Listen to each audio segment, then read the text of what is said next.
To Tame a Land by Louis L'Amour. Read by Mack makes Audiobooks. Chapter 1. It was Indian country, and when our wheel busted, none of them would stop.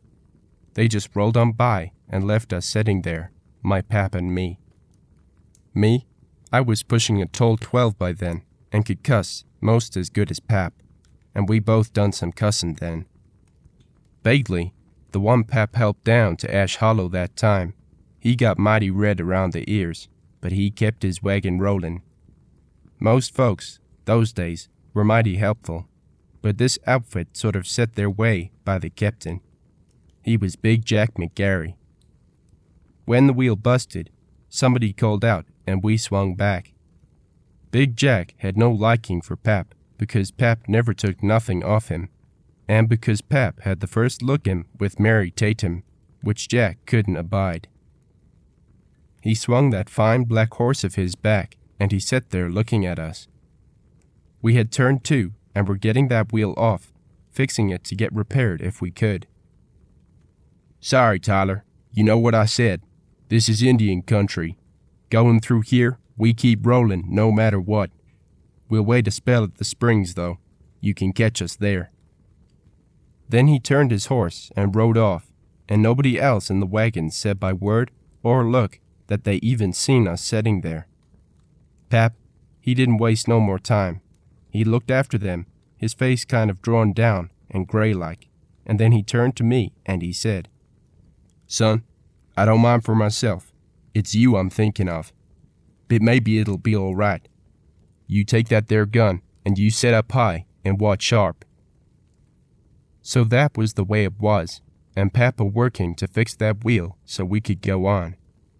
He was a good man at such things, and he had built many a wagon in his day, and had done some fine cabinet work too. He worked steady, and I kept my eyes open, but there was mighty little to see. It was a long rolling grass plain wherever a body looked. Here and there was draws, but I couldn't see into them. The wind stirred that tall grass, bending it over in long rolls, the way the sea must look, and it was a green-gray and then silver in the changing light and wind. Overhead, the sky was wide and pale blue, with just a few lazy clouds a-drifting.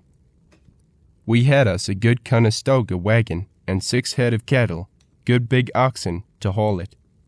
We had 2 horses and 2 saddles, and inside the wagon was Pap's tools, our grub, bedding, and a few odds and ends like Ma's picture, which Pap kept by him no matter what.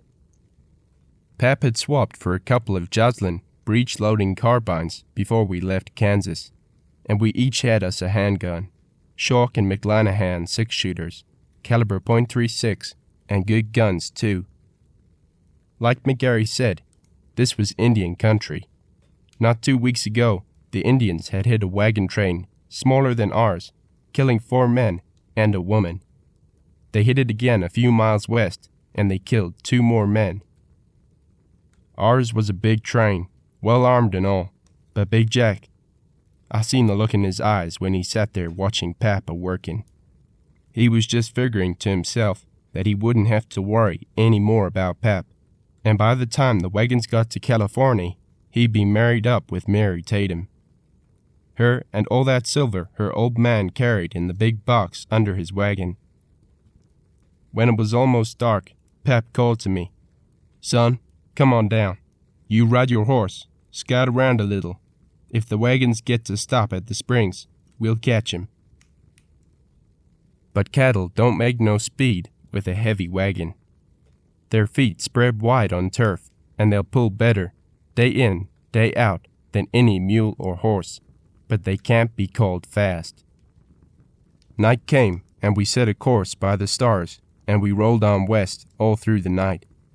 When the first gray light was in the sky, we saw the gleam on the water.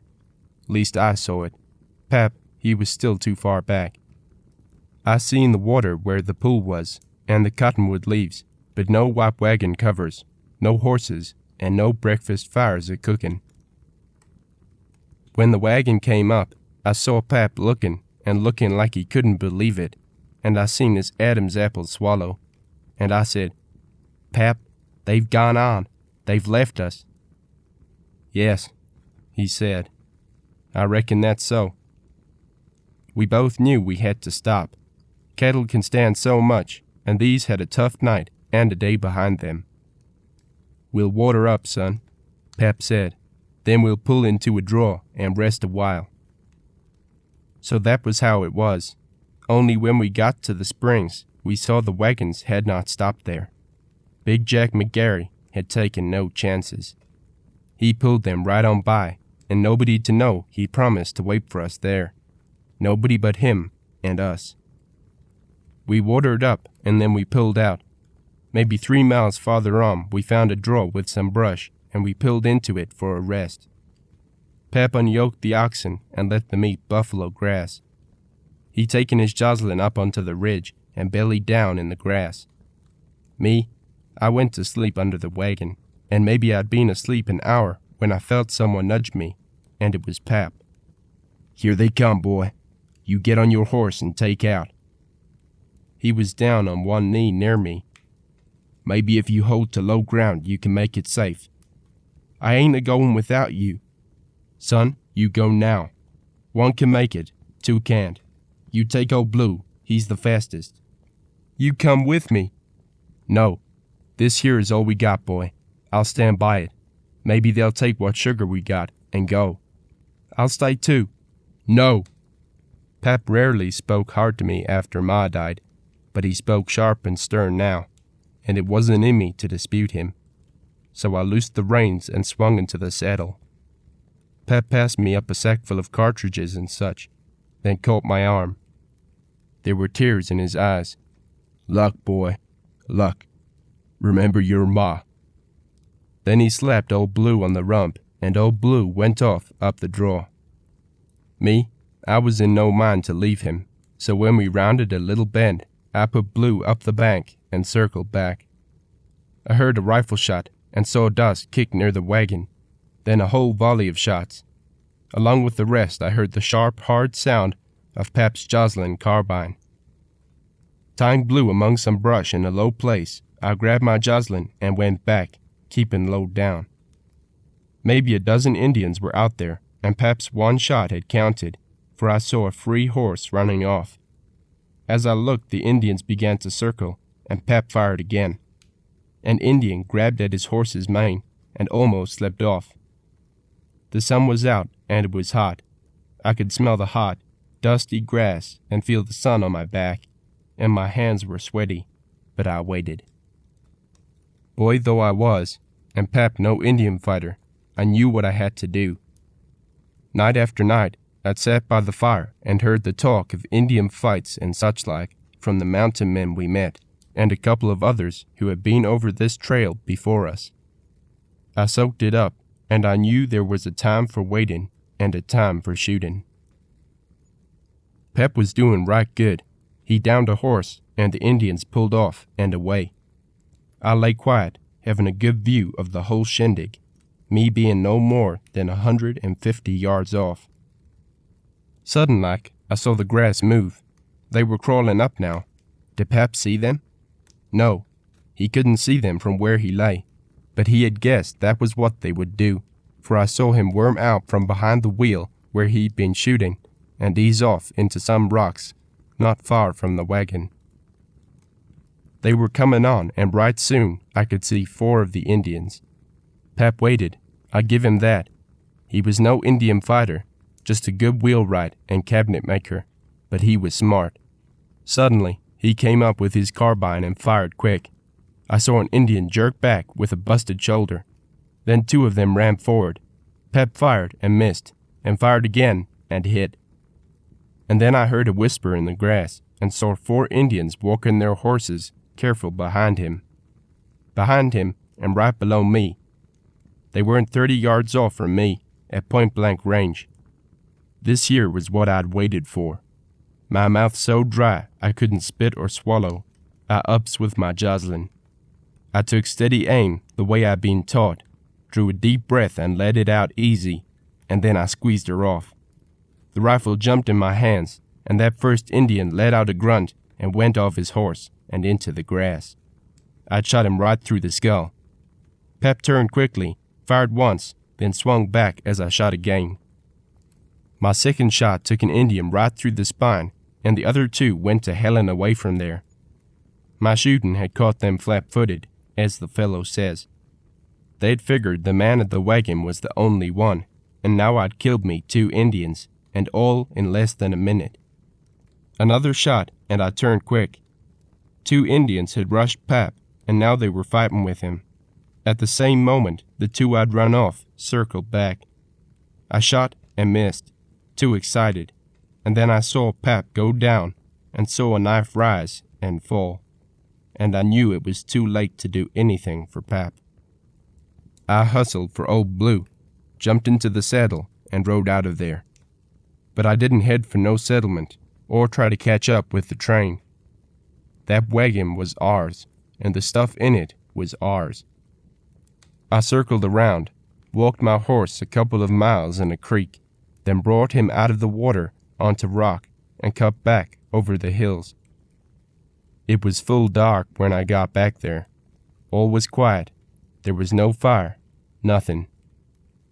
I studied about it some, then decided those Indians would never figure on me to come back, and once they had taken what they wanted from the wagon, they'd not stay around. So I went down, taking it easy. Finally, when Old Blue began to get nervous, I tied him to a bush and went on alone. When I got close, I could smell the burned wood. The wagon had been set on fire, but it was still there. I crawled up closer, and I found Pap. He'd been shot through, then stabbed, and they'd scalped him. Using a match, I hunted through the wagon. They'd looted it, throwing stuff around, taking most of what they could use. I knew where Pap had kept the $40 in gold he had, and with my knife point, I dug it out of a crack in the wood Pap had puttied over. They'd set fire to the wagon all right, but only the cover had burned. The hoops were some charred, and the sideboards, but most of the stuff was intact. Pap's tool chest had been busted open, and most of the sharp tools were gone, the chisels and like that. There was a few cents change in Pap's pocket, and I took it. He'd be wanting me to have it. Then I got the shovel and dug out a grave for him on the hill, and there I toted his body and buried him, crying all the time like a derned girl baby. Me, who bragged it up that I'd never shed no tears. On the grave I piled some rocks, and on a piece of board I burned out Pap's name with a hot iron. Then I rustled around amongst what was left to see what I could find. There was little enough, but I found Ma's picture.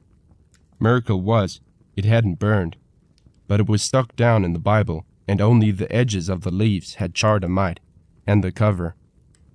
I put Ma's picture in my pocket and went back to Old Blue. The cattle were gone. They'd drove them off, and somewhere now they were eating real big. Eating too much, and maybe sleeping. Eating too much, and in their own country, and they wouldn't be keeping a guard, maybe. The nearest water was where they would head for, and the nearest water was the springs. I got up on Old Blue and started walking him back.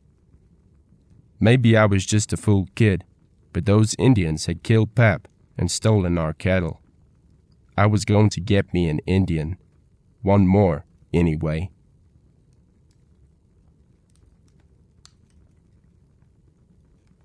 Chapter 2. The night smelled good. There were a million stars in the sky, looked like, and I could feel the soft wind over the grass. And on that wind, I smelled smoke. Wood smoke, with some smell of buffalo chips, too. Old Blue seemed to know what I was about. He walked real light and easy on the grass, his ears pricked up. He could smell the smoke, and from the uneasy feel of him between my knees, I knew he could smell Indian. After a while, I got down and tied Old Blue. Then I crept along, all bent over, and got up close. They had a fire that was almost dead, and I could see their horses off to one side.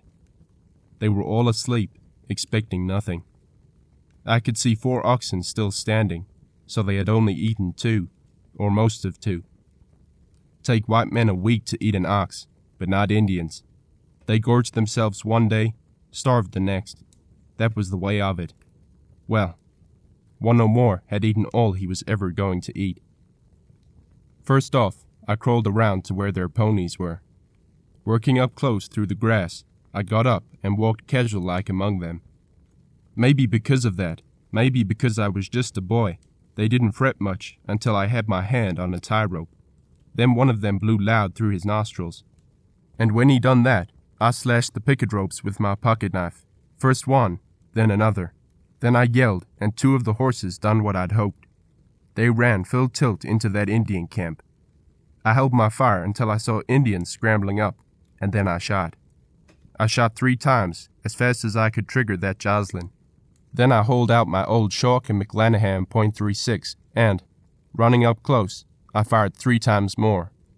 2 Indians were down, one of them holding his belly, another was staggering with a bullet through his leg.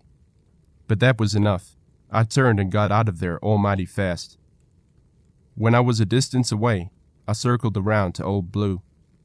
Once in the saddle, I headed off across country. Twice I came up to Indian ponies from the bunch I'd stampeded and started them moving again.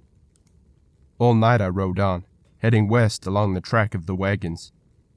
Come day, I found a place high on a hill where there was a sort of hollow. I picketed Old Blue and stretched out on my back. The sun woke me up, shining right in my face. I got up on Old Blue again and headed west. Next day I killed a buffalo calf. Here and there I found some wild onions, and I ate that buffalo meat without salt. It was like that for a week. Finally I got so I rode mostly at night, using the stars to travel by, as Pap had shown me. Indians don't travel by night much, and they don't like night fighting, so it was safer. By day I'd hole up and keep out of sight. Twice I saw Indians, but not up close, and none of them saw me. Twice I found burned wagons, but they were old fires of wagons burned long ago. I rode west. I saw the grass plains left behind and high mountains roll up. And sometimes I saw buffalo and lots of antelope. I was sparing of my ammunition, and I never tried any long shots. Usually I'd work in close and try to cut out a buffalo calf. The old cows were mighty fractious, and sometimes I'd kill one of them, usually with the pistol, at close range. But there was meat, and there were always onions. Once I caught me a mess of fish and fried them in buffalo fat for a meal. There were beaver streams and more trees on the mountains, and the country became rougher. It was 2 weeks before I caught up with the wagon train, even though I could travel faster than they. 2 weeks because I'd taken time out to hunt grub, and because they had a good 2-day start on me. Also, I was riding mighty careful. I didn't want my hair hanging in no Arapaho wickiup. When at last I saw the wagon train, it was in South Pass. Old Blue carried me down out of the hills, and I took him at a lope across the grassy valley that lies between the Sweetwater Mountains and the Wind River Range. The wagon stretched out, white and long, and horsemen rode alongside, and a lump came up in my throat when I thought of Pap and his wagon. He could have been here too, if they'd stopped to wait. Right then I hated every one of them, but most of all, I hated Big Jack McGarry. It was Bagley I saw first. His face went kind of white when he saw me. "Rye?" he said. "Where's your pap?" Wagons drew up, and several riders started toward me. McGarry started back from the head of the wagon train. "He's dead," I told them, tears starting into my eyes. "He's dead, and you all killed him. You could have waited." "Waited? Where?" Bagley was angry. "Risk our families? What are you talking of, boy?" "McGarry said you'd wait at the springs. He told Pap that. We got to the springs right quick, and you all didn't even stop." There was a slim, wiry man in buckskins sitting a black horse there, and he looked at me. "Boy, are you sure Big Jack promised to wait at the springs?" I'm damn sure. Big Jack came up then and pushed his horse through the circle. Here, what's this? You're holding up the... Oh, it's you. You didn't need to look close to see he wasn't happy to see me. His face showed mighty plain that he'd never expected us to come through, and only one of us had. The slim man in buckskins looked over at Big Jack. Jack, the boy says you told his pap you'd wait at the springs. He lies, McGarry said angrily. The boy lies. I told him nothing of the kind. You did so. I put my hand on my shock McLanahan. You say I lie, and I'll shoot you sure. The man in the buckskins shook his head at me. Sit quiet, boy. We'll get the straight of this. He turned back to McGarry. I never did understand why we passed up the sweetest water in 100 miles. It was early to stop, but with that wagon left behind? I told him no such thing. What would I do that for? Because Pep wasn't afeard of you, and because you were shining up to marry Tame. That man hated me. I could see it in his hard little eyes. Boy, you shut that mouth. You shut up or I'll blister your hide. You'll blister no hides, McGarry. You've a question to answer. The man in the buckskins turned and looked at Mary Tame. Ma'am, I reckon we all know McGarry's been wanting to court you. You been talking with him some. Did you sit out with him so much when Tyler was with us? Mary was a right pretty girl, and she had spunk. I knowed Pap set a sight of store by her, and he had asked me once what I'd think of her as a mother. I told him that seeing as how my own ma was buried back east, there was nobody I'd like better. Now she lifted her chin and said quietly, I was thinking a lot about Mr. Tyler. He was a good man and an honest man. I believe he was in love with me. I know he was, I said. She looked at me, her gray eyes wide and full. Then she said quietly, I'm a single girl and I want a husband. I hope to marry Ralph Tyler. I've never even considered marrying Jack McGarry, and will not now. McGarry's face went red, then white. He started to speak. The man in buckskins interrupted. We don't know the straight of this, and I reckon we'll never know exactly. If you told him we'd wait at the springs, we should have waited. We should have stopped there anyway. I wondered why we didn't. I think you're guilty. I expected McGarry to grab his gun, but he didn't. There was something about that slender man that didn't look very safe. A solidly built man in a black coat and flat black hat spoke up. We'll be having an election. We'll be wanting a new captain. Big Jack McGarry looked over at me, and there was nothing nice in his eyes. He looked mighty mean. Mary Tame saw it, and she walked over to my horse. Rye, she said gently, I'm very sorry about Ralph. Will you ride with us now? No, ma'am, I said, but I thank you. I don't figure to stay with this outfit. I looked over at Begley. There's some folks here won't feel right as long as I'm about. But Rye, you're only a boy, she protested. I killed me 3 Indians, I said. I've come across the plains these last days all by myself. I'll go on by myself. She smiled at me. All right, Rye, but will you eat with us this night? Yes, ma'am, I'll be obliged. It was mighty good, setting up to a civilized meal again. Mary Tame was a wonderful cook, and she even managed some cookies, and most of them she gave to me. Night came, and when I got my buffalo robe, she brought me blankets from her own wagon. Ma'am, I said, I'd have liked it, having you as a ma. She put her hand on my head then and pulled it against her, and I guess I cried, though I ain't much to brag on that. That shamed me, the crying did. When I got to my feet, I was some taller than Mary, and brushed those tears away, and felt worse about crying than anything else. So I took my blankets and went away to the edge of the circle and started to spread them out. Something moved out there in the dark, and I took out my Shock and McLanahan, for those 2 weeks had put me on edge. Whoever was out there went away. The next morning, when I was saddling up, Big Jack McGarry came by. He looked down at me, and his eyes were mighty mean. "Figure you're a big man now, don't you? I'll slap some of that out of you." Right then, I was some scared, but the pistol was in my belt, and I knew if he started for me, I'd pull iron. I didn't want to, but I would. "You got my pap killed," I told him, "just like you figured on. If he was here, you'd not talk about whipping me. I notice you never tried to come it over him." He started his horse at me and raised his quirt, and just about that time, a gun clicked behind me, and I heard a voice say, "Go ahead, hit him. This wagon train can wait long enough to bury a man."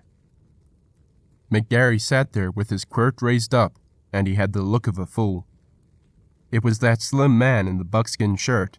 He had a 6-shooter in his hand, and he was not fooling. "McGarry," he said, "if anything happens to that boy while I'm with this wagon train, even if it's an out-and-out accident, I'll kill you." McGarry lowered his quirt and rode off to the head of the column, only he was not there officially anymore. They had voted him out of the captain's job. The man in the buckskin shirt walked over to me and looked at me thoughtfully. "Boy," he said, "you're mighty young to be packing a gun, but you better keep it handy." "All right, sir." "My name is Logan Pollard." He studied me a minute. "Tell me what happened back there when your father was killed." So for the first time, I told the whole story. He questioned me right sharp, then he knocked out his pipe and told me, quiet like, "You'll do, boy, but don't use that gun unless you have to." He went away then, and the next morning, when the column moved out, he came by on horseback. He motioned me to follow, and I went with him, and we rode out away from the wagons. It wasn't until we were over the hill that he said, "We'll get an antelope or two, and we'll start your education same time." "I can read. I've been to school." "Not that kind of education." He looked at me from the narrow brown face that seemed to smile. "The kind you'll need. I'm going to teach you how to read sign, how to tell an Indian's tribe from his moccasins, and where to find game. Also, how to use that gun. I'm going to teach you things you need to know, so don't think of riding off by yourself just yet." We rode on a ways farther, and then he drew up, indicating a plant about 4 feet high. It had a prickly look, with sort of white flowers shading off to violet. "Indian thistle," he said, "and the roots will keep a man alive if there's nothing else to eat. Don't forget it." He rode on, leading the way, pointing out things as we rode. Toward evening, we circled back, and we had 2 antelope. "Back home," he said, "we had almost 2,000 books. I read most of them, but this," he swept his arm wide to take in the country, "this is the book I like best. You can always learn. There's always something new on the page." When he left me, he said, "Don't despise the Indian. He's lived here a long time. Lived well. Learn from him." Chapter 3. The second day, it was different. That morning, he came for me right after the wagon started, but we rode fast, rode on ahead. As we rode, he told me things. They were things to remember, and Pollard did no aimless talking. "Stalking a deer," he said. "You remember, you can move just as long as he has his head down, feeding. Just before he looks up, he'll start to switch his tail. Stop moving then, and stand right still, or sink down and wait until he starts to feed again. Indians often smoke their bodies in sage to kill body odor when going on a hunt. Mimp will do the same thing, or any grass or plant that smells." We were several miles ahead of the wagon train, and far off to one side, when we drew up in a grove of aspen. Ever seen aspen growing? Most times they grow in thick clumps, grow straight up, their trunks almost all of a size. Logan Pollard swung down, and I followed him. Then he paced about 50 feet from an aspen, about 4 inches in diameter. "Take out your gun," he said, "and hold it down by your side." He faced the slim young aspen and drew his own gun. "Now," he said, "lift your gun in line with that aspen trunk. Just keep lifting it at arm's length until your gun is shoulder high." When I had done that a few times, he had me take the shells from my gun. For over an hour we worked. He kept me at it, lifting the 6-shooter and sighting along the barrel, lifting it straight up from the base of the tree trunk until it was at eye level, always sighting along the barrel and keeping it in line with the trunk. Not until I'd been at it a few minutes longer did he start me snapping the gun when it reached shooting position. "Every day," he said, "you'll practice that. Every day we'll ride out here." "Will you teach me to draw real fast?" I asked him. That was something I wanted to know. I'd heard talk of Jack Slade and others who were mighty good that way. "Not yet."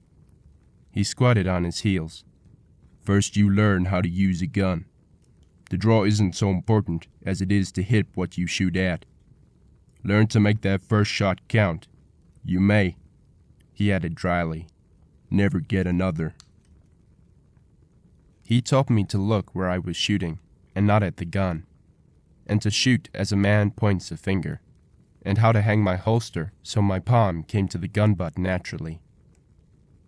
"No man," he said, "ever uses a gun unless he has to. Don't hunt trouble. Sooner or later, you'll always find more than you want. A gun is a tool, mighty handy when you need it, and to be left alone until you need it." Beyond the shining mountains, there was desert, and at its edge we left the wagon train. "We'll be in California, Rye," Mary Tatum said. "If you want to come, you're welcome." "Another time, ma'am.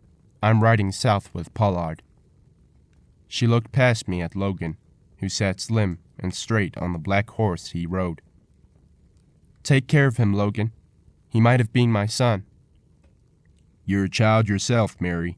Too young to have had this boy. Maybe when he comes, I'll come with him." She looked up at him, and her cheeks were a little pinkish under the tan. "Come then, Logan Pollard. There's a welcome for you, too." So we watched them start off toward the Salt Lake and the distant Pilot Butte beyond the horizon. "If she couldn't marry Pap," I said, "I'd rather it would be you." Pollard looked at me, but he did not smile. Only his eyes were friendly-like. "Rye," he said, "that was a nice thing you said." South we rode then, and he showed me Brown's Hole, where the trappers used to rendezvous, and we rode through the rugged country and down to Santa Fe. Only it wasn't all riding, and it wasn't all easy. Every day he drilled me with a gun, and somehow I began to get the feel of it. My hands had always had a feel for a gun butt, and the big 6-shooter began to handle easier. I could draw fast and shoot straight.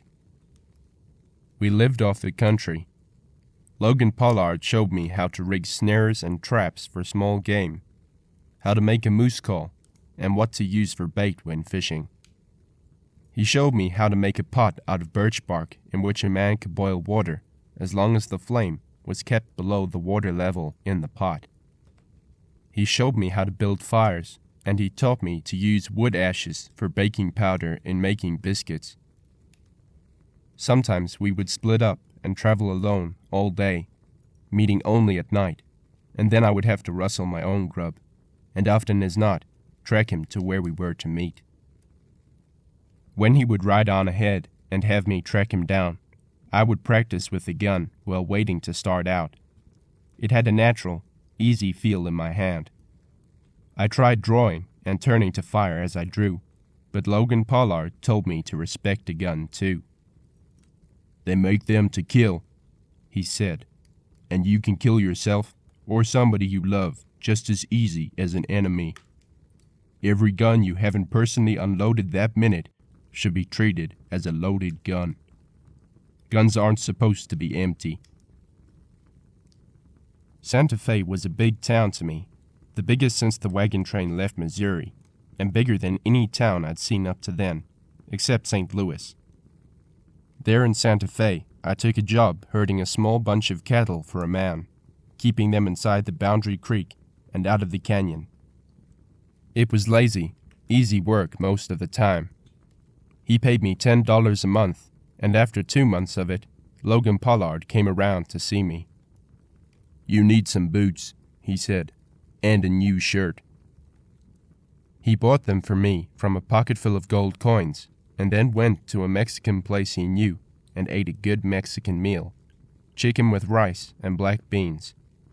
Only, he made me tuck my gun down inside my pants, and I wore it like that when I was in Santa Fe.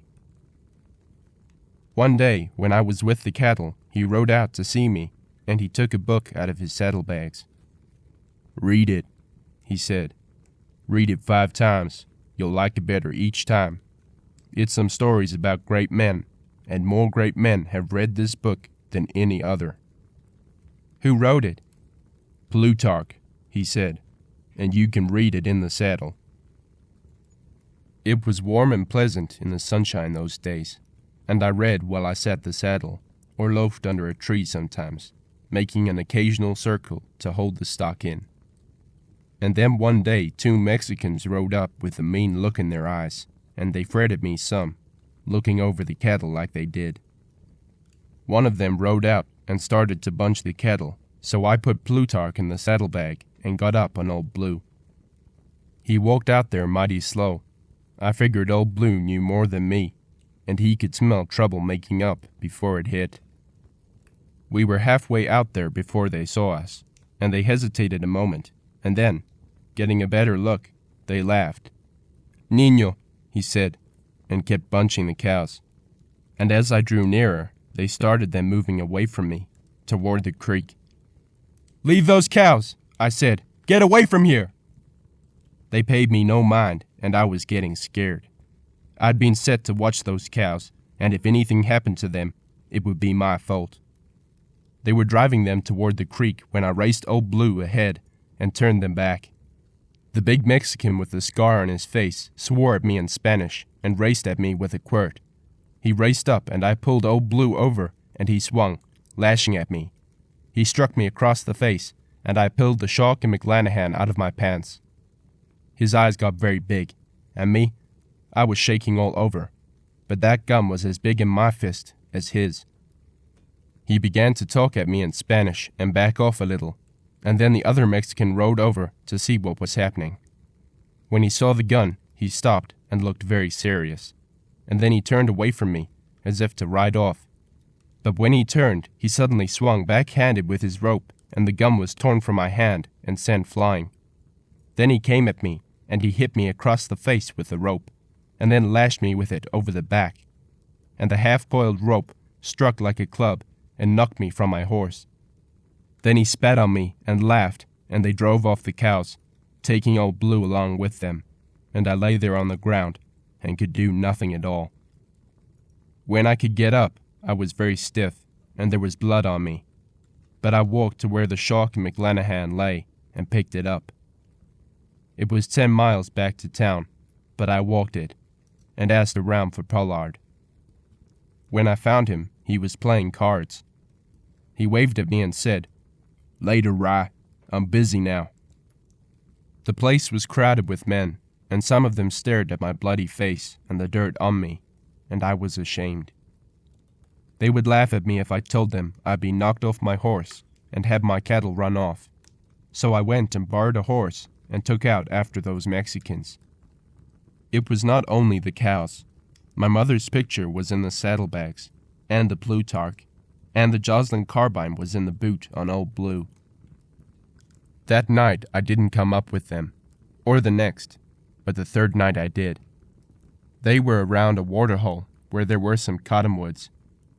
It was the only water around, and I was almighty thirsty. But I looked for Old Blue and saw him picketed off to one side. It was dark, and I was hungry, and they had a fire going and some grub, and I shucked the old Shock McLanahan out of my pants and cocked her. The click of that gun cocking sounded loud in the night, and I said, not too loud, "You sit mighty still. I've come for my horse and cows." "El Niño," the scarred Mexican said. I stepped into the light with the gun cocked. "Kill him," the scarred Mexican said. "Kill him, and they will think he took the cattle himself. Kill him and bury him here." The other Mexican was sneaking a hand toward a gun. "Stop!" I said it loud, and I guess my voice sounded shrill. He just dived at the gun, and I shot, and the bullet knocked him rolling. He sprawled out, and the other Mexican lunged at me, and I tried to burn. But before I could shoot, there was a shot from the edge of the brush, and then another. The Mexican diving at me fell face down, all sprawled out, and then he rolled over, and there was a blue hole between his eyes. And the first Mexican, the one I shot, had another bullet that had torn off the side of his face after it killed him. Logan Pollard stood there with a gun in his hand, his face as still and cold as always. "You should have told me, Rye. I didn't realize you'd had trouble until one of the men said you were bloody. Then I started after you." We walked over and looked down at the Mexican I had shot. My bullet was a little high, but not much. Pollard looked at me strangely, then caught up Old Blue, and we started the cows toward home. The next day, he told me to quit, and when I collected my money, I had $32, all told. With that in my pocket, and the money from my pap, which I'd never touched yet, I felt rich. We started northwest into the wild country around San Juan, following the old Spanish trail. "We're going to California to see Mary Tatum," he said, "and then maybe you can go to school. You're too willing to use a gun." "They stole the cows," I said. "I know." "And Ma's picture." He glanced at me. "Oh, I see." It was a wild and lonely land of great red walls and massive buttes. There were canyons knife-deep in the rocky crust of the earth, and cactus with red flowers. And there were Indians, but they seemed friendly enough. And we traveled on, me riding on Old Blue. The sun rose hot and high in the mornings, and sometimes we took all morning to get to the bottom of a canyon, then all afternoon climbing out. We crossed wide red deserts and camped in lonely places by tiny waterholes. And my face grew browner and leaner, and I learned more of the country. And one morning, I got up and looked over at Logan Pollard. "Today I'm 14, I said. 14? Too young to live like this, he said. A man needs the refining influences of feminine companionship. He was a careful man, careful of his walk, careful of the way he dressed, careful when he handled guns, and careful in the care of his horse. Every morning he brushed the dust from his clothes, and every morning he combed his hair. And when we rode, he talked to me about Shakespeare and the Bible, and some about Plutarch and Plato. Some of it I didn't set much store by, but most of it made a kind of sense. From Virginia he'd come, educated there, and then he'd come west. Why? There was a man killed. They thought I did it. Did you? Yes. I shot him fair, in a duel. We rode on for several miles. I liked watching the shadows of the clouds on the desert. I was to have married his sister. He didn't want me to. And in California, I went to school. Logan Pollard stayed around for a while, and then he rode away. I did not believe Mary Tatum wanted him to go. Yet he was gone no more than a week before he came back, and when I came riding in on Old Blue, I saw them talking, serious-like, on the porch. It has happened before, he was saying, and it may happen again." "Not here," she told him. "This is a quiet place." "All right," he said finally. "I'll stay." The winter passed, and all summer long I worked, felling logs for a lumber mill and holding down a writing job on a nearby ranch the rest of the time. In the fall and winter, I went to school and learned how to work problems and something of history. Most of all, I liked to read Plutarch. Logan Pollard rode out to see me one day. I was sitting on a log, reading my nooning away. "Third time," I said. "I read slow." "This is a book to be read that way. Taste it. Roll the flavor on your tongue." It was not only school and reading. I was growing too, and some part of every day I went out into the woods and practiced with the gun. I had a natural gift for guns, and my skill had increased rapidly. Pollard never mentioned guns to me now, and was no longer wearing his. Not in sight, anyway. These were good months. Work never worried me. I enjoyed using my muscles, liked feeling strong, and there was always a little time for riding in the mountains, tracking stray cattle or horses, hunting varmints that preyed on the stock. It was spring again, and Old Blue kept looking at me, and I knew he was expecting me to saddle up and ride. It was spring, and I was 15 years old, close to 6 feet tall, but thin. Only my shoulders and arms were strong, and my hands. "What happened to the gun?" Logan asked me. So I reached down in my pants and brought it out, that old Shock McLanahan .36 Pap had given me. "Ever shoot it?" "Yes," I said, and turning the muzzle, I fired. It was all one easy move. 60 yards away, a pine cone shattered into bits. Pollard looked at me and nodded. "You can shoot. I only hope you never have to." He was married that next Sunday to Mary Tame, and I stood up with them, feeling awkward in a store-bought broadcloth suit and a stiff collar, the first I ever owned. And when it was over and we ate the cake, Mary said, "We want you to stay with us, Rye. If you can't be my son, be my brother." So I stayed on. When 2 months more had passed, I mounted Old Blue and rode down to the store.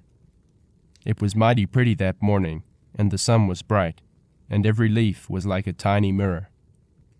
The water of the stream rippled and rollicked over the stones, and it seemed the world had never been so nice.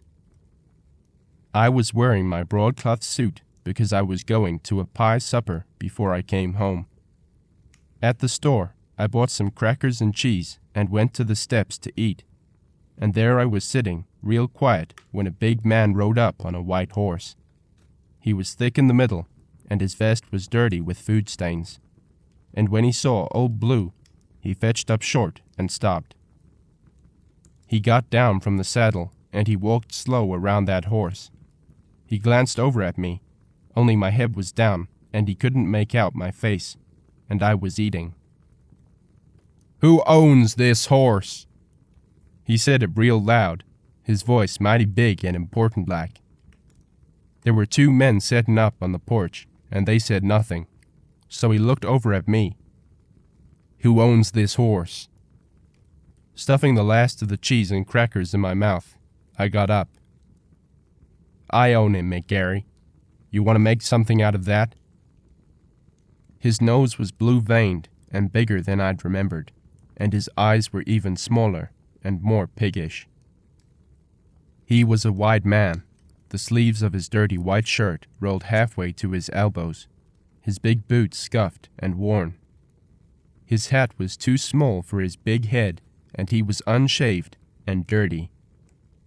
You, is it?"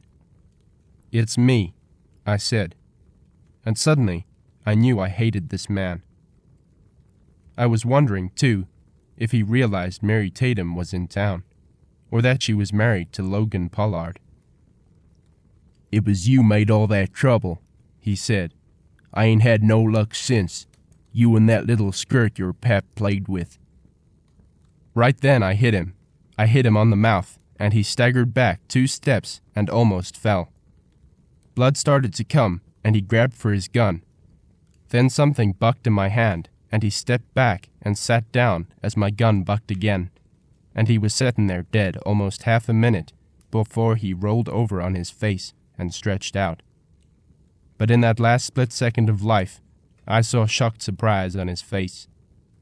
And there I stood with that old Shock and McLanahan in my hand, and big Jack McGarry dead at my feet. Chapter 4. Mary Tatum was feeding the chickens when I rode into the yard. She looked up, and I saw her eyes widen a little, and she came up to me as I got down. "Rye, what is it? What happened?" So I stood there, feeling a sinking in me, hating to tell her, yet knowing I had to. "Mary," I said, "I killed a man." "Oh no!" She caught my arm. "Not you, Rye." "Yes, ma'am. I killed Jack McGarry." That stopped her, and she held my arm a minute, her gray eyes searching in mine. "Jack McGarry? Here?" "Yes, ma'am. He said words. He reached for his gun after I hit him." "Words, Rye?" "Yes, ma'am. He spoke slighting of you and Pap." "Oh, we had better tell Logan." Somehow Logan did not seem surprised. He listened to me, and I told it plain and simple, holding nothing back. "I reckon," I said honestly, "it was partly because I hated him." There was something else on his mind. "He touched his gun first?" "Yes, sir. He had it almost up when I shot him." Nothing more was said, and Mary went about getting supper. She was never one to take on when it was past time for it to do any good. We ate some, although I didn't have much appetite, and kept seeing how McGarry looked, lying there on the ground with that shocked expression on his face. I didn't hate him any more. I didn't feel anything about him, except maybe sad that he had pushed me into it. I didn't want to shoot anybody any more. We went out on the porch, and Logan began to talk. First off, it seemed like he was just telling us about his boyhood and his travels, and then it came to me that this was something special for me. It was a lesson like. He had killed a man at 19. The man was a riverboat gambler. Then he killed his sweetheart's brother, because back there, them days, if a man called you out, you went, or you left the country wearing the coward brand. Afterward, he left the country anyway. He had killed 4 men in gun battles, he said, and he told me he hoped never to kill another. And then he said, "Rye, you're a hand with a gun, maybe the best I ever saw. You have a natural skill, a natural eye, and you judge distance easy and fine. That's a responsibility, Rye. This is a time when all men carry guns. Naturally, some are better than others, just like some men can use an axe better or make a better wheel, like your pap. But a gun is different, because with a gun, you can kill." He paused a minute, looking down at his fine brown hands, the sort of hands you might expect to see on a violinist. "You'll have to use a gun from time to time, so be careful that you use it right. Never draw a gun unless you mean to shoot. Never shoot unless you shoot to kill. Back there with the Mexicans, you were too slow to shoot. If I hadn't been there, you might have been killed. Yet I'd rather have you shoot too slow than have you too ready to shoot. Never kill the wrong man, or it will punish you all the days of your life." He was right about that, and I knew it. I was no fool kid who thought a gun made me a big man. Right then, I didn't even figure to kill anybody else anytime. Morning came, and when I walked out to saddle up, there was a big, raw-boned roan coming into the yard with a man on his back. The man had a shock of uncut hair and a big mustache. His hat was small, and he looked sort of funny, but there was a badge on his chest that was not funny, and he wore a pistol. Logan came to the door, and Mary. She looked white and scared, but Logan was like he always was, quiet and sort of stern. The man on the roan wore a checkered shirt, and it was untidy. He wore suspenders, too. "Name of Belcher," he said, and he took some chewing tobacco from his shirt pocket. "Carry it there," he said, sort of smiling, "so nobody will mistake I'm reaching for a gun. I'd sure hate," he added, "to be shot by mistake." "What's your business, Mr. Belcher?" Logan stepped down off the porch. Belcher looked at him thoughtfully. "My," he said, "for a quiet man, I sure run into a lot of you folks. You're one of them, too. Sure shootin'." Logan stood quiet, waiting. Belcher turned his big head and looked at him, chewing slow. "How old are you, boy?" 15, going on 16. He rolled his quid in his jaw. "Young," he said, "but you handle a gun like a grown man. You killed that feller yesterday." "Yes, sir." He studied me carefully. "You know him before?" Logan Pollard interrupted, and quietly he told the story of what happened on the trail, leaving out nothing. He made it plain that I had reason to feel as I did, and that McGarry had opened the trouble, not I. Belcher listened, looking from Logan to me with lonesome, hound dog eyes. "Reckon I'd feel like shooting him myself." He turned in his saddle. "Don't blame you, son. Understand that. Don't blame you a bit. But you've got to go." "Go?" Mary said. "But he can't, Sheriff. He's like my own brother. This is his home."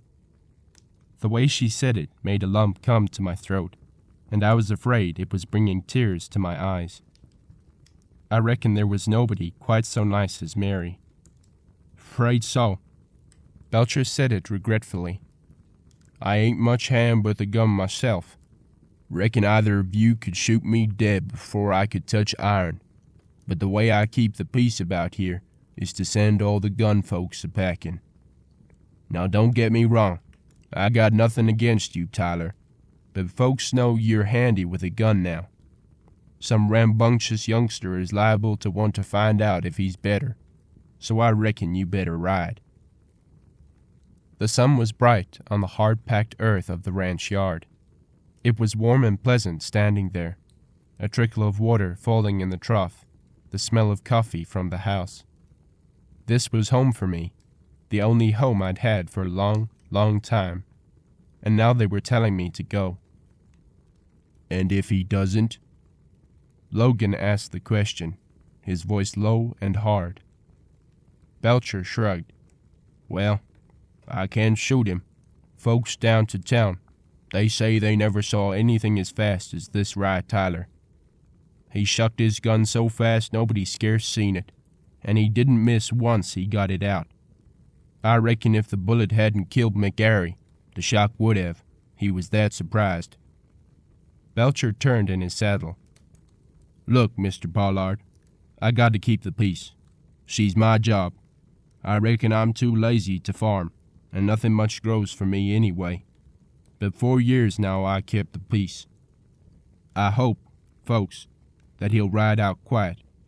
If he don't, I got to go back down to town and round up 8 or 10 of the folks with shotguns to start him moving.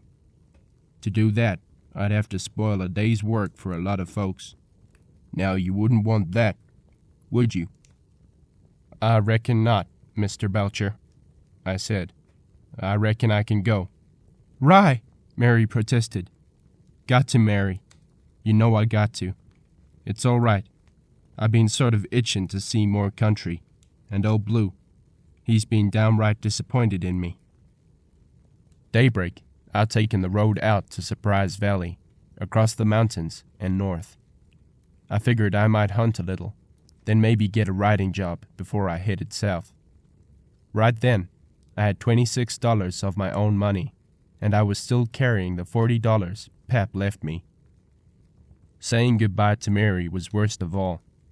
She clung to my sleeve and she kissed me, and I reckon it was the first time since I was a mite of a baby I'd been kissed. It was kind of sweet-like, and the feel of it stayed on my cheek all the way across the mountain. Logan rode a ways with me. Then he shook hands and said, "Come see us, Rye. This is home. Always." 2 miles down the trail, I saw a man on a roan horse setting out there in plain sight. He was setting sideways on that horse when I came up to him, and he grinned at me, sort of sly. It was Belcher. He put his hands on the pommel and said, "Boy, I wish you luck. You take it easy with that gun. You're a fine boy, so don't you start shooting lest you have to." Then I rode down the trail, and a lump was in my throat and in my heart too, and my stomach was all empty. This was the second time I'd lost folks that loved me. First Pap by Indian guns, and now Mary and Logan with my own gun. Was that the way it was going to be? Do you know that western land? Do you know the far plains and the high, snow-crested ridges? Do you know the beaver streams, the water laughing in the bright sun?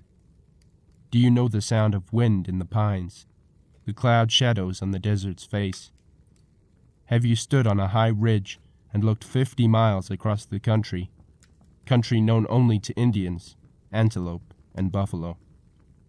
Have you crawled out of your bedroll in the chill of a spring morning with the crisp air fresh in your lungs and the sound of running water in your ears?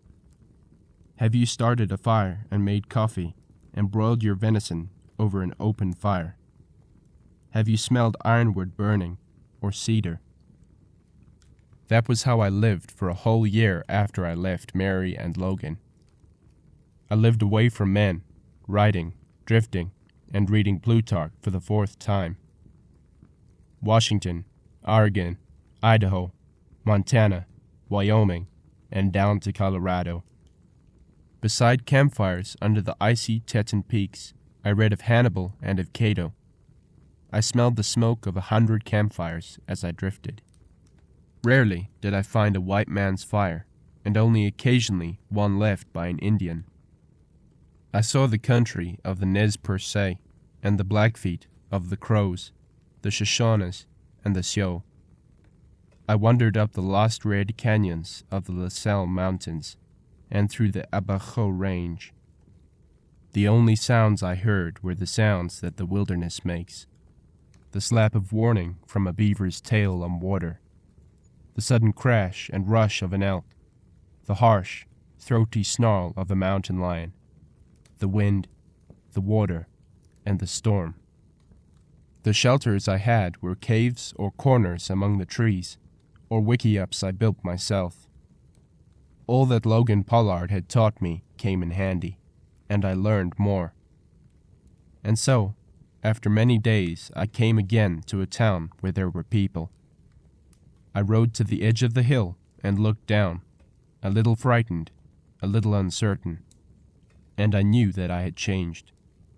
Some of the stillness of the mountains was in me, some of the pace of the far forests. But there was also the old thing that lived in me always. But I could be alone no longer. It was time to return to the world of people, and so I started Old Blue down the slope. Chapter 5. My shirt was buckskin. My breeches were buckskin. My boots had long since worn to nothing and been replaced by moccasins. I still carried the old Joslin carbine, and I still carried the Shaw & McLanahan .36. So I rode into town to sell my furs. Right then I was nigh 17. I was an inch over 6 feet, and I weighed 170 pounds, and no bit of fat on my bones. Lean and tough as an old catamount, wearing a torn and battered hat, I must have been a sight to see. Into that town I came, riding slow.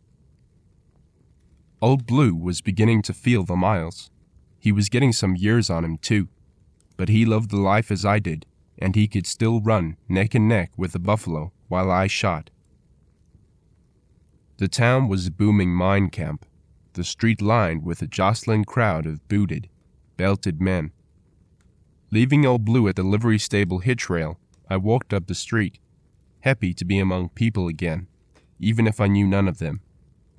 Yet I walked aloof, for I hesitated to meet people or to make friends. There was always in the back of my mind the thought of the gun, and I did not wish to fire in anger at any man.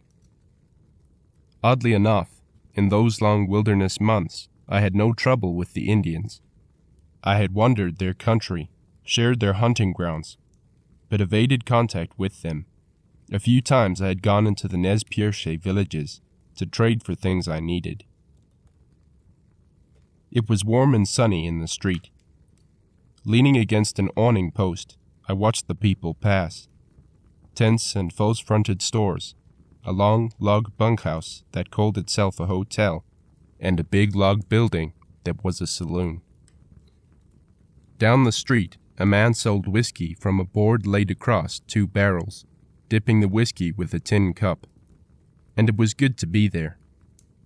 These were tough and bearded men, a rough, roistering, and on the whole, friendly crowd.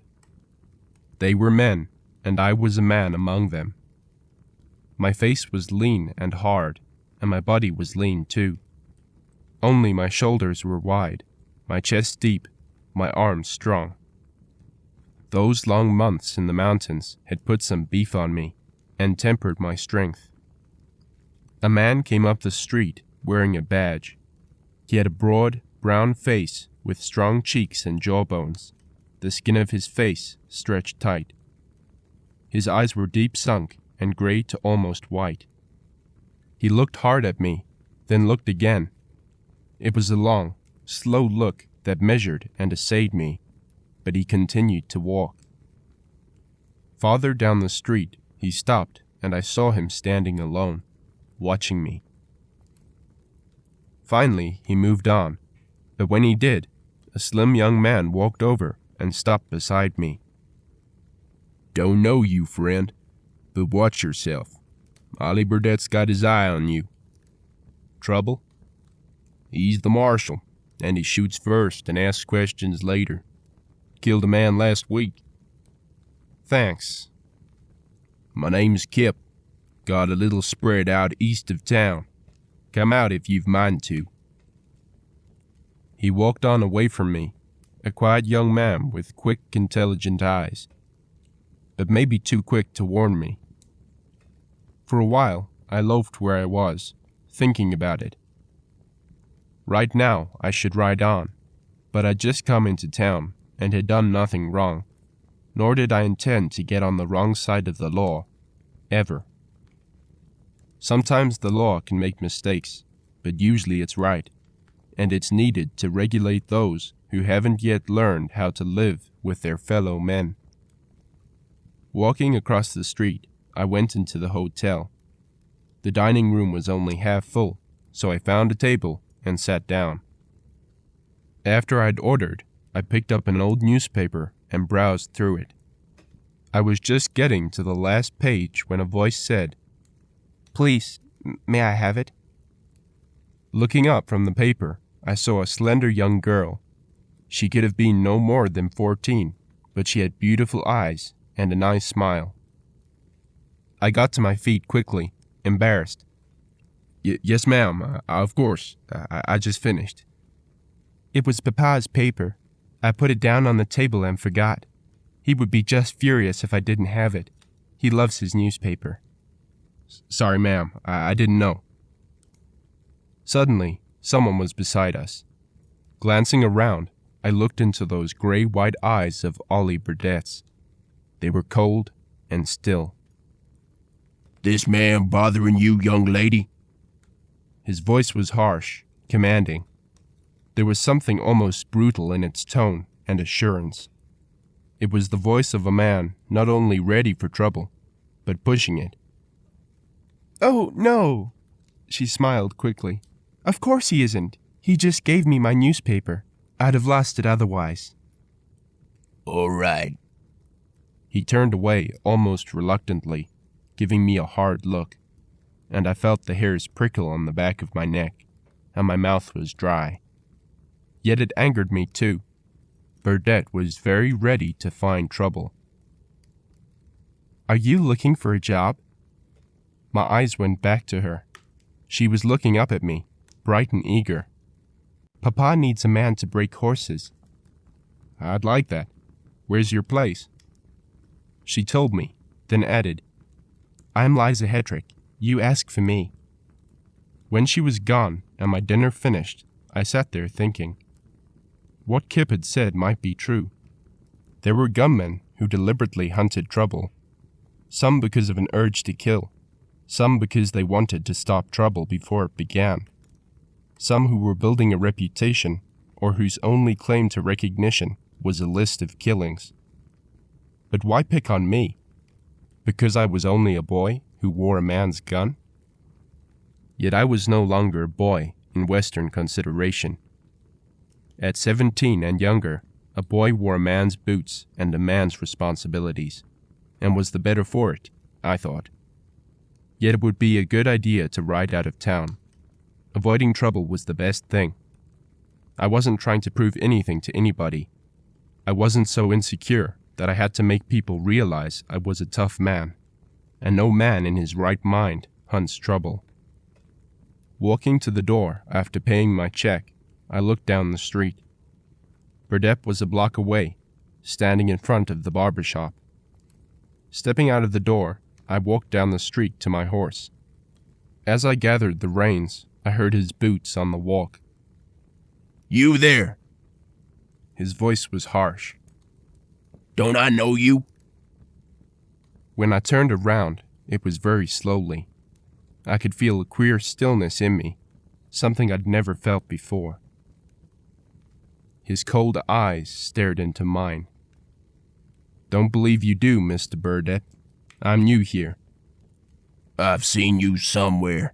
I know that look." I sat my horse and looked at him.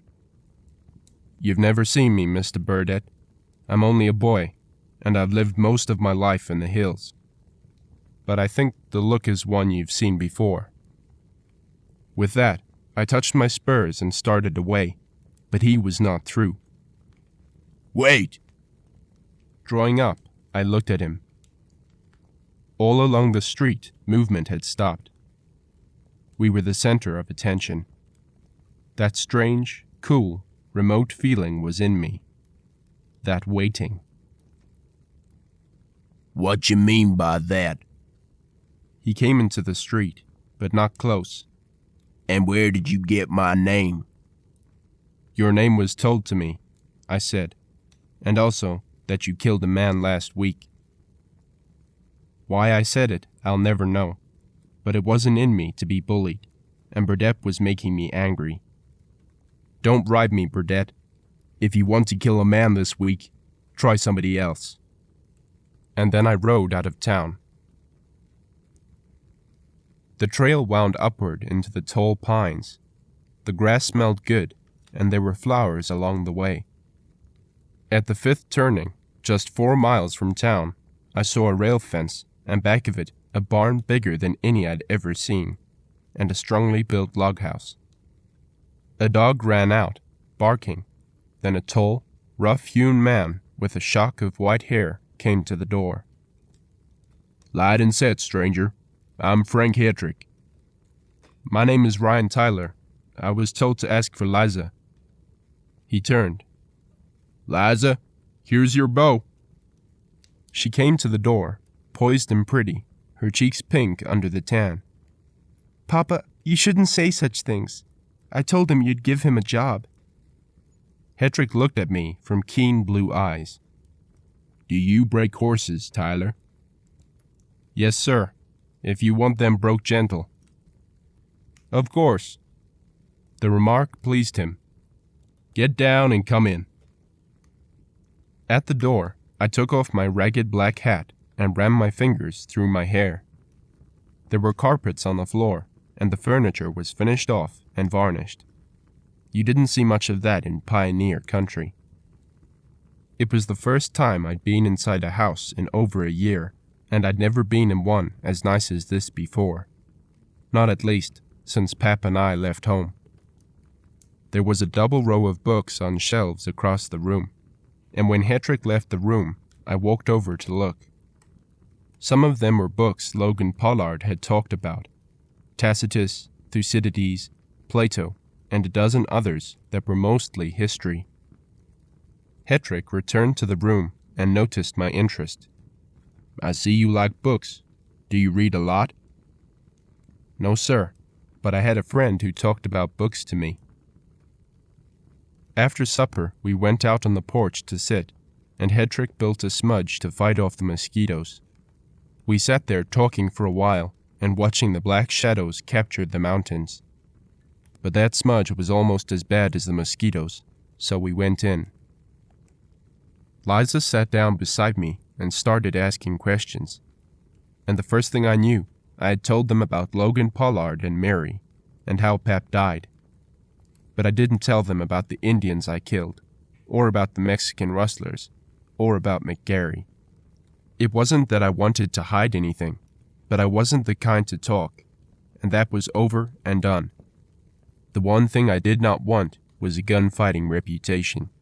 And besides, I liked these people. Somehow, I felt at home here.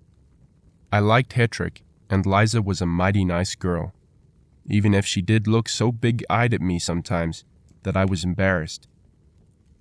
The next day, I went to work at $40 a month. There was one other hand on the place, a Mexican named Miguel. Hetrick came out and watched us that first day, and from time to time, in the days that followed, he came around and watched. But he had no comment and made no suggestions. Only one day he stopped me. "Rye," he said, "I like your work." "Thanks, sir." "You're working well, and you're working fast." "You've good stock," I said, and meant it. "Breeding in these horses, it shows." "Yes." He looked at me thoughtfully. "Breeding always shows through." He changed the subject suddenly. "Rye, Liza told me that you had words with Ollie Burdett." "It was nothing." "Be careful. He's a killer, Rye. He's dangerous. You've known horses like that, and I've watched Burdett. He's got a drive in him, a drive to kill." "Yes, sir." Twice during the following month, Kip came over. He liked to talk, and he liked Mrs. Hetrick's pies. So did I. He was over for my birthday, too, the day I was 18. He looked at my old Chalk and McLanahan. "You should have a Colt," he said. "They're a mighty fine gun." "Heard of them," I admitted. "I'd like one." The next morning when we went out, 9 of Hetrick's best horses were gone, stolen. The story was all there, in the tracks around the corral where we held the freshly broken stock. Moving around, careful to spoil no tracks, I worked it out. "There's 2 at least," I said, "probably 1 or 2 more." Kip had stayed the night, and when I went to the barn for my saddle, he followed along. "I'll go with you," he said. 3 is better than 2. Reading their sign was no problem. I'd been living too long like an Indian. The 3 of us rode fast, knowing as we did that they were going to clear out of the country. We could tell that from the direction they took. There was nothing that way, nothing at all for miles. Hetrick had a fine new rifle, and Kip was well armed. As for me, I still had the old Joslin .50, although it was pretty nigh worn out now. But I knew that old carbine, and could make it talk. The thieves took the horses into a stream and followed it for miles. But that isn't the trick some folks think it is, and it didn't wipe out their trail the way they expected. A horse makes a deep track in wet sand, and sometimes the tracks don't wash out very soon. So, water or not, we held to their trail until they left the stream and took out across a sandy flat, From that, they reached some prairie, but the dew was wet on the grass, and the horses had knocked the grass down, and you could follow it at a trot. On the fourth day of trailing, the thieves had slowed down. We were coming up fast until we smelled a wood fire, and then we started walking our horses. We were going down a long slope covered with pines when we saw the branding fire. We bunched a little as we neared the fire, and they were busy and didn't see us until a horse whinnied. One man dropped his branding iron, and a thin trail of smoke lifted from the grass where the iron fell. There were 4 of them, 4 to our 3. They stood waiting for us as we walked our horses nearer. 4 tough-looking men from the rough country. One of them was a lean, hatchet-faced man with hair that curled over his shirt collar. He had gray striped trousers tucked into his boot tops. "Reckon you got the wrong horses," I said. The big man with the black beard looked nervously at the one with the hatchet face. I was watching him too. He had a bronco look about him that spelled trouble, and I could see it plain. He wore his gun tied down, and his right hand was ready, and they were 4 to our 3. You think so? Hatchet-Face was doing the talking. One of the others was an Indian, or breed, a square-jawed man with a wide face and a beaded vest. "The horses belong to Hetrick here. I broke them all. We're taking them back." "Are you now?" Hatchet-Face smiled and showed some teeth missing. "You're a long ways from home, boys, and we've got the number on you. That means we keep the horses." Kip and Hetrick were forgotten. I could feel that lonely feeling again. The feeling of trouble coming, and of being poised and ready for it. It was the something that happened to me when something was coming up. "No," I said, choosing my words careful-like. "You are 4 to 3, but with us, it's just 1 to 1. Hetrick had a wife and daughter, and I knew he was no fighting man, although he would be right with me when the chips were down. I wanted to keep this short and quick, and I had an idea that I might do it by keeping the fight between the 2 of us. The others didn't look so ambitious about a shootout. Blackbeard would back up quick if he had the chance. The man I'd called was number 1, and if there was to be a fight, he would make it.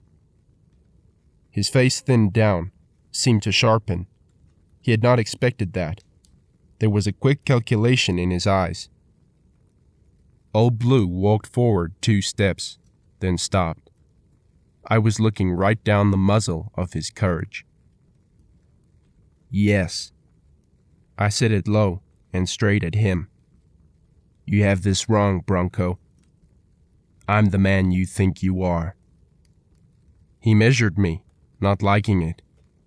"What's that mean?" "It means we take our horses. It means if you reach for a gun, I'll kill you." Never before had I talked like that to any man, nor did I know where the confidence came from, but it was there, as it had been when Logan Pollard stopped McGarry that day when he would have quirted me. Bronco was bothered, but he was still confident, so I gave him time. I wanted his sand to run out. Maybe it would, and there was an even better chance it would not. For whoever Bronco was, he had used his gun. I could sense it, feel it. That feeling sharpened all my senses, set me up and ready for what would come. Yet there was no hanging back. The horses were ours, and no man would dare walk away from such a situation and still call himself a man. Not in the West, not in our day, and we weren't about to walk away. Hetrick and Kip would have got themselves killed, but this time they had the difference, and I was the difference. "Mr. Hetrick," I said, "you and Kip gather up the horses." "Like hell," Bronco flared. Shorty nervously shifted his feet, and that did it. Maybe Bronco thought Shorty was starting something. Anyway, His hand swept back, and I shot him. The bullet cut the Bull Durham tag hanging from his shirt pocket. The second bullet struck an inch lower and right. His gun was half drawn, but he seemed to shove it down in his holster, and he started to take a step back. And then he was dead. A crow cawed out in the trees on the slope. A horse stamped. The other men stood flat-footed, caught that way, unmoving, not wanting to move. And there was no more fight. Even if they had wanted one, it was too late. My gun was out, and they were under it. And few men have the stomach to buck that deal. "I'll get the horses," Kip said, and he started for them. Hetrick got down from his saddle. "Rye," he said, "we'd better collect their guns." "Sure," I said. Shorty stared at me. "Rye," he said thoughtfully. "I never heard that name. Know who you killed?" "A horse thief?" I said. "You killed Rice Wheeler," he said. "The panhandle gunman." "He should have stayed in the panhandle," I said. Chapter 6. Returning was only a 2-day trip. We had no trail to find, and we could cut across country, which we did. Nobody had very much to say that first day out. Late on the second day, when we were walking our horses up a long canyon, Kip said, "That Wheeler, he killed 6 or 7 men." Nobody said anything to that, and he went on, "Wait until I tell this in town. It'll make Ollie Burdett turn green." "Don't tell him," Hetrick said angrily. "Don't say a word about it. I got back my horses, and let's let it lay." "But why not? It isn't every day that a man kills a Rice Wheeler." "You don't know gunmen," Hetrick said testily. "It will start Burdett hunting the boy all the more." Reluctantly, Kip agreed, but only after I said, "I don't want that kind of talk about me. I'm not making any reputation." All the way home, I was thinking it out. I had killed another man. This was 2. That Mexican. My shot might have killed him, but it was Pollard's shot that did kill him. No doubt about that, and I didn't want to claim any more than I had to. Liza ran out to meet us as we came up. "You got the horses?" She was excited. "Did you catch the thieves? Where are they?" Later, I guess she was told, or she heard about it, because for several days she was very big-eyed around me. But she didn't say anything to me about it, or to anyone else, and it wasn't even mentioned for a long time. Sometimes at night we would sit over the table and talk, and I'd tell them stories about living in the mountains alone, and of some of the places I'd seen. And once when we were talking, I went to my saddlebags and got out Ma's picture and showed it to them. She was a pretty woman, only 20 when the picture was taken. Mrs. Hetrick looked at it for a long time, then at me. "Do you know anything about her family?" "No, ma'am. Pap told me that when they were married, her family sort of got shut of her. I mean, well, the way I heard it, they didn't think Pap had money enough. But Pap and Ma, they were happy." Mrs. Hetrick put the picture down thoughtfully. "That dress she had on, that was expensive."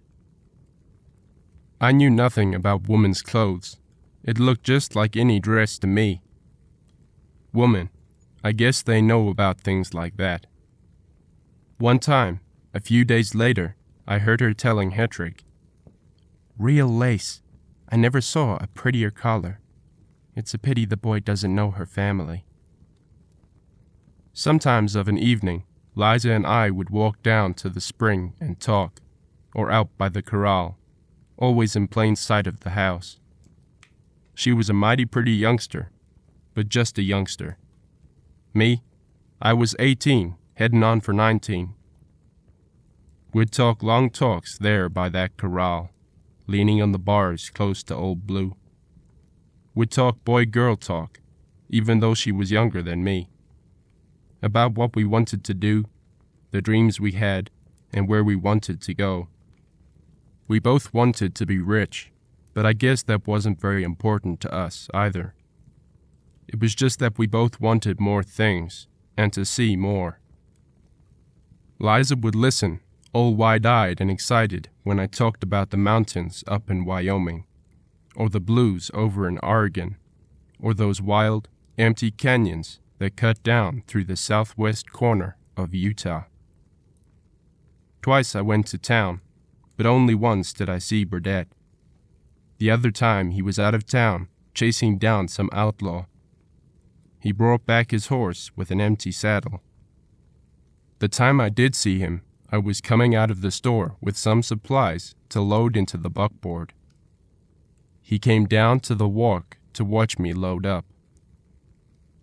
Breaking horses for Hetrick, I hear. That's right. Nice stock. Hear you lost some. Found him again. Any trouble? His eyes were searching mine. It gave me the feeling he might have heard something, but either wasn't sure or didn't believe what he had heard. Nothing to speak of. Lucky. I heard Rice Wheeler was working these hills. By that time, I was up on the seat, turning the team. Liza was there beside me, and she looked up at Burdett. "He isn't any more," she said, and before he could question that, I got the team started out of town. "You shouldn't have said that," I told her. "Now we won't rest until he digs out the story." "I don't care," she said pertly. "I don't like him." It was nice driving along over the trail, talking to Liza. We always had something to say to each other, and it was hard to realize that she was growing up, too. And my time to leave was not far off. Hetrick had much to do yet to make his place pay. He would have a fine bunch of horses to sell, and he had some good breeding stock, so he had a good chance of building something really worthwhile. It made me see what a man could do. When all the rest of them were hunting gold or silver, running saloons or gambling houses, he was quietly building a ranch and a horse herd. It was something stable, something that could last. But once the horses were broken, he would need me no longer, and it was time I started to find a place for myself in the world, and a ranch was what I wanted too. My own ranch, somewhere back in some of those green valleys I'd seen during my wandering. When I had broken the last horse, a sorrel with 3 stockings, I went to Hetrick. "Finished," I said. He opened a drawer in his desk and took out some money. He paid me what he owed me. Not counting what I had drawn on my wages, I had $70 coming to me, and I'd still not touched the $40 Pap left me. I still had that sewed into my gum belt. "Wish I could keep you on, son. There just isn't work enough." "I know. Come around whenever you like, Rye. We enjoy having you." He pushed his desk drawer shut. "Got any plans?" "Yes, sir. I heard tell of some placer diggings down on Willow. I figured to try that. Maybe, I don't aim to ride aimless all my life long. I had an idea that if I could get a stake, I'd start ranching." "That's wise." Hetrick hesitated. Then he said, "Son, be careful around town. Kip got drunk the other night, and Burdett got the story out of him. He knows you killed Rice Wheeler." "I'm sorry." "So am I. But Liza told us she had said something to him about it." "It was nothing. I don't blame her." "It started him asking questions. You'll have to be careful." He took out his pipe and filled it. "Rye, you watch him. He's killed 3 men at the crossing. He's tricky." "All right, sir, but I don't expect to be around there." The next morning after breakfast, I rode away. Liza did not come out to say goodbye, but I could hear her in the next room. It sounded as if she was crying. I sort of felt like crying myself, only men don't carry on. When I was turning into the lane, she ran out and waved. I was going to miss her.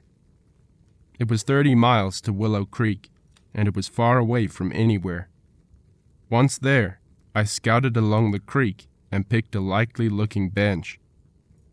It was my first time to try hunting gold, but I'd heard talk of it, and around Pollard's place in California, they had taken thousands from the creeks. The work was lonely and hard.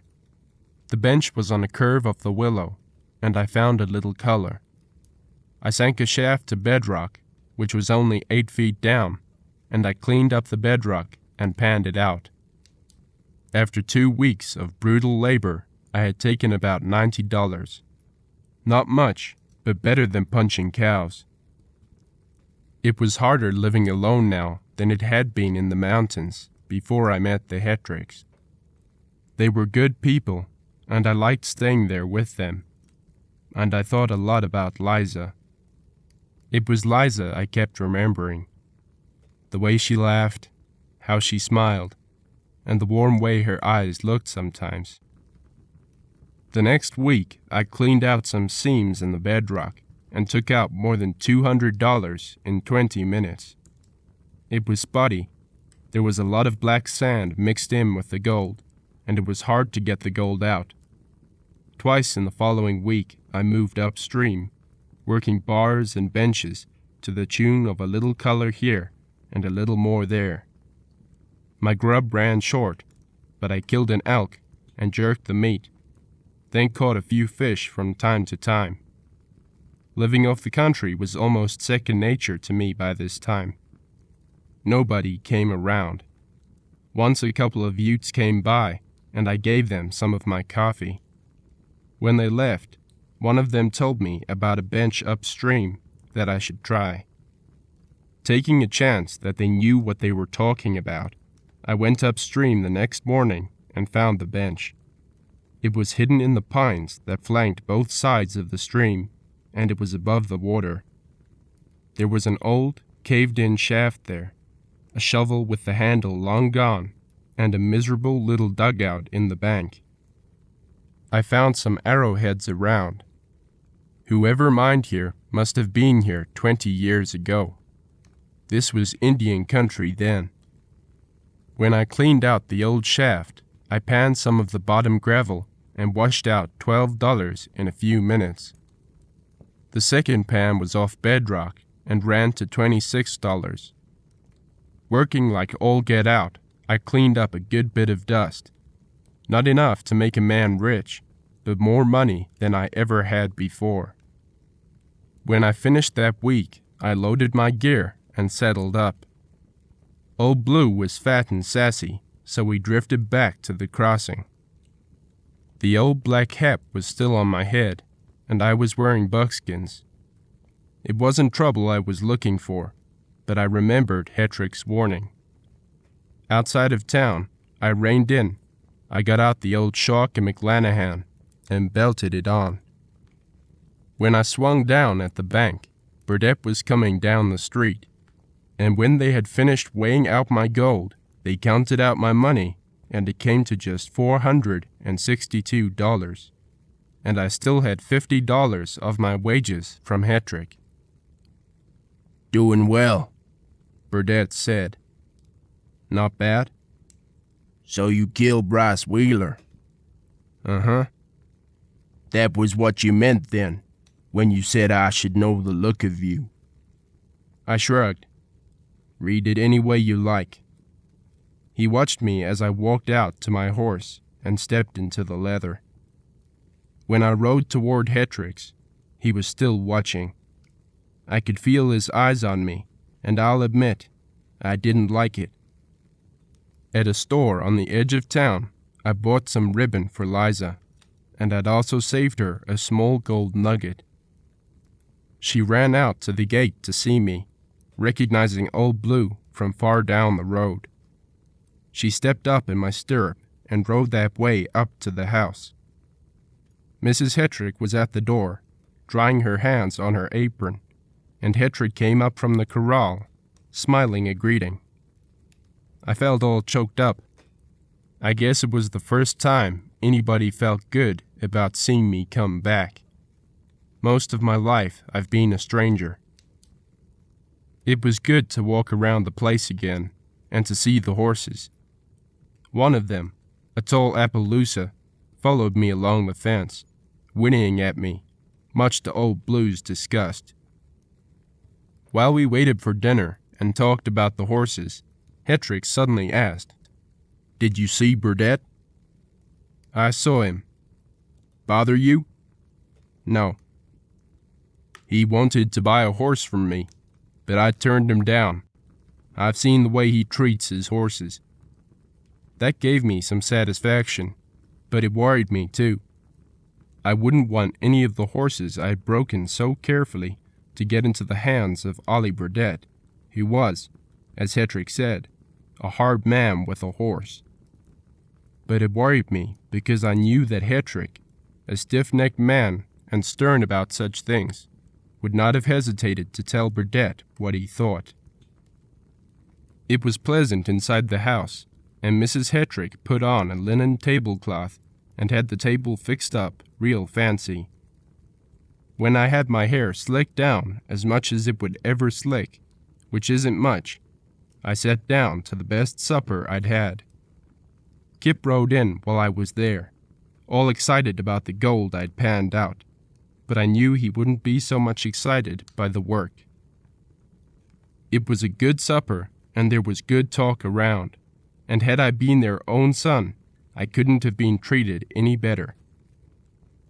"That Burdett," Kip said suddenly. "I don't think he's in your class. He's fast, all right, but not as fast as you." Hetrick frowned. He never liked talk about gunfighters, but Kip was always talking of Clay Allison, the Cimarron gunfighter, or the Earps, Bill Lungley, Langford Peel, or John Bull.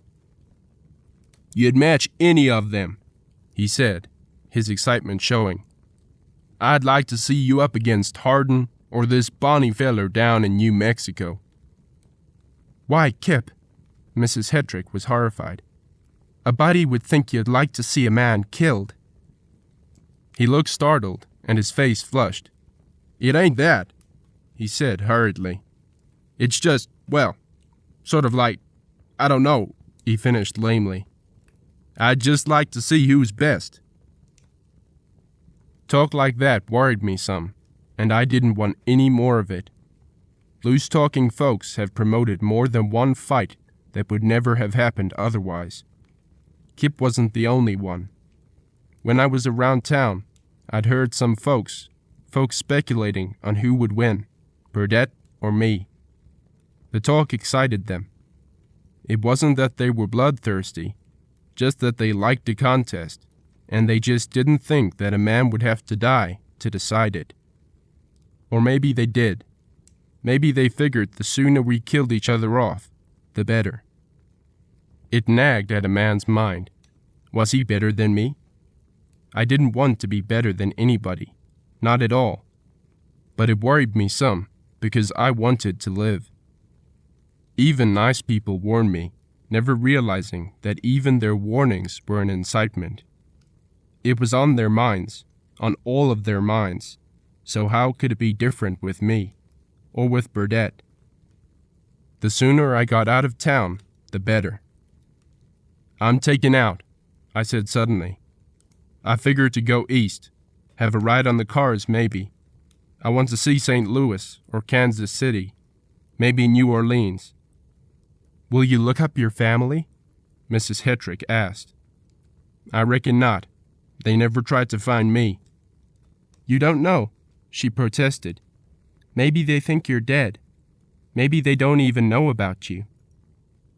"Just as well," They didn't set much store by Ma, or they wouldn't have thrown her over like that. Maybe they were sorry, Rye. People make mistakes. You have some money now. Why don't you look them up? No matter about that, I was getting out of here. I didn't want to hear any more talk about Ollie Burdett or whether he was faster than me. So we talked it out, and I made up my mind to leave Old Blue behind. He was all of 11 years old, maybe even older. It was time he had a rest. I'd ride one of Hetrick's horses over the mountains to the railroad and sell him there. We agreed on that. Hetrick wanted Old Blue. He was gentle enough and would be a good horse for Liza to ride, and she liked him. I said I'd rather see her have him than anybody else, and she flushed a little and looked all bright-eyed. She was a nice little girl, and I was going to miss her. I was going to miss her a lot. Come daylight, I settled up. Burdett was standing on the street when I rode into the crossing with Hetrick. He saw the bedroll behind my saddle. Leavin'? Going east, I said. I want to see some country. Better stay shut of Dodge. They eat little boys down there. It rankled, and suddenly I felt something hot and ugly rise inside me. I turned on him. You hungry? I said. It surprised him, and he didn't like it. We were close up, and he didn't like that. We weren't 4 feet apart, and neither of us could miss. Right then, I stepped closer. It was a fool thing to do, but right at the moment, I was doing it. I crowded him. You hungry? I repeated. You want to eat this little boy? He backed up, his face gray. He wasn't scared. I knew he wasn't scared. It was just that nobody could win if the shooting started. It was too close. It was belly to belly. He wasn't scared. He just wanted to win. He didn't want to get shot, and he was older than me, old enough to be cautious. Later I would have better judgment, but right then I was mad. Any time, I said. Just any time. Those gray eyes were ugly. He hated me so bad it hurt, and he wanted to draw. He wanted to kill me, but he laughed, and he made it sound easy, though it must have been hard to do. You got me wrong, kid. I was just fooling. But he was not fooling. It just wasn't the right time, and Ollie Burdett figured he could wait. Sure, I said. Forget it. So I left him like that, and I rode out of town and down the trail. Maybe I would look up my relatives after all. When I looked back, Ollie Burdett still stood there, but Hetrick was gone. Right then, I had a hunch. I'll see you again, Ollie Burdett. I'll bet on it. And there was an unspoken thought that it would be the last time for one of us. Chapter 7. Market Square in Kansas City was hustling and booming when I first walked down the street. To me it was a big town, all crowded with people, all seeming in a big hurry. I liked seeing the beer wagons with their big Percheron or Clydesdale teams, and I liked watching the fancy carriages with their fine driving horses, all neck reined up and prancing along. And right away I noticed that nobody carried a gun where you could see it, so I stashed mine away behind my waistband. For hours I just walked the streets, looking at all the things I didn't want. I never saw so much I could do without, and never so many people.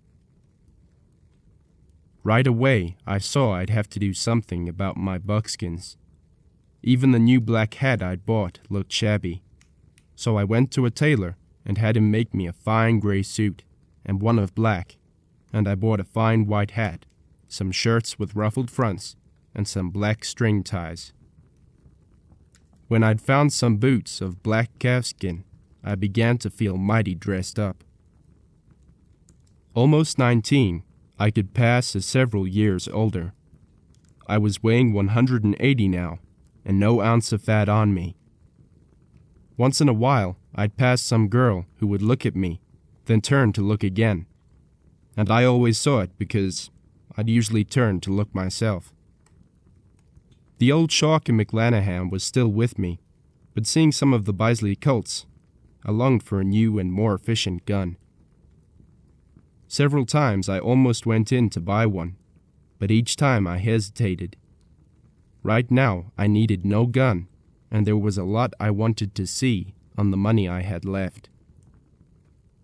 One day on Market Square, I saw a bunch of men sitting or standing around a bench. Some of them looked Western, so I walked over, and when I got there, they were talking about shooting. It was warm, and most of them had their coats off. One tall, finely built man with long hair to his shoulders and a mustache interested me. He was wide across the cheekbones and had gray eyes. Several times I saw him studying me, and whenever I was around, I noticed he knew where I was. There was a young fellow standing near me, and he whispered out of the corner of his mouth, "Wild Bill's trying to figure out who you are." "Wild Bill? Is that Hickok?" "Sure thing. He's a fine shot."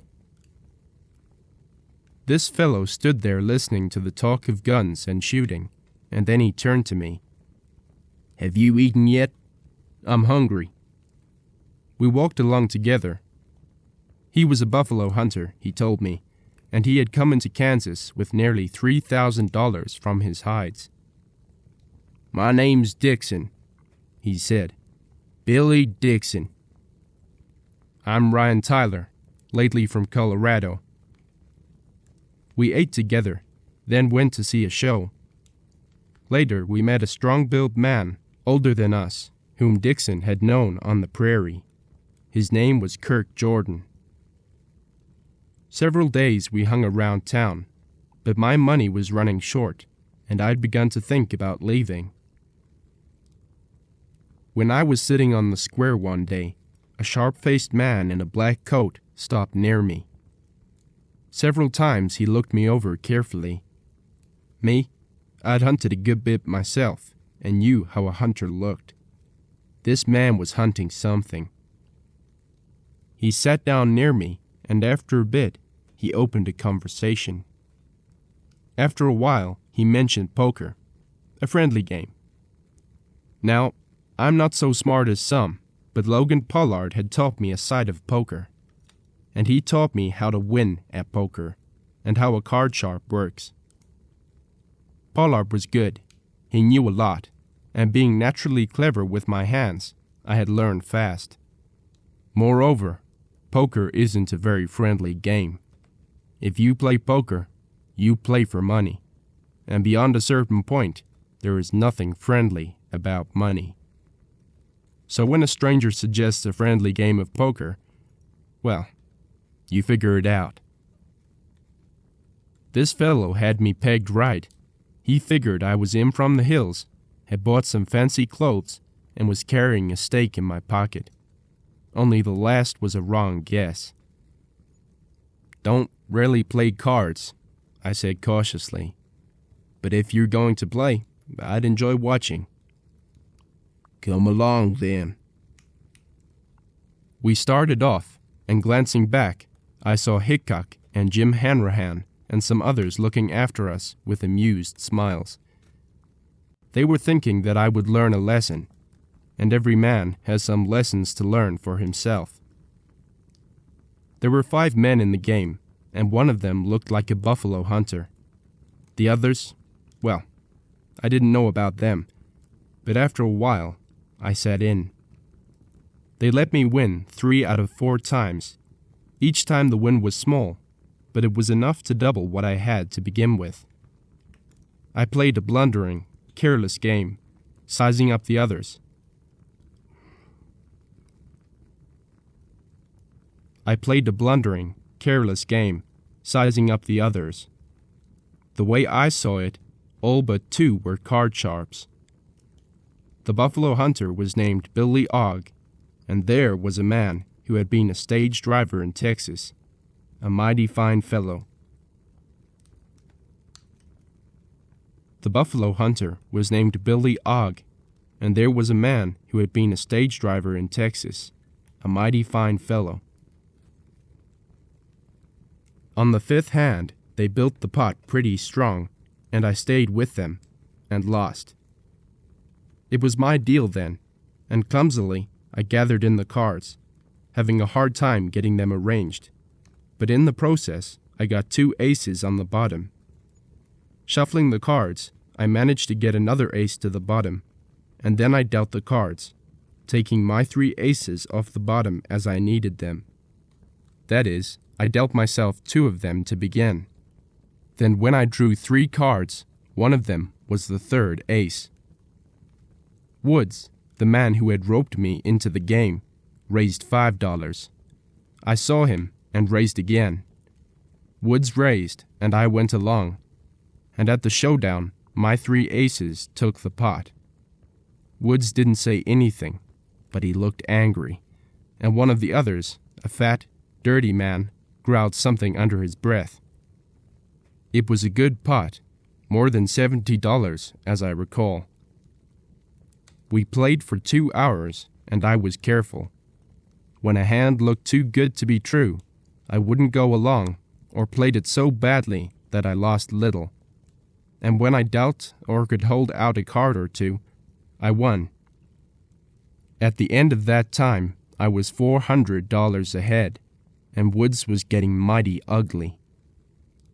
Right about that time, I decided enough was enough. There had to be a break, and I wanted to make it when I was ready, not have Woods or one of the others make it and catch me off balance. Pushing back my chair, I said, "Got to get some sleep. I'm quitting." "You can't quit now," Woods protested. "You've got our money." My smile didn't make him any happier, nor did what I said. "And that wasn't the way you planned it, was it?" Woods's face went red, and the fat man's hand dropped to his lap. Only I'd seen the gun under the napkin almost an hour before. My old shock in McLanahan was out and covering them as I sort of stepped back a little. "You," I said to Ogg, "you've been taken. So's he." I indicated the stage driver. "You two pick up the pot." "Like hell." Wood started to get up. My gun muzzle swung to him. "I'd as soon as kill you," I said pleasantly. "Don't make it necessary." Ogg and the stage driver scooped up the money. Both of them had been in twice as deep as I could have gone, and most of the money was theirs. They gathered it up and went to the door. But at the door, Billy Ogg chucked his own gun. "Come on, Tyler. I'd as soon kill one of them my own self." The 3 of us walked out together. The stage driver was Johnny Keeler, and they split $1,000 between them and insisted I take the $200 that remained. I refused. Ogg glanced skeptically at the old shock in McLanahan. "Does that thing shoot? I didn't think they made them anymore." "It shoots." "I'm beginning to get this now," Keeler said suddenly. "You're Rye Tyler, the Colorado gunfighter." "I'm from Colorado," I said. "You killed Rice Wheeler?" "He stole horses from my boss." Billy Ogg looked me over thoughtfully. "Now that's mighty interesting. The other day down in Tom Spear's place, Hickok said you were a gunfighter. Said he could read it in you." "You'll have to come around and meet the boys," Keeler said. "Wyatt Earp's in town, too." "I'm going to New Orleans," I said. Next morning early, I woke up, bathed, shaved, and got slicked up. Just as I was starting to pack, there was a knock on the door. When I opened it, there was a man standing there with a box in his hands and a rifle. The rifle was a new .44 Henry repeater, the finest made, and in the box were two of the hard-to-get Smith & Wesson Russians, the pistol that was breaking all the target records. Behind the man came Billy Ogg and Johnny Keeler. "A present from us," Ogg said, grinning at my surprise. "You saved our money. This is a present." Long after I was on the riverboat, headed downriver for New Orleans, I handled those guns. Yet it was with something like regret that I packed away the old Shock McLanahan. It had been with me a long time. For 2 weeks I loafed in New Orleans, seeing the sights, eating the best meals, sometimes playing cards a little. But this was honest playing, for I played with honest men, and I lost a little, won a little, and at the end of 2 weeks had won back half of what I'd spent around town. New Orleans was a lively place, and I liked it, but I was getting restless to leave. The West was my country, and I had to be doing something. Nowhere in the world was there anything that belonged to me, nor did I have any place to call home. Also, I kept thinking about Liza. She would be 16 now, and girls married at 16. The thought of her marrying somebody made me feel kind of panicky and scared, as if I was losing something I needed. Finally, I packed to go, and then while I was waiting for time to leave, I went to a gambling hall called the Wolf Trap. As soon as I was inside the door, I saw Woods, and with him a local tough known as Chris Lilly. Wanting no trouble, I turned at once and went out. The streets were dark and silent. It was very late, and few people were about. Walking swiftly, I was almost to the end of the street when I heard somebody running behind me. Quickly I ducked into a doorway. Nobody passed, and nobody came near. Yet I had heard those feet. Suddenly I remembered that at this point another street, a very narrow one, intersected the one which I had been walking. It would be on that other street that I'd heard the running. Deliberately, I crossed the street away from the corner. Cities were new to me, but the hunting of men is much the same anywhere.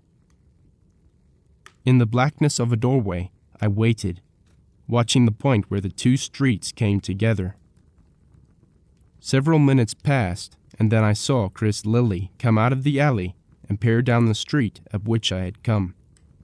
The street was, of course, empty. All was dark and still, except under the few misty streetlights.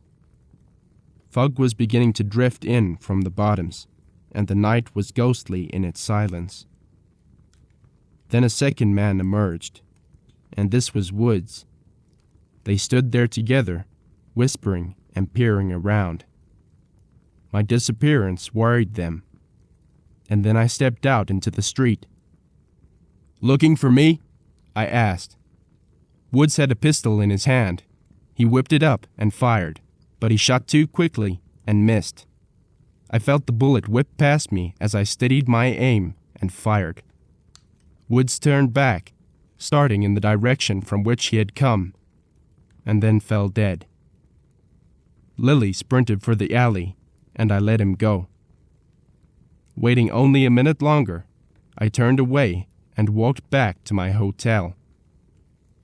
By daybreak, I was riding a rented horse west of the river, and I had killed my third white man. But this time with the Smith & Wesson .44, not the old Shock and McLanahan. Chapter 8. In 1872, much of Texas was still wild. In eastern Texas, there were vast thickets of chaparral and some good forests. It was lonely country, dangerous for a stranger. It was feuding country, too. The Lee Peacock and Sutton Taylor feuds had left the country split wide open. Neither of them was really settled, and much of the bloodiest fighting was still to come. Every ranch in some sections of eastern Texas was an armed camp, and few men rode alone. There were old enmities that had survived the fights of the regulators and the moderators, and the fighting and general lawlessness had brought into the country some bad men from the Indian Territory and elsewhere. But Texas had enough of her own. In Marshall, I bought a horse. He was a fine dappled gray, the fastest walking horse I ever saw. He was 17 hands high and could rarely step out and move, ideal for such a trip as this. Some nights I camped out, and at times stayed in wayside inns or at ranches. It was good riding and new country for me. In the back of my mind all the while was the thought that I was heading for Colorado, where I'd stay a while before riding on to California to visit Logan and Mary.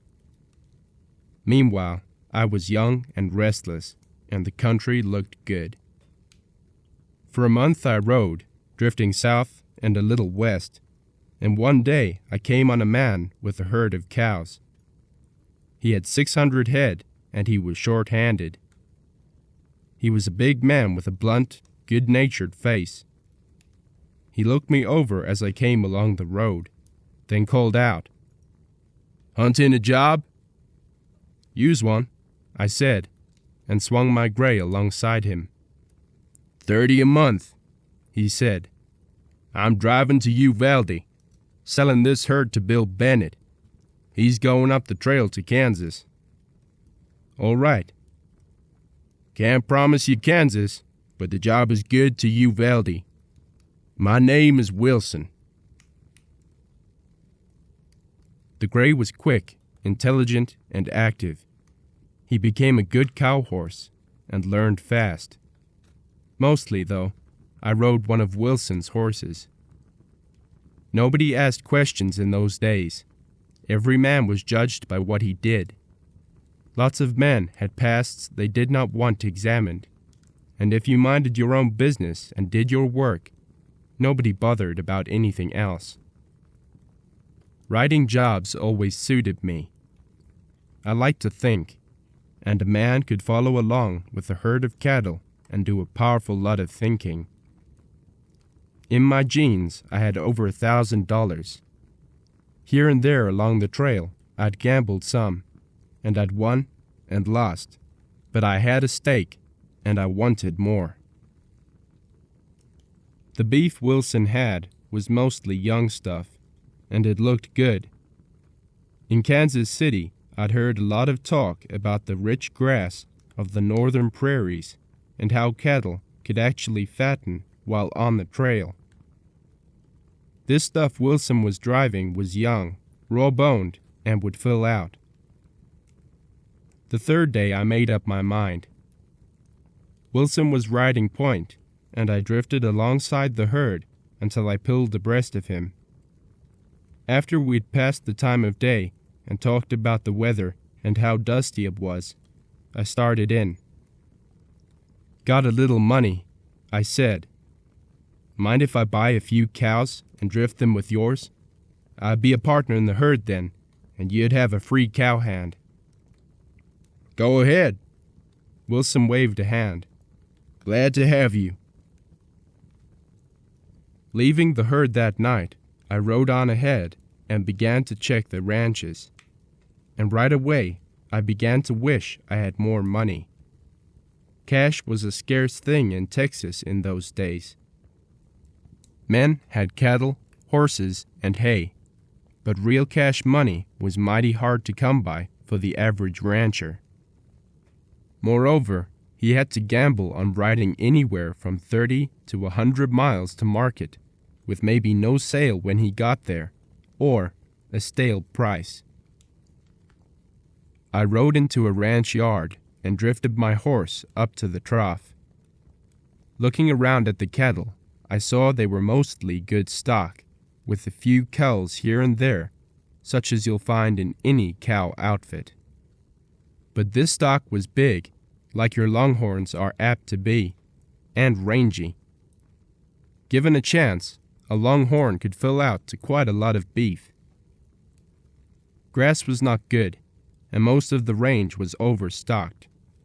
Most of the ranchers had not begun to realize that there was a limit to the amount of stock the range could carry. Their great argument was a buffalo. They had themselves seen the range black with their millions. I had seen it too. But what I remembered that some of them seemed to forget was that the buffalo never stopped moving. They gave the grass a chance to grow back. It was a different thing with cattle. They were confined to one range once men began to herd them, and they ate the grass to nothing. My horse walked up to the trough and started to drink, and a long-geared man in boots with run-down heels walked over from the corral. "Light and set," he invited me. "Don't get many visitors hereabouts." "Riding through," I told him as I swung down. "I'm going to Uvalde." "What I ought to do," he said, biting off a chew. "I should drift me a herd up to San Antone, but that takes hands, and I ain't got him. I'd like to drift a herd to Kansas." "Risky," I said. "Indians, herd cutters, and such like." His wife came out to look at me, and two wide-eyed children in homemade dresses. "Might buy a few myself," I said thoughtfully. "I'm riding through. Shame to make the trip for nothing." He glanced at me. My rig was new and looked good and prosperous. "You could do worse," he said. "Fact is, if a man had him a little cash money, he could buy cows mighty cheap." "Don't know," I said doubtfully. "A man could lose a sight of money that way. Stampedes. Men have made money going over the trail, but they've lost it too. Lost their shirts, some of them." "Young fellow like you," the rancher said.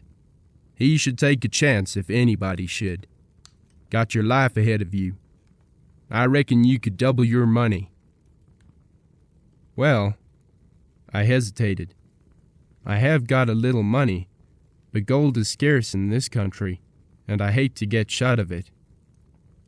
I let that settle down through his thinking for a few minutes, and then added, "Why, a man can buy most anything for gold in this country." "Gold?" He looked at me again. "Mister, if you want to buy cows with gold, you don't have to go any farther. They pay $10 a head in San Antone. Now more'n I'd pay. A man's got risks driving to Kansas. He has to hire riders, get a chunk wagon, grub, a string of horses. Takes a sight of money." The rancher chewed slowly, looking thoughtful. "Might sell a few," he said. "Could use some cash money." Cattle bred like rabbits, and his range was overstocked.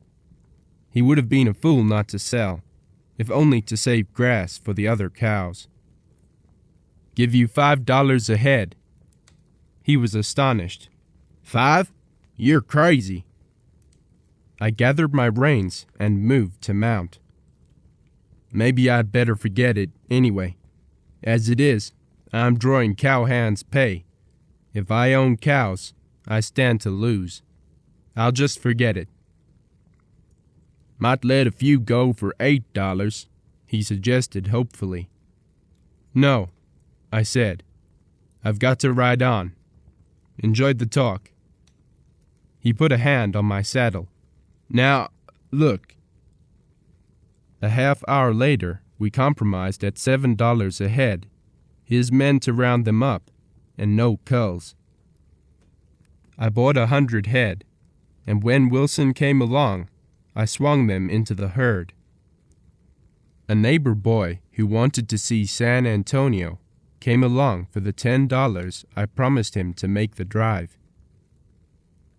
It was a good feeling, seeing those cattle, knowing they were mine.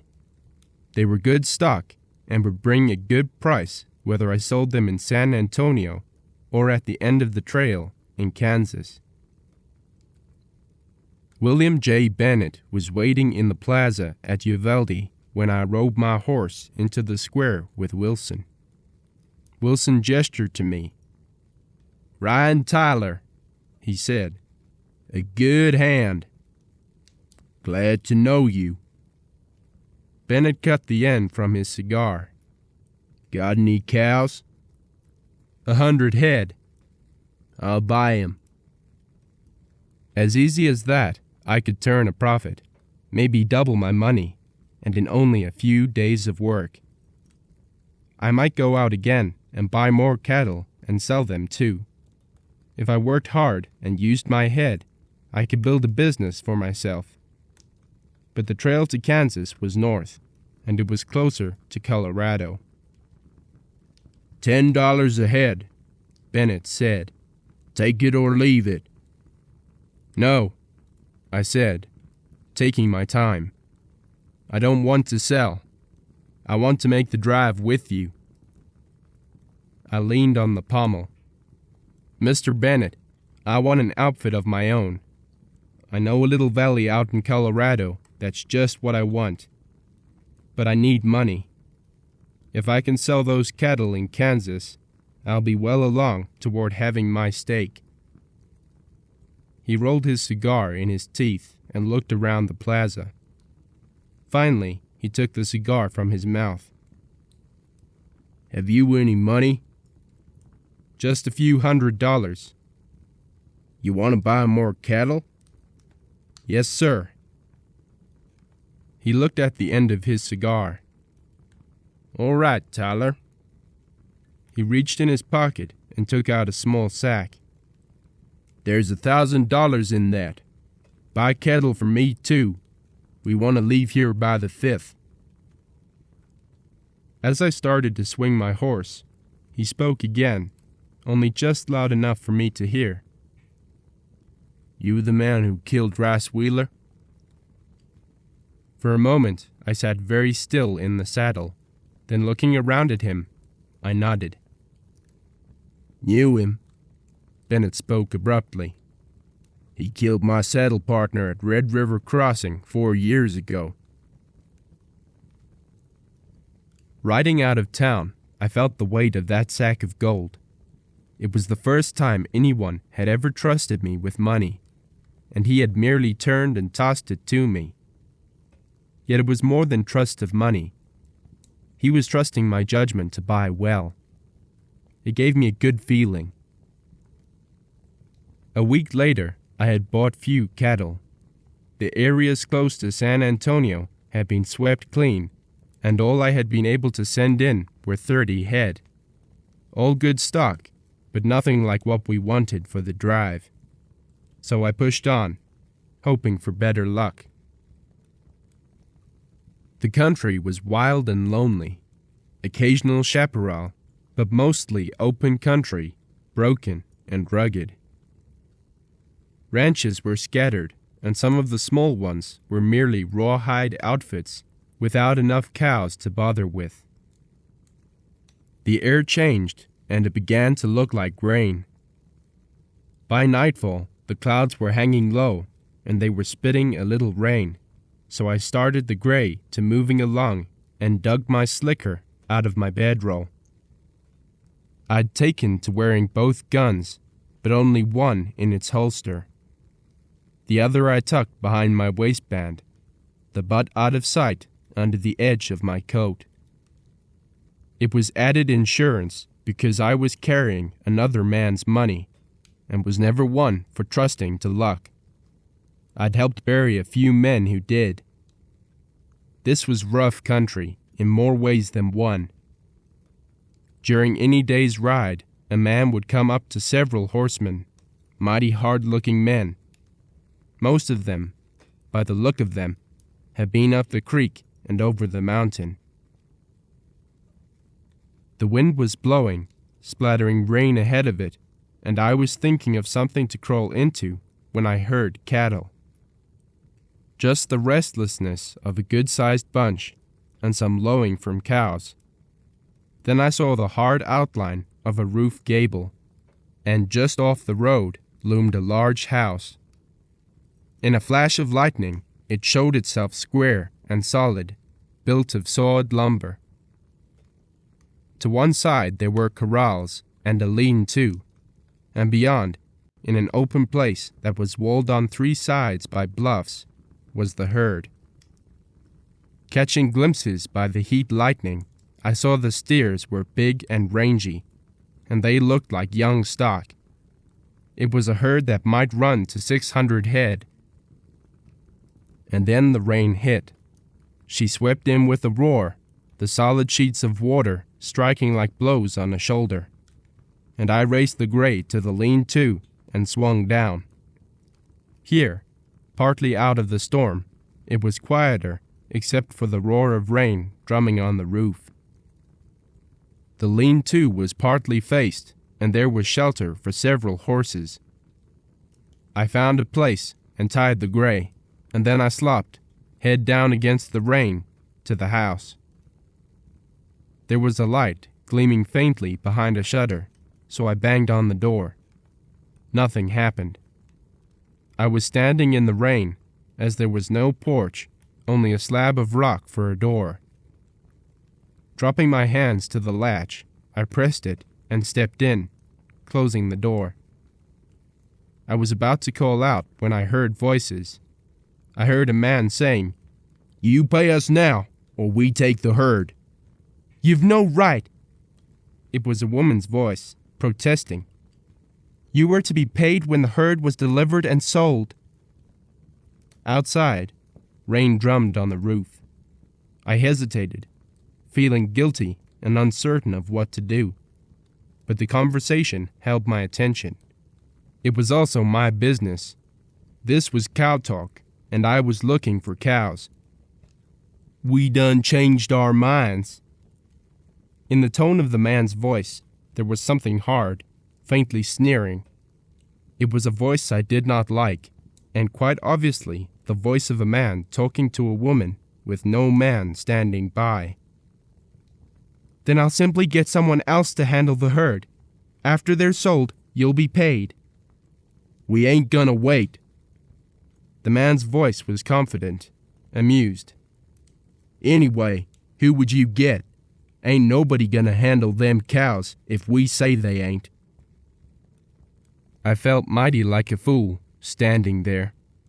But this woman had a herd to sell, and it looked mighty like I'd be doing her a favor to buy it right now. But it was not going to make me any friends among those men.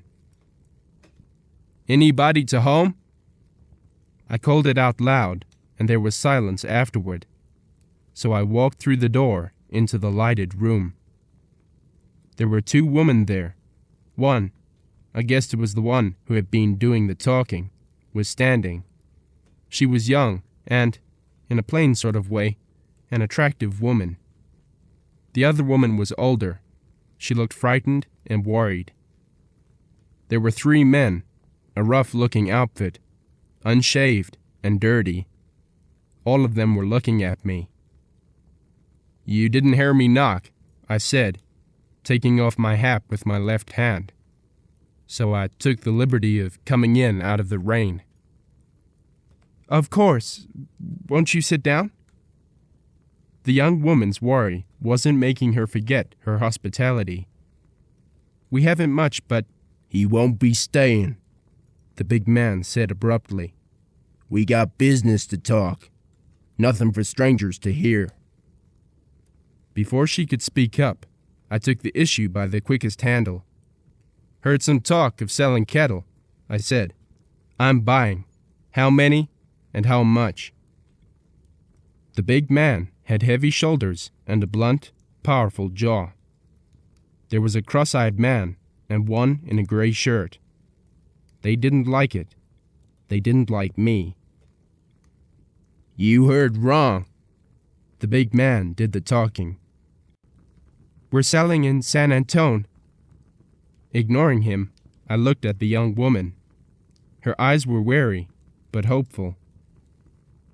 I take it you're the owner. I'll buy the kettle here and save you the drive. I'm buying for Bennett, and he's the only one buying in San Antone right now. From an easy steal, it was beginning to look to the three men like a total loss. The big man was getting red around the gills, and the others were showing their anger. So I took the play right away from them. Ma'am, coming in like I did, I couldn't help overhearing some of the talk. Seems you hired these men to round up the cattle, to pay them when the cows were sold. That right? It is. Now you look here. The big man stepped toward me, his lips thinned down. I'll buy your cattle, I said to the young woman. I'll buy them as they stand according to your tally. I'll pay cash. I'll sell. I swung 1 foot, just enough to face all three of them. The cattle are sold to me, I said. You're fired. You, shut up. I took an easy step toward the big man. I'm paying you off right now. You work for wages, and I'm paying your wages. Want to make something out of that? It had them flat-footed. I was no defenseless woman, and while I might look young, that gun on my hip was as old as his. We got no argument with you. You didn't hire us, you can't fire us. My eyes stayed right where they were, on him, but I spoke to her. Ma'am, will you sell me those cows? You just bought them, she said quietly. The price, I said, will be mutually agreeable. The man in the gray shirt was inching his hand down. Some signal seemed to pass between them, and the big man started to move, so I shucked my gun and laid the barrel across the side of his jaw. He went down as if he'd been hit with an axe, and my gun muzzle dropped on the other two. The fewer there are, I said, the fewer I have to pay. They wanted to try me. They wanted it so bad they could taste it. Maybe if they both tried, they might take me. But somebody had to make a move, and nobody was anxious to die. And there is something about a man who knows what he intends to do, who knows what he can do. Burdett had seen it in me, and Logan Pollard had seen it long ago. These men could see it now, and they hesitated. The man on the floor groaned. Slowly, the gray-shirted man let his hand relax. Pick him up, I said, and get out. The man in the gray shirt hesitated. What about our money? He asked. They were to get $30 a month, the young woman said. They worked about 3 weeks. With my free hand, I counted out $25 per man. Pick it up, and if one of you feels lucky, start something. They could see I was young, but this was John Wesley Hardin's country, and he had killed 20 men by the time he was my age. They didn't like it, but I was too ready, so they picked up their money and got out. I followed them to the door and watched them get their horses. Don't get any ideas about those cattle, I said. If anything happens to them, or to any part of them, I'll hunt down all three of you and kill you where I find you. Waiting in the doorway, I listened to them move down the road, then went back inside. The two women were putting food on the table. The young woman turned on me. Thanks, she said. Thanks very much. It embarrassed me, the way they were looking at me, so I said, $7 a head? All right. She pushed the tally sheet across the table. It was for 637 head. How will you get them to San Antone? Hire riders. There's nobody. Those were the Tetlow boys. Nobody wants trouble with them. Rona, we might get Johnny, the older woman suggested, and we can both ride. All right, Mom. Rona turned to me. I've been riding since I was 6. We can both help. So it was like that, and I took the herd into San Antone with 2 women and a boy of 14 helping me. But I had an old mossy horn steer leading, and he liked to travel. He was worth half a dozen riders. Bennett paid Rona himself, glancing at me from time to time. When he had paid her off, the 2 of them turned to go. Rona held out her hand to me. Thanks, she said. They were all we had. One of Bennett's hands came in. Tyler, he said, you want those cows? Something stopped him. I guess it was the way everybody looked. Everybody but me, that is. Bennett's face went kind of white, and both the women turned back again to look at me. We stood there like that, and I was wondering what was wrong. And then Rona said, Your name is Tyler. Yes, ma'am, I said. Not Ryan Tyler. Yes, ma'am. She looked at me again, and then she said quietly, Thanks. Thanks, Mr. Tyler. And then both women walked out. Bennett took his cigar from his teeth and swore softly, bitterly. Then he put the cigar back in his mouth, and he looked at me. You know who they were? Who? That was Rice Wheeler's widow, and his mother. Chapter 9. We pointed them north and took the trail, and it was a good feeling to be heading north and to know that I owned part of the drive, that at last I had a stake in something. After the first week, the cattle settled down to the pattern of the drive. Every morning at daybreak, that old mossy horn was on his feet and ready, and the first time a cowhand started out from the chunk wagon, he turned his head north and started the herd. It was a hard, tough life, and it took hard men to live it. From daylight to dark in the saddle, eating dust, fighting ornery cow stock, driving through occasional rainstorms, and fording rivers that ran bank full with tumbling water. But we kept them going.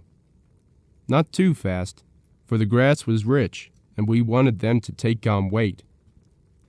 Sometimes for days at a time, they just grazed north, moving the way buffalo moved, taking a mouthful of grass here, another there, but moving.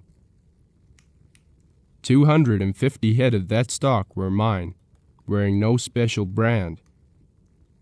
Depending on prices, I could hit the other end of the trail with between $5,000 and $7,000, and that was a lot of money, and it was real money, not gambling money. New grass was turning the prairies gray-green, and there were blue bonnets massed for miles along the way the cattle walked, with here and there streaks of yellow mustard. The grazing was good, and the stock were taking on weight. If we got through without too much trouble, we would both make money. Nothing was ever said about Rice Wheeler. Sometimes I wondered what they thought when they heard my name called and knew who I was. Bennett ventured the only comment about 2 days out. I'd cut out to head off a young steer who was getting ornery and trying to break from the herd. Bennett helped me turn him back, then turned in alongside me.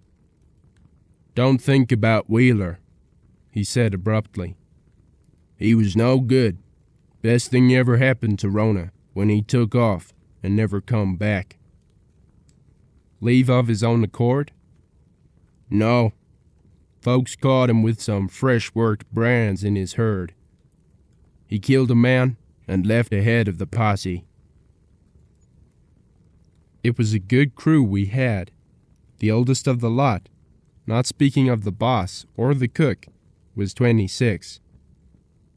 2 of the hands had just turned 16, and we had 14 cowhands in all, 17 with Bennett, the cook, and me. We crossed the Red at Red River Station and pushed on into Indian country, heading for Wichita.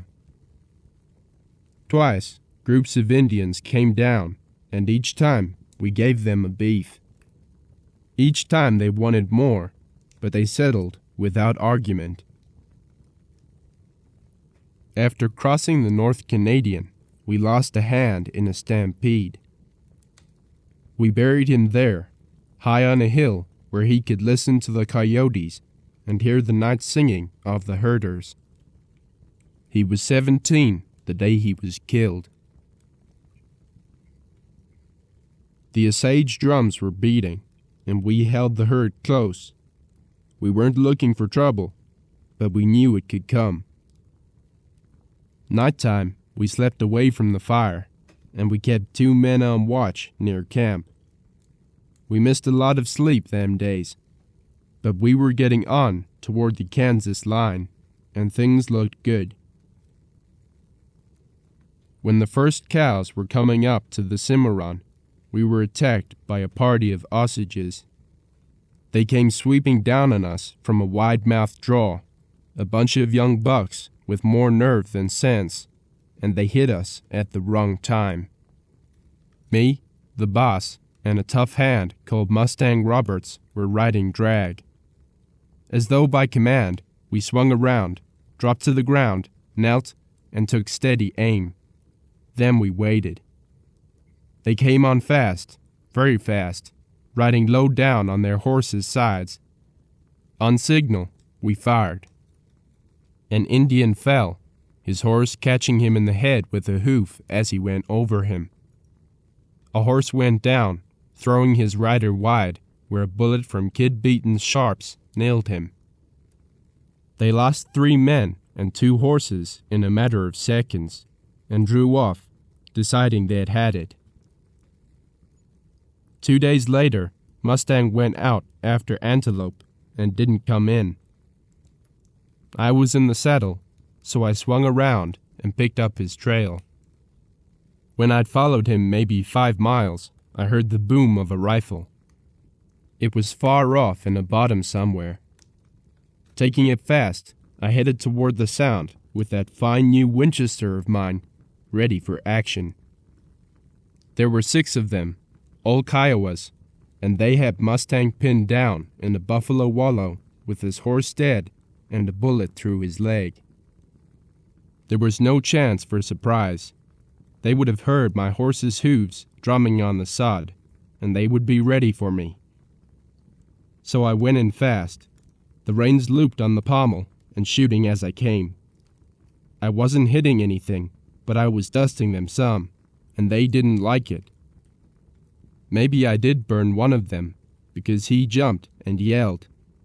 Then I went down into that buffalo wallow, riding fast, Mustang covering me. He nailed one of them just as I swung down to the wallow, and then he came up, and I slid an arm around his waist as he put a boot in my stirrup. Surprising thing was, we got away with it. We got clean out of there, with Mustang shooting back at them. 5 of us came back later and picked up his saddle. We scouted some and found a lot of blood on the grass at one point, a little and a couple of others. "Killed one," Kid Beaton said. "Killed one, sure." And then there were days of dust and driving, and the grass thinning out a little. So we swung wide, taking a longer route, ducking the main trail, finding richer grass to keep the stock up. Twice we stopped and let them loaf and graze 2 days at a time. Bennett knew cattle, and he knew the markets. We moved on. Crossing the Kansas line, we found a long, shallow valley with good grass and a creek. We moved the herd into the valley and made camp near the creek, upstream from the herd in a bunch of willows and some cottonwoods, big old trees. We were just finishing chuck when we heard the beat of horses' hooves and 4 men rode up. Mustang put his plate down and glanced over at me. "Watch yourself," he said. 3 of them got down. The leader was a small man with a thin face and quick, shifty eyes. The 2 backing him were tough, dirty men, one of them a breed. "My name's Lee Bowers," the leader said. "Come daylight, we're cutting your herd. 'Fraid you might have picked up some of our cattle, by mistake," another man said, grinning. Bennett was quiet. He was standing there with his feet apart, holding his coffee cup. "Nobody cuts my herd," he said flatly. Bowers laughed. He had a laugh with no smile in it. "We'll cut it," he said. When they came up, I'd been standing over the coffee pot with a fresh-filled cup. Now I stepped a little away from the fire, still holding the cup. "I don't think so," I said. Bowers turned to look at me. He turned his head straight around, and he looked at me out of both eyes, the way a snake does. He had his gun tied down, and it was a Bisley Colt. I remember there was a patch on his vest, sewn with lighter material. The patch was below the heart. "We've got 25 fighting men," he said, and he was measuring me. "We'll cut it all right." "You don't need 25, I said, stepping out a bit more from the fire. "You only need 1 if he's good enough. Otherwise 25 couldn't do it, nor 50. The boys here," I added, "like a fight. Ain't had much fun this trip." He kept looking at me. Mustang Roberts was off on my right. He had his leg bandaged, but there was nothing wrong with his gun hand. Kid Beaton was a little farther over. "Who are you?" he asked softly. "My name is Rye Tyler," I said, "and I own some of these cows." Lee Bowers' eyes glinted, and his tongue touched his lips. He was laughing a little now. "Rye Tyler," he said, "who killed Bryce Wheeler and then let Burdett run him out of Colorado." It was poor shooting light, with only the fire flickering and the shadows uncertain and strange. "Burdett never ran me out of anywhere," I said, "but that's no matter. You ain't cutting this herd." "Burdett ran you out of Colorado," he repeated, a taunt in his tone. "You're yellow." My first bullet cut the top of that white patch on his vest. My second notched the bottom of the hole made by the first. Lee Bowers fell with his head in the fire, but he didn't feel it. He was dead. It happened so fast that nobody had a chance to do anything. But no sooner had the sound of the shots died than Kid Beaton threw down on them with his sharps. "You boys drag it," he said, and gesturing toward the body, "take that with you." "Now," said the cook. He was holding one of those old Colt revolving shotguns. "Or we can bury all of you here." They dragged Lee Bowers out of the fire and slung him over his saddle. None of them looked so very spry, and I'd say they'd lost some wind. Bennett walked toward them. Don't come near my herd. If so much as one cow is missing, we'll hunt down every man jack of you and hang you to the highest tree. And if there isn't a tree, we'll drag you." They rode off, drifting mighty quiet. Mustang Roberts looked around at me, drinking coffee. "See that? With his left hand yet, and never spilled his coffee." Bennett turned around to me. "Nice work, Tyler. I've heard of this man.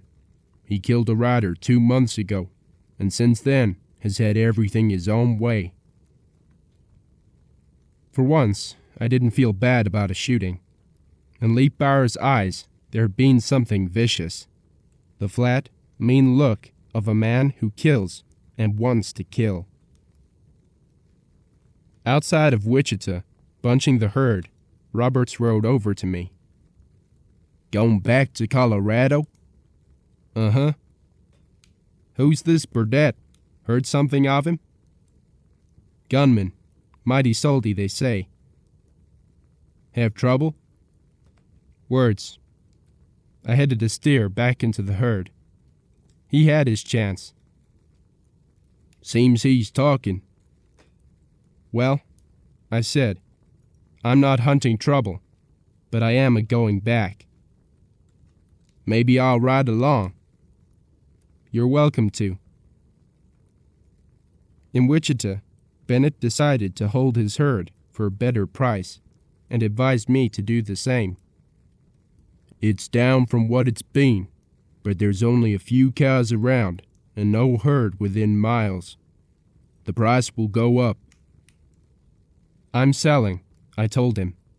"I want to go to Colorado." He nodded, chewing on an unlighted cigar. Then he took the cigar from his lips and looked at it. "You stay with me," he said. "We'll make a good thing of this. Then bring another herd from Texas. A few years, and you'll be a rich man." "Maybe. I don't want to kill a man for every herd, though." "Won't have to." He gestured south. "By now, every herd cutter on the trail knows what happened to Lee Bowers. There'll be no more trouble." It was there for me, and I liked cattle drives. It was hard, brutal work, but it was strong work and good work, and the man was doing things. There was talk of taking cattle to Wyoming and Montana, and there was open country up there. New country, fresh country. But there was a girl in Colorado I kept thinking about. She had been only a youngster then, but by now... "No," I told him. "Thanks anyway. I'm going back." "Burdett?" "No. I hope I never see him. Well, there's somebody there I want to see. And there's that ranch I want."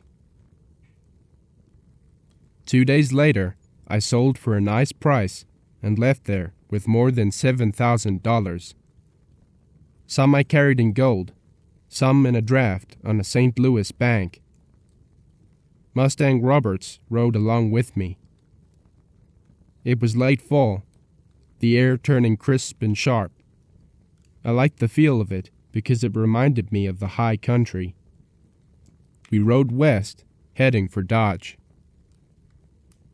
The new town was at the end of the tracks and crowded with hide hunters, the buffalo men of the plains country.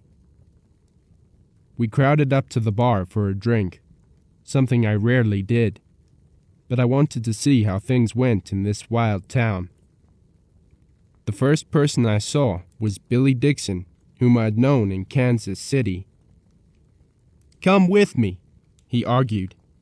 "I'm going out west of here and shooting the big herd. We can make a fortune in a few months." "Not me. I don't like to kill." Dixon glanced at me. I guess Mustang Roberts did too. My face started getting red, and I told them, I mean that. I kill for food or if somebody pushes me, not otherwise." Reminds me, Dixon said. Billy Og told me that gambler we knew, that Charlie Woods. Billy said he was killed.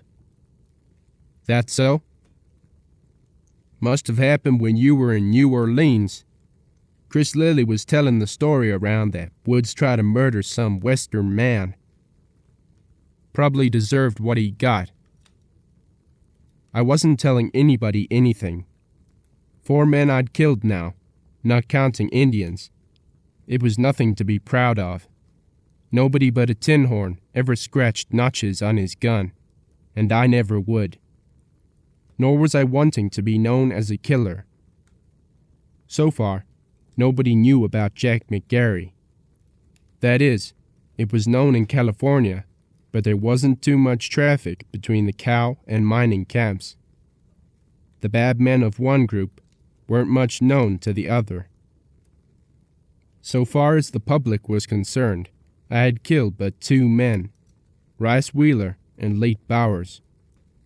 So far, not so many knew about me, although the reputation of the 2 I'd killed had been such as to make folks believe me a dangerous man. No man in his right mind wanted such a reputation, which immediately made a man a target for half the would-be gunslingers in the country. And if I were to be known for something, I wanted it to be something of which I could be proud. Thinking about you the other day, Dixon continued. Didn't you tell me you worked for a man named Hetrick out in Mason Crossing, Colorado? Uh-huh. Fine man. Then you'll be sorry to hear this, but you'd better know it now. He's dead. Ollie Burdett killed him.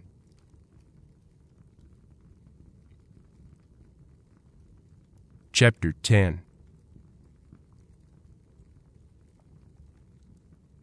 It took a while for it to sink in. Hetrick almost never carried a gun, and he was a man who never got angry with anybody. He did not believe in killing. He was a stern but gentle man. Yet he was also a man who would not compromise his principles. Even so, there seemed no way he could have come to trouble with Burdett. He was rarely in town, and he did not loaf when he was there, or drink. He did what business brought him there, and left. He was a man who preferred his own family, his own home. Then I began to think. Hetrick had stood beside me when I made Burdett take water. To Burdett, it would be a galling thing to know that even one man lived who had seen him back down, who had seen him refuse an issue. That must have been it. Burdett could not rest easy as long as one man knew. And it might even be that Hetrick had heard Burdett's story of running me out of the state and had told the true version of what happened that day on the street. A thing like that would ride Burdett. His reputation as a dangerous man was all he had. He was an empty man, but he was a killer. When did it happen? 4, 5 months ago. I see. The glass in my fingers still held whiskey. I had never cared for it, and suddenly I cared less for it now. Right now, I had only one idea. I was going back to Mason Crossing. Yet it was not Ollie Burdett that I thought of. It was Liza. What about Liza? Where would that leave her? You like this town? I asked Mustang. I lost nothing here. All right, we're riding. Billy Dixon went out on the walk and watched us get in the saddle. You take care of yourself, he warned. That Burdett's a bad man. Me? I just waved a hand. Country slid away behind us. Big, open, grassy, wonderful country. 2 days out, we saw the big herd. Black sea of shifting buffalo as far as the eye could reach. Never saw anything like it. Made my gray plum skittish, but we circled, and come sundown, we followed a stream bed through the herd and away. Country began to get rougher, all cut up with ravines and some high mesas. I was getting so I liked the smell of buffalo chip fires, although it brought back memories of Pap and the wagon train. Someday, I wanted to go back and find his grave and put a stone marker on it. He would have liked that, but I wouldn't move him. He was always one to say, "Let the chips fall where they may." He had fallen there, and he would like to lie there, right in the middle of the West. He could have built himself a good life, Pap could. Sometimes I wondered what would have become of me if he had lived. Probably I'd never have used a gun. I'd have gone to school to be a lawyer or something. A man never knows. Bennett had tried to tell me one night before I left Wichita that men like me were needed, that the country had to grow up, and it had growing pains, and that all the guns must not be on the bad side. There had to be guns for the right, too. That I knew, yet it was a hard thing to be sure one was always on the right, and sometimes there wasn't a chance for figuring out the right and wrong of it when guns started smoking. We rode on into rougher, wilder country. One time we had a brush with Comanches. Nobody killed. Mustang downed one of their horses a quarter of a mile away with his sharps. They didn't figure to like that sort of shooting, and they went to hellin' across the country. "Never forget you saved my bacon that time," Mustang said, shoving a shell into the breech. "What time?" "Them Kiowas. They had me. Cold turkey. Horse dead, bullet in my leg, and just 3 rounds of ammunition left. Then you come a-running. Mighty fine sight you made." "You was late for supper."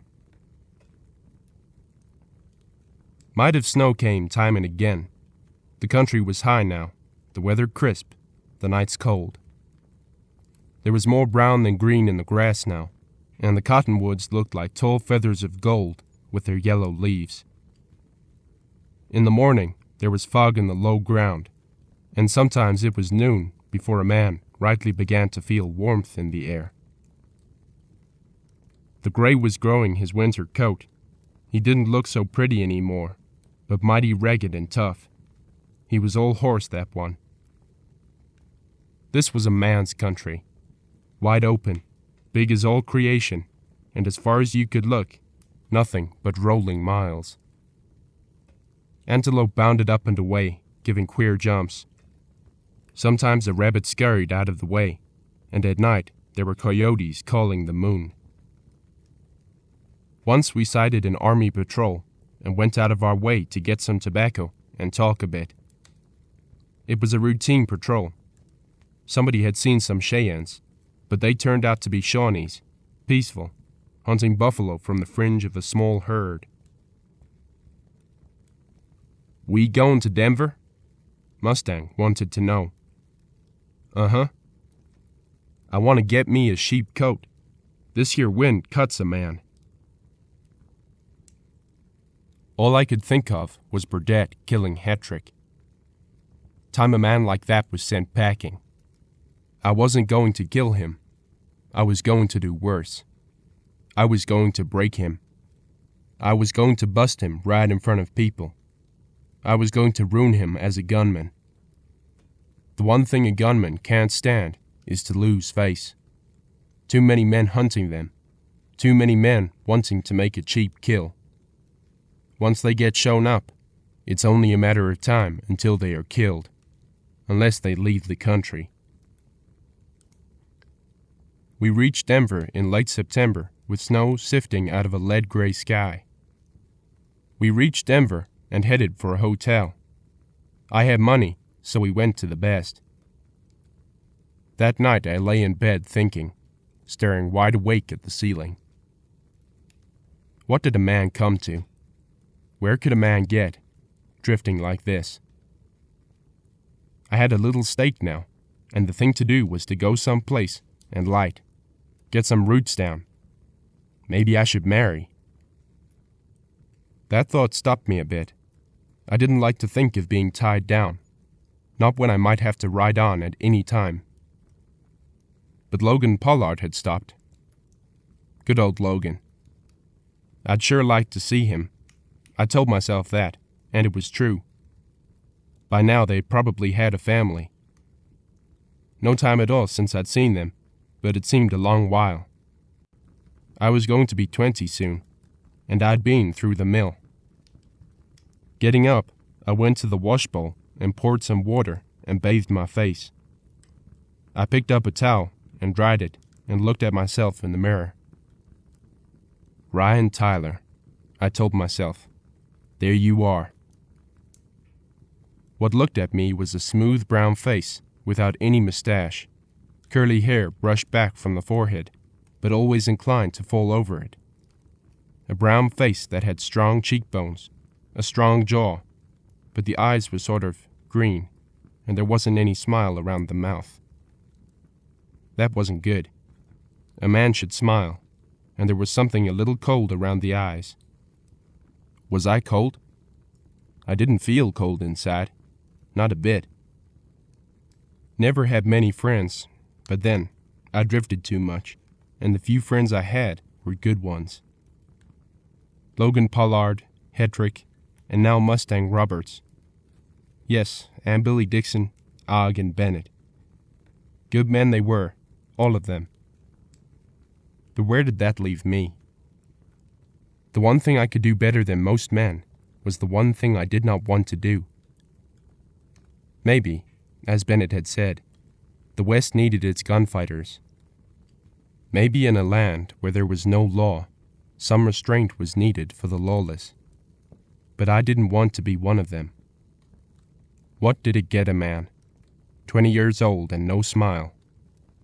20 years and 4 dead men behind him, and eyes that were always a little cool, a little remote, a little watchful. I wanted no more of it. I wanted to get away to make an end of it. But a man does what he has to do. That's why a man is a man. I walked back and got into bed and tried to sleep. When it was daybreak, I did sleep for an hour or so. Outside, the ground was 2 feet deep in snow. In the streets, men were shoveling walks, their breath smoky in the cold air. It was no time to travel, but it was no time to stop either. Hetrick's been dead a few months, Roberts argued. Take your time. Burdett ain't going nowhere. If he does, maybe so much the better. That made sense, and crossing those mountains in the winter would be no picnic, even if a man made it, and the old-timers were smart enough not to try. Denver was booming those days, and gambling was booming right along with it. Maybe I'd played poker a mite, but I was no gambling man. Just the same, those places were wide open and mighty exciting. Maybe, too, it was because I was still just a boy, although I'd been caring for myself for a long time now. So Mustang and me, we made them all. The morgue, the bucket of blood, the palace, the chicken coop, and Murphy's Exchange. All of them wide open, crowded too. Soapy Smith was there, a fellow we hear a lot about later. Young Bat Masterson was in town, and Doc Halliday drifted through, bound for Texas. Kit Carson was there for some time, and one of the Bents from down New Mexico way. One night, after we got back to the hotel, Mustang and me were having supper when he nudged me. Rye, there's a dude got his eye on you. He's been studying you for some time now. You ain't been in no trouble back east, have you? Mustang. He was a blond fellow with a lean, tough face. No gunslinger, but a mean man to face in a fight, and game as they come. He was also a man very sharp to notice things, so when I could, I glanced around. This tenderfoot sat across the room. He was a tall man with black hair, gray at the temples, and mighty handsome. Maybe he was 50 years old, but dressed real fine. When I looked around, he saw me and our eyes held for a moment, and then he got up and started across the room. I wasn't duded up as I had been in New Orleans. My fancy clothes were all packed away. Nonetheless, I didn't look so bad, I guess. I had on those black calfskin boots, a gray wool shirt with a black string tie, and a black, braided short coat that I'd picked up in Texas. It was cut Mexican style, and I had on my gray pants, tucked into my boots. Without looking again, I tried to place the stranger. He might be a gambler, but somehow that didn't fit either. And at a quick glance, my guess was that he wasn't packing a gun. He paused alongside the table. "I beg your pardon? My name is Dennison Meade." I got up. "I'm Rye Tyler," I said, "and this year's Mustang Roberts. Will you sit down?" "Thank you." He sat down and motioned for his bottle of wine to be brought to our table. "I'm a lawyer," he said, "representing a mining company. I've been looking over some gold properties." "Sounds prosperous. I've been dealing in cows." "Texas?" "Lately." We talked a mite, just casual conversation. He had nothing to say about his reason for joining us. He was pleasant enough, yet I had an idea he was fishing for something he wanted to know.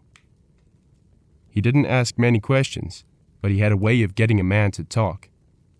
But I hadn't played poker for nothing. I wasn't going to tell him anything more than I wanted to. On the other hand, I'd nothing to conceal. "This country your home, or is it Texas?" "I'm drifting," I said. "No home, properly speaking, but I aim to get a little home over in the mountains. A ranch I've got in mind." He looked at me thoughtfully. "About 20 or 21? 20, I said. We talked some of cattle, and he gathered I'd recently been in Kansas City and New Orleans. "Were ye born out here?" It came quickly, but it slid into the conversation in such a way that I became suspicious. Something about the way he said it made me believe this was what he had been planning to ask all the time.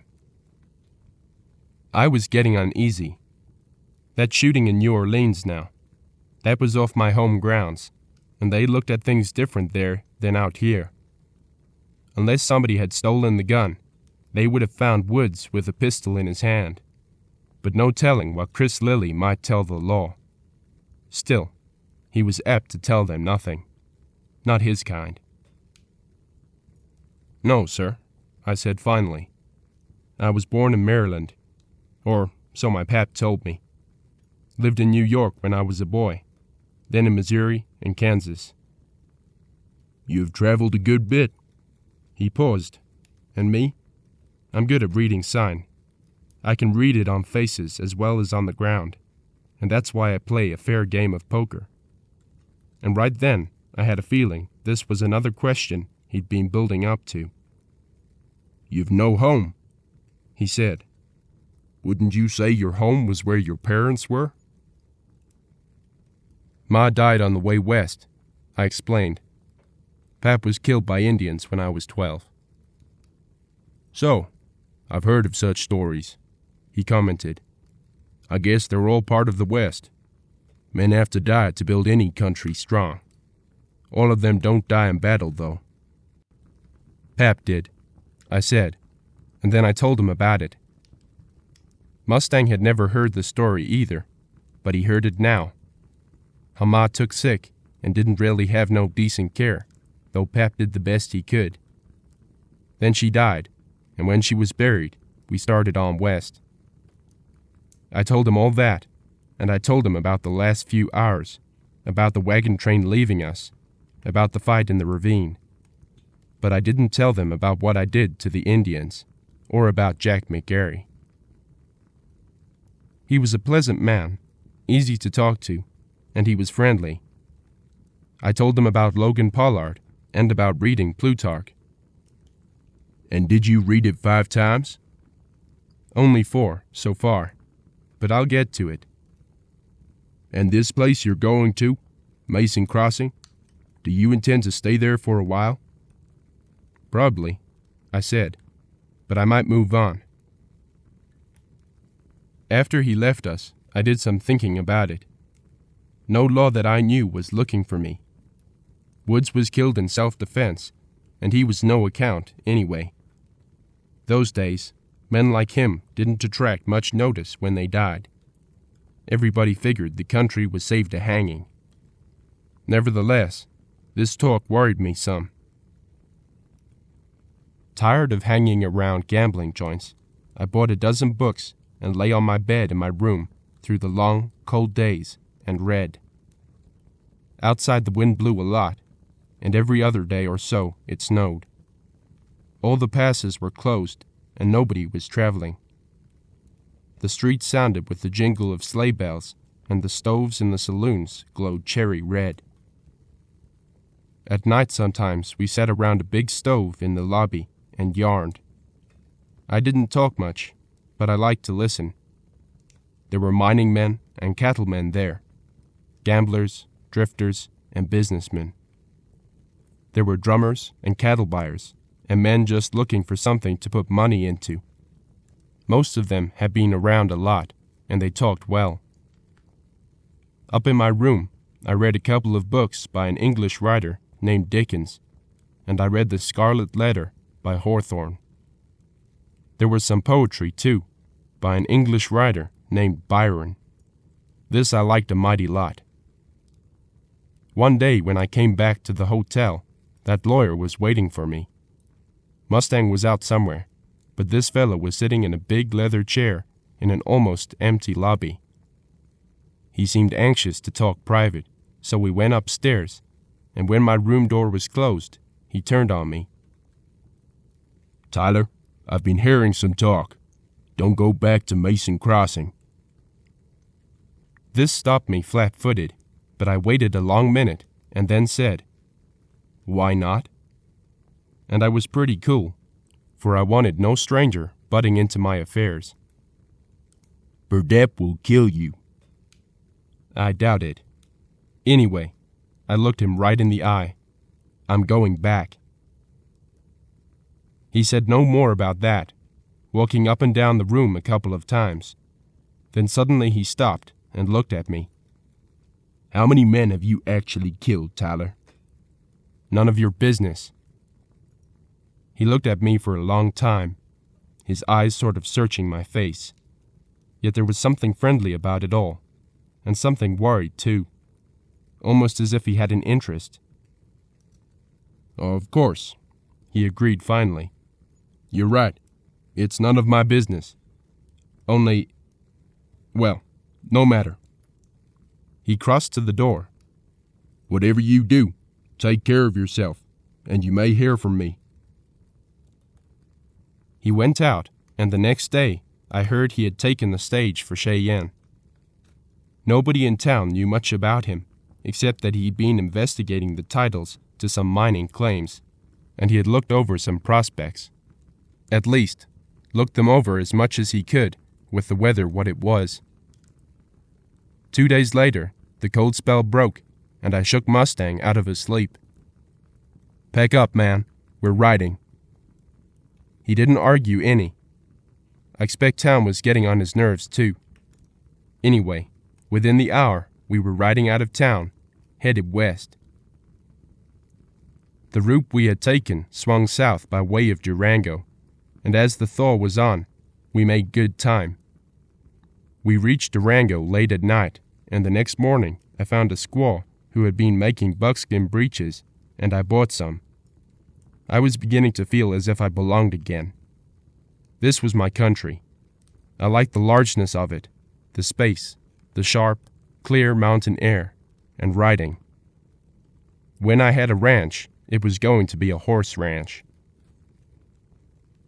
While we rode west, I told Mustang about this Denison Meade, and what he said about staying away from Mason Crossing. "Mighty good advice," Roberts agreed. "But what's he taking on so about?" "Can't figure that. unless he knows Burdett. Ain't that, but he was asking a lot of questions about you. We forgot about that during the day, for we were coming up to my old country again, and somewhere ahead was the ranch, and I'd be seeing Liza again, to say nothing of Old Blue, and Mrs. Hetrick was almost like my own mother. It had been a long time, too long, and Hetrick was dead. Those last few miles before we reached the ranch sure fretted me. Finally, I started the gray into a trot, and Mustang, he came right along with me. When the town came in sight, I cut around back of it toward the ranch. I could hardly wait to see the place, and to see Mrs. Hetrick and Liza. The gray was almost at a run when I rounded to the gate. We went through, and then I pulled up. Grass grew in the dooryard, and there were tumbleweeds against the fence. The porch was sagging, and the door banged on loose hinges. A low wind moaned among the pines and around the eaves, and I stood there looking around, a big, empty feeling inside me. I got down from the saddle and walked slowly through the house. She was empty. The folks were gone, and from the look of things, they had been gone for a long time. Inside, I felt as empty as the house, and when a long wind with a touch of snow on it came down off the mountain, I shivered. The gate of the garden creaked and banged, and I stood there, sick and empty. Liza was gone.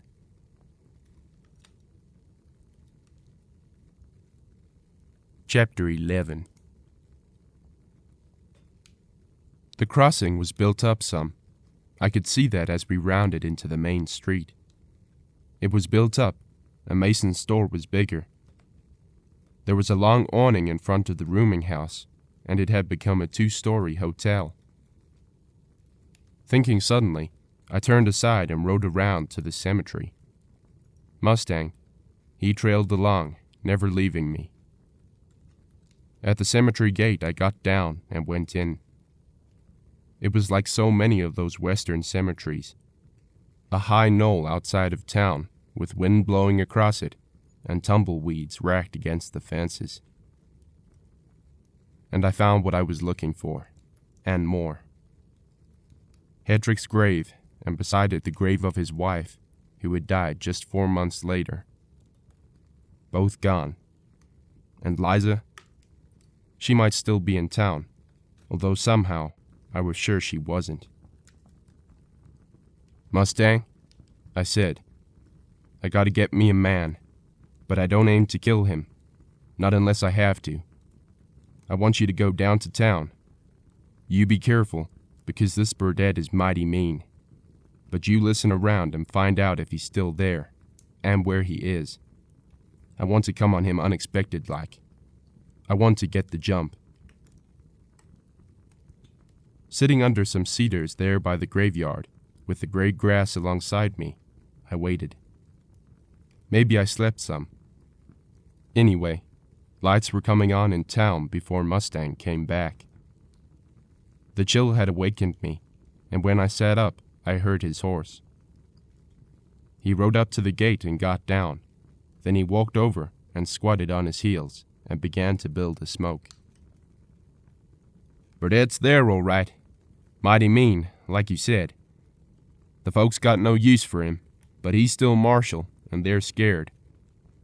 Every night about this time he makes his rounds. Then he goes to the saloon and sits until everybody turns in. He makes another round, then he turns in himself. Come morning, he goes up to the restaurant for breakfast, and he sits around some. He killed another man about 2 weeks ago, and I got an idea the town would like to get shut of him." "You eat?" "Uh-huh." "I ain't hungry. I think we'd best bed down right here. I want to get him in the morning at breakfast." "Good. The restaurant has a back door, too. You want I should come in and get the drop?" "No. You leave it alone unless somebody tries to butt in. This is my branding. I'll heap my own irons and make my own mark." When we were all rolled up in our blankets and lying there listening to the town sounds, he said, all of a sudden, "That girl, Liza Hetrick, she left town 6-7 months ago, and she only had $63. Took the stage out west. You should have been at Pinkerton." Mustang drew on his cigarette. "Maybe I will be," he chuckled. "But first, we find your gal." Morning found us with our beds rolled and ready. We took the trail down into town and went through streets and alleys until Mustang could show me the back door to the restaurant. Then we rode past it.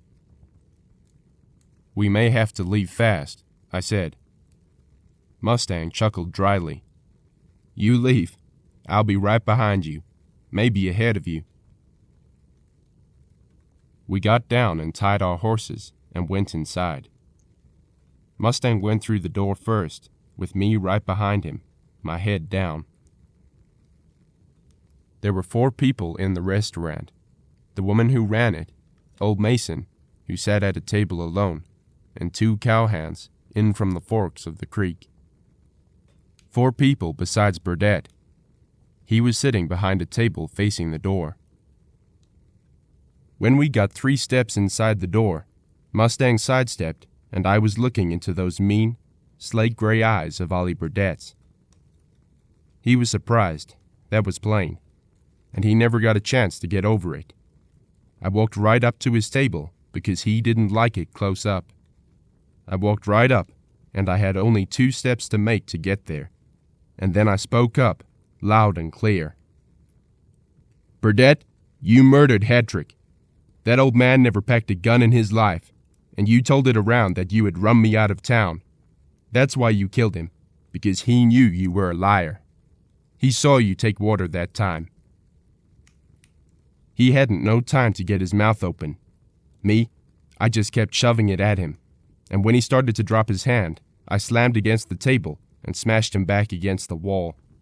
And then I slapped him twice across the mouth, once with each hand.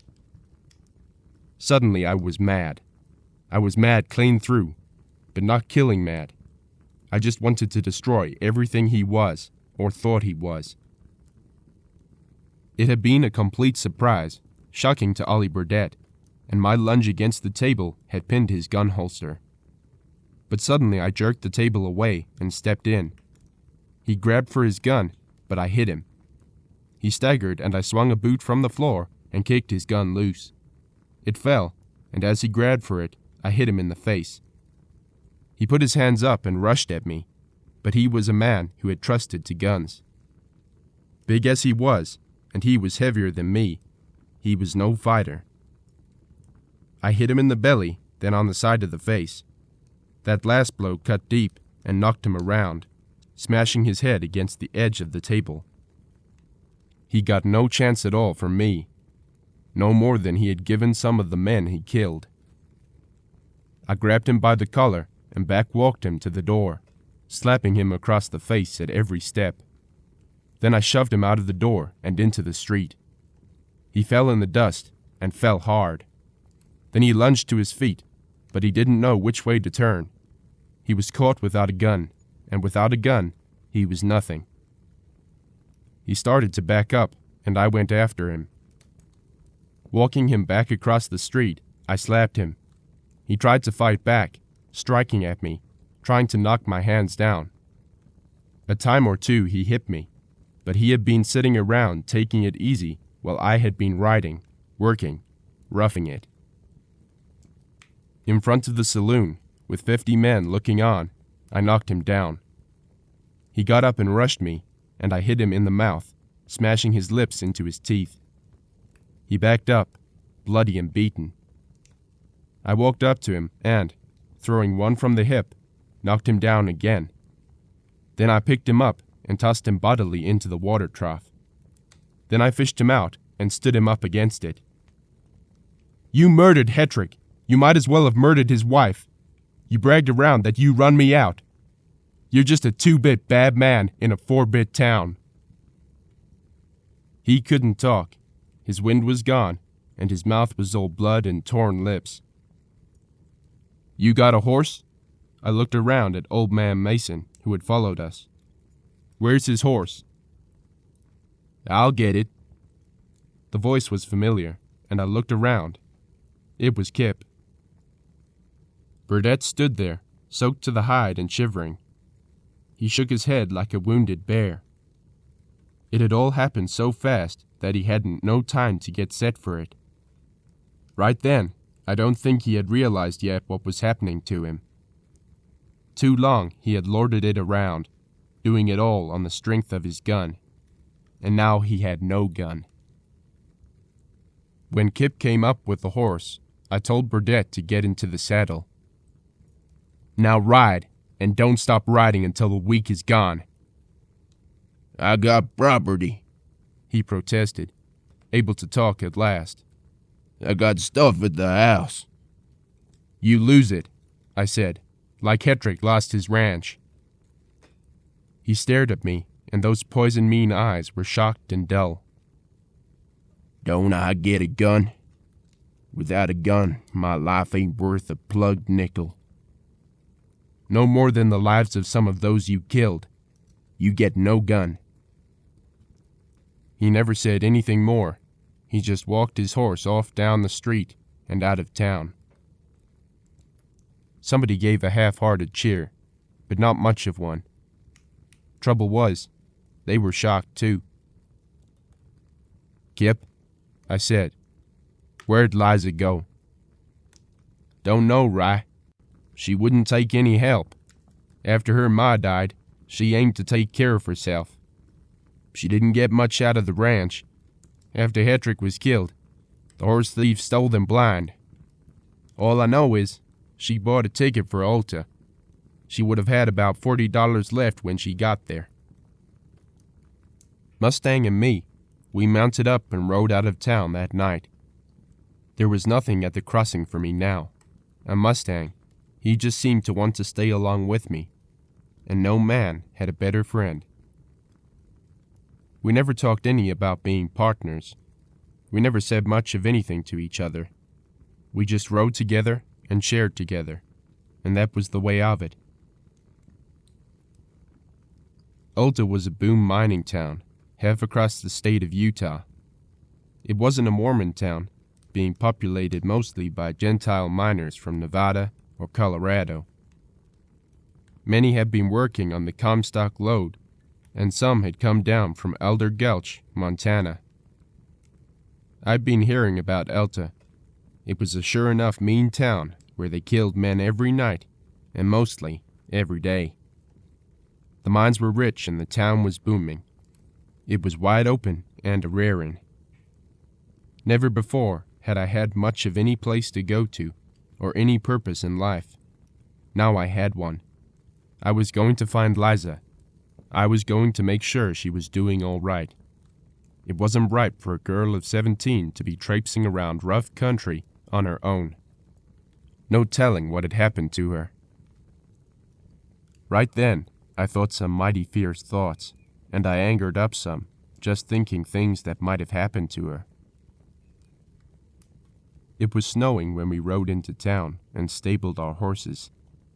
The first thing to do was to find a place to sleep, but I left that to Mustang and started for a saloon. The saloon was the club, the meeting place, the clearinghouse for information. In a mining camp or a cow town, the same rule held true, and often enough, the company would include many who drank little or nothing at all. The snow was falling fast, and except in the street, churned into mud by the passing of men, horses, and heavy wagons, the ground rapidly grew white.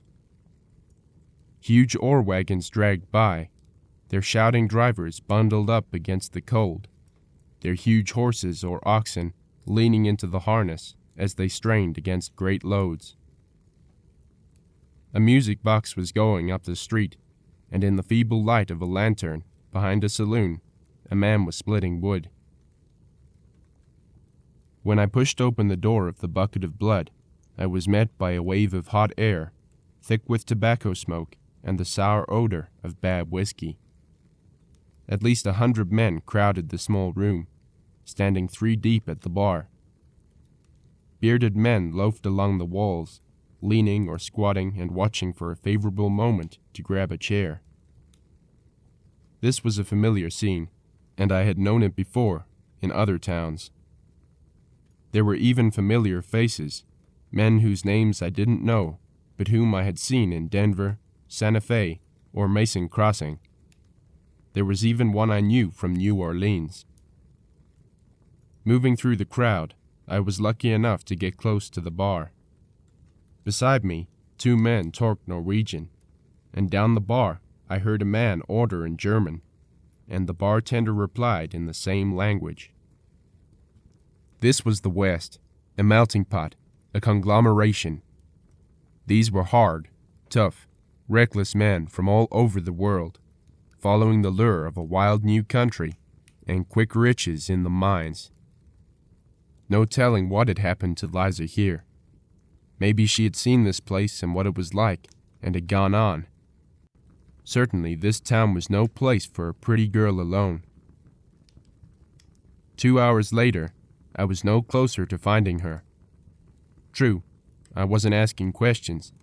I was listening, drifting from place to place, keeping my eyes open. The stage station was closed, so I couldn't check there. Snow kept falling. The gold miner's daughter was jammed when Mustang found me there. "Got a place," he said, "and it wasn't easy. This town is crowded." We drifted around the tables. We had a drink, and I played a little roulette and lost $15, then won 5 of it back. Turning toward the door, I saw a man stop and take another look at me, then walk on. He knew me from somewhere. All of a sudden, somebody swore, men jammed back out of the way, and a gun blasted. It was that quick, and all over. A man in digging clothes was backing up slowly, both hands holding his stomach. He sat down and rolled over, moaning softly. The gambler with the gun in his hand walked around the table and stood over him. Coolly, he lifted his pistol for another shot. Me? I don't know why I did it, but I stepped from the crowd. "He's dying. Leave him alone." The gambler was in his shirt sleeves and vest. He was a tall, pale man with a mustache. His eyes held such cruelty as I've never seen before. He looked coolly at me. "You're making it your business?" He held a Derringer in his hand. It was one of those short guns with 2 barrels, each holding a .44 cartridge. "I am." He looked at me. His gun was in his hand, half lifted.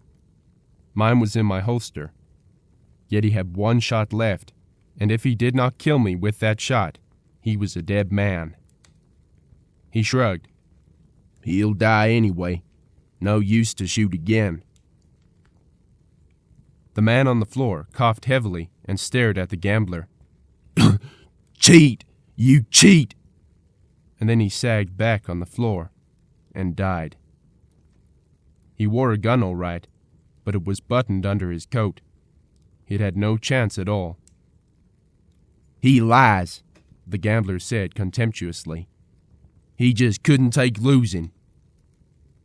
"He sure didn't have that gun where he could use it," I said. The gambler was turning away, but now he swung around to face me, his face livid. "You keep your mouth shut," he shouted. "I've taken all I'm going to." "If I was the law in this town," I said, "you'd be on the first stage out, and you'd never show your face in town again. This was murder. He had no chance, none at all." The Derringer started to lift, coming up slowly, and just when I was going to take my chance and draw, I heard Mustang's voice. "His gun ain't drawed, mister, but mine is." And it was. The gambler didn't like that big 6 looking at him. He shrugged and turned sharply away. "You push your luck, stranger," a miner said quietly. "That's Key Novak. He's killed 3 men in the past 2 months. With Mustang at my side, I turned away and walked out, leaving the gold miner's daughter and starting up the street.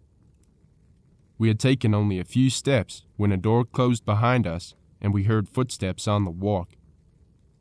Flattening into a doorway with my gun in my hand, I watched 3 men coming down the walk.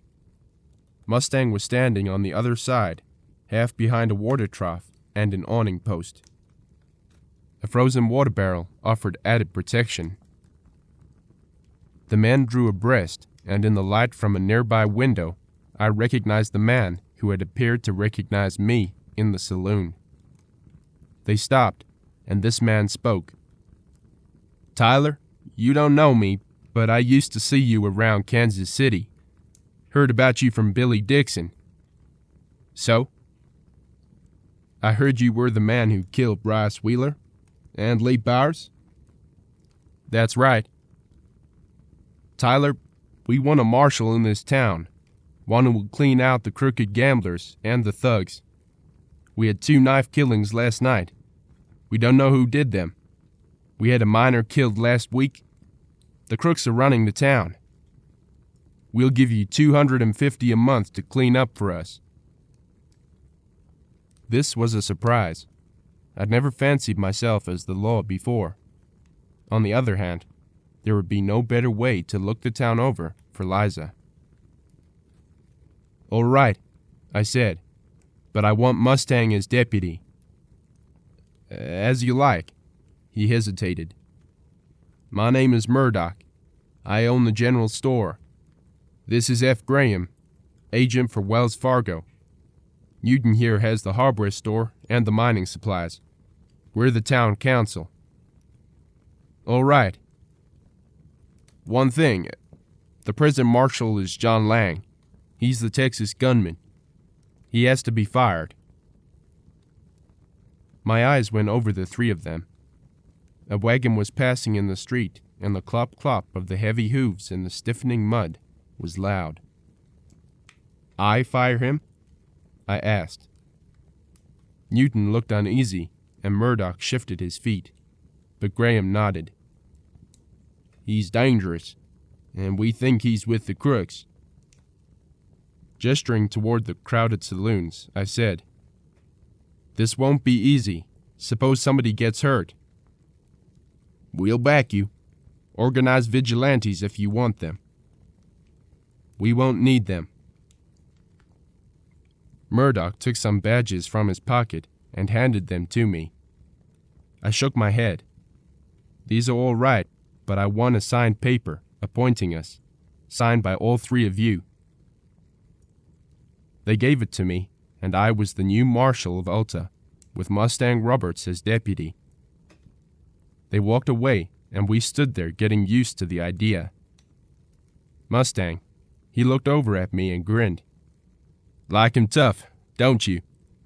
Then he added, "Now we can really look for your girl." "What I was figuring," I said. "So let's get busy." He hitched his guns. "What's first?" "We fire the marshal. Rather, I fire him. You stand by." So we turned around, and I walked down the street toward the marshal's office, and I was glad Mustang Roberts walked beside me. Chapter 12. It was a square-frame building in front of the stone jail. It had 2 rooms, the outer office, and an inner room where the marshal slept. John Lang was sitting behind the desk with his feet on it, and there was another man, a bearded man, who sat on an iron safe against the wall.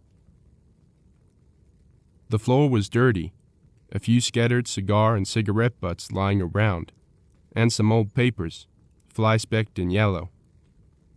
There was a rack holding several rifles and shotguns. Pushing the door open, I stepped in. Lang looked up at me, then looked again. He saw that badge on my shirt, and his face set, and his eyes grew wary. "Who are you?" The new marshal. I'm to tell you, you're fired." The bearded man chuckled. "You get outen here, kid, whilst you're able. Ain't nobody firing us. They done tried. Ain't they, hell?" With some people, you don't talk. You don't explain. I'd told him. Now it was up to me to fire him. Before Lang knew what was happening, I grabbed the boots on the desk and slammed them to the floor. His boots hit the floor, and he came up with a lunge, but the advantage was mine, and I kept it. As he clawed for his gun, I hit him in the mouth, and he sat back down in the chair so hard it toppled over backward. It happened so fast, the deputy scarcely got his mouth open, and he had just started to move when I turned with the punch and hit him in the teeth, slamming his skull against the wall with a dull thud. He was stunned when Mustang grabbed him. As I swung back, Lang's gun was coming free, so I palmed mine and shot him. He took the first bullet in the throat and the second in the chest, and he just lay back on the floor and stayed there. Then I turned on the deputy whom Mustang had disarmed. "You're fired too. You want to take a chance and draw, or do you want to get out of town?" He wanted to draw, but he didn't want to die. He stared hard at me, sweating it out for a full minute, and then he said, "Soon's the storm's over, I'll ride." "You'll ride now. Storm or no storm. If you're in town an hour from now, you can die or go to jail." He swallowed, backing off. "Wait till you hear from Billings. You won't get away with this. Why, he'll break you. He'll break that downtown council, too." So I hit him again. "Beat it," I said. And he beat it. Mustang, who had been holding the deputy's gun, ready to return it if he decided to gamble, put it in a desk drawer. He took out the makings and rolled a smoke. "You know," he said, "when you first joined up back there in Texas, some of the boys thought you were sure enough tenderfoot. They should have seen what I seen." I looked around the dirty little office. It was nothing that would make a man respect the law. I looked over at Roberts. You're my deputy. We enforce the law. We enforce it tough. We don't shoot anybody unless we have to. We don't hit anybody unless we have to. But we only give an order once. No card cheating, no robbery, no burglary, no robbing drunks, no beating up innocent people, no gunfights, no woman molested. Fistfights? As long as they don't bust up property. If the match looks pretty even, let him have it out. If it gets one-sided, stop it. We protect the helpless, the innocent, and the folks who are doing legitimate business." "All right." He glanced at Lang's body. "I guess I better get him out of here." "No. We'll let Billings do that." "Who?" "Billings. From what the deputy said, he figures he's boss. We'll let him take Lang out and dig the grave. We'll let him mop up the floor." Mustang Roberts drew a deep breath. He looked at me to see if I was serious, but he needn't have. He had known me long enough to know I didn't talk idle. "This'll be something to see." He hesitated. "I ain't told you before, but this here Billings may know something about your girl." That stopped me. I felt myself getting sick inside. In town only a few hours, I'd heard enough to know that Billings ran the houses where the red light women were. I knew he ran 2 of the toughest saloons. Men leaving those saloons with money seldom got far. "Don't get me wrong," Mustang added. "It's nothing definite, only he was seen talking to her, and he was taking a powerful interest in her. That was right after she got off the stage." All right. First things first. We'll let Billings bury his dead. Billings was a big man. He was a man with black, plastered-down hair on a round skull, a wide face, florid of complexion, and a black walrus mustache, but trimmed more neatly than most. He stood about 3 inches over 6 feet, and he must have weighed well over 200 pounds. He wore a striped silk shirt with sleeve garters and black pants. He smoked a big black cigar, and he carried his gun in a holster shoved down in his waistband. It was good for a fast draw. His place was smaller than some and dirtier than most, but there were a dozen games going when we pushed through the door, bringing a blast of cold, fresh air into the stuffy interior. I walked over to him. "Billings?" He turned to look at me, and his eyes dropped to the badge, then lifted. "You showed that to John Lang?" "Yes," I spoke quietly. It was the last thing he ever saw. You could have heard a feather drop in that room. You couldn't hear a breath drawn. The idea was beginning to work its way through their heads. That Texas gunman was gone. John Lang was dead. Mustang Roberts was obviously another Texan. About me, they didn't know. They were going to learn fast. Billings took the cigar from his teeth. "I see. Let's go into my office and have a talk." "We haven't time. Lang is lying on the floor in my office, and he needs burying. Also, the floor needs mopping." He looked at me, his hard, pale blue eyes measuring me. He didn't like what he saw. "So? So you'll do it." Somebody swore. I saw a man with cards in his hands lay them down. I saw his smile begin to grow, and I saw his eyes wrinkle with humor. All this I saw from the corners of my eyes. I was watching Billings. He looked at me. Never had I seen a pair of eyes like that. They were careful eyes, very hard eyes, but careful. This was the most dangerous man I had seen. Yet I doubted if this man would kill. He would see that it was done by someone else. He was too careful to risk it. That was what I thought then. I was wrong, but it seemed like that. "Kid, you don't know what you're talking about. John did all right in this town. He could have got rich. You can too. Together, we can run it." "I don't need you," I said. "I'm running it now, and I'm running it honest." He looked at his cigar. He was doing some fast thinking. "The council wouldn't stand for this," he said. "I know they wouldn't."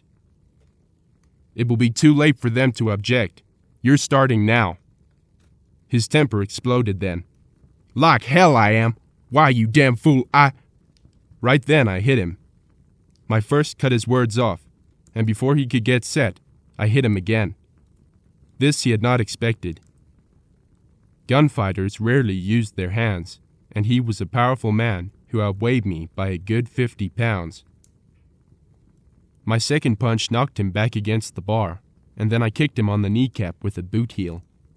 He went down then. He hid right in his dirty sawdust. I reached a hand for him, and he grabbed at it with both of his, as I'd expected, and then I hit him on the cheekbone with a short right. The skin split as if I'd used a knife, and blood started to trickle. Then I stepped back from him to get up. His hand started for his gun, but a voice stopped him. "Don't try it, Ben. That's Rye Tyler." Something inside him seemed to relax, and he sat back down on the floor. It bothered me, because he was a man who could control his emotions. He hated me. He wanted me dead. But he was a careful man. It was 10-1, his games were rigged. "All right," I said. "You've got a dirty job to do." Mustang had 2 guns out, and he was looking across them at the room, smiling that tough, reckless smile of his. "Get used to him, boys. It'll be easier for you. I came up the trail from Texas with him. I seen him kill Lee Bowers. I seen him trim Ollie Burdett down to size and run him out of town. Get used to the idea. He means what he says." Ben Billings got up slowly and carefully. "Can't we talk this over?" "No," I said, and motioned him to the door. "I'll get my coat." "You won't need it. You'll be warm enough, working the way you will be." We went, but we weren't alone. Half the place came along to see this. Ben Billings had been the boss of the town. He had been the big boss. He had been his own bouncer, often throwing 2 men out of his saloon at once. He had ordered men killed. He had ordered men beaten. A few he had beaten thoroughly and cruelly with his own hands. They saw him take the body of John Lang outside. They saw him get water and mop the floor of the marshal's office. And by the time he was through, there were 300 or 400 people in the street. This was more than a cleanup job. This was to show the people of Alta that Billings wasn't as big as he made them believe. It was to show them that a new system had been born, and there were few disapproving looks in the crowd, even from his own followers. There was an old coat that had belonged to Lang in the office. There were gloves and a hat. "Put these on," I said. "You'll need them digging the grave." "The ground's frozen," he protested. "You couldn't dig a grave in a week." "I hope it doesn't take you that long," I said, "because you'll be mighty tired by that time." He dug the grave. It was cold and brutal work, with the pick just breaking the ground in tiny flakes. It took him 2 days and 2 nights, with time out for meals and an hour's sleep I allowed him at 3 intervals. He dug it with Mustang and me spelling each other in 2-hour tricks. By the time that grave was dug, the town knew who was marshal. Me, I went back downtown and started checking the gambling joints. We found a controlled wheel in one of Billings' joints, and when Mustang brought in an axe, I busted the table right in front of their eyes. 2 more wheels showed evidence of hasty correction. I let them go. "Just keep him that way," I said. "You can live on the percentage." Key Novak was sitting behind his table, waiting for us. He looked up at me out of those cold, almost white eyes. Only the look in them was different now. It is one thing when you look at an unknown stranger who is scarcely more than a boy. It is another when you look into those same eyes and know the man is fast with a gun. Perhaps faster than you. Key Novak looked up at me and waited. He hated me, and he was a gunman. He was also a sure-thing operator. "You got a horse?" I asked him. "Yes." "Use him then, or sell him and take the stage. Your game is closed, as of now." He looked up at me, and I saw his eyelids tighten, the corners of his mouth grow white. He wanted to draw, and he had killed men. But John Lang had tried it, and John Lang was dead. "It'll be different with you." I spoke quietly, but there was no mercy in me for the man who had killed the miner and would have shot him as he lay on the floor. "I'll take your gun away and make you dig your own grave." He looked at me, his face whiter than I had believed a man's face could be, and then his hands started to shake, and there was a glisten of sweat on his brow and upper lip. He got up shakily, and then he walked quickly from the room. We were keeping our ears open as we worked the town over, but there was no word of Liza anywhere. Then one night a man lurched up to me on the street. He was acting drunk, but he was cold sober when he spoke. "Heard you asking about a girl named Liza Hetrick. You take a look at that place of Billings up the canyon?" I grabbed him. "She out there?" "Word to the wise," he said hoarsely. "You take a look."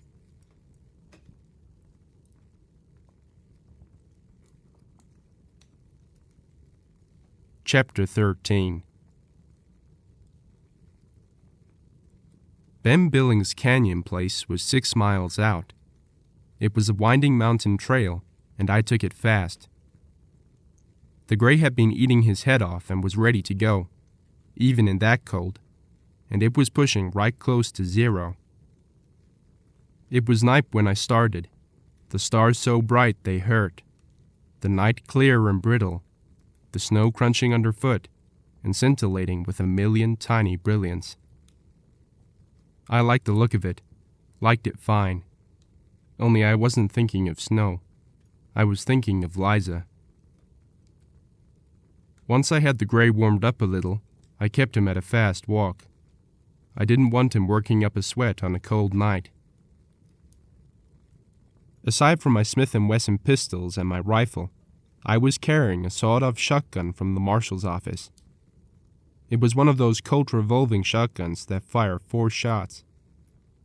That one I had slung under the buffalo coat that hung to my knees. 144 was thrust down into my waistband where I could draw it without pushing the coat back, but I wasn't figuring on it too much. Leaving the trail when I sighted a light up ahead, I turned off into the trees. When I had walked my horse close, I could see through the top of the window, and there was a woman sitting with her back to me, sitting in a rocker. She was a young woman, and the hair was the right color. It looked mighty peaceful, mighty quiet. But when a man has lived as I'd lived, he begins to mistrust the looks of things. He gets cautious, if you know what I mean. And me? I didn't like the look of that frost on the window. There wasn't enough of it.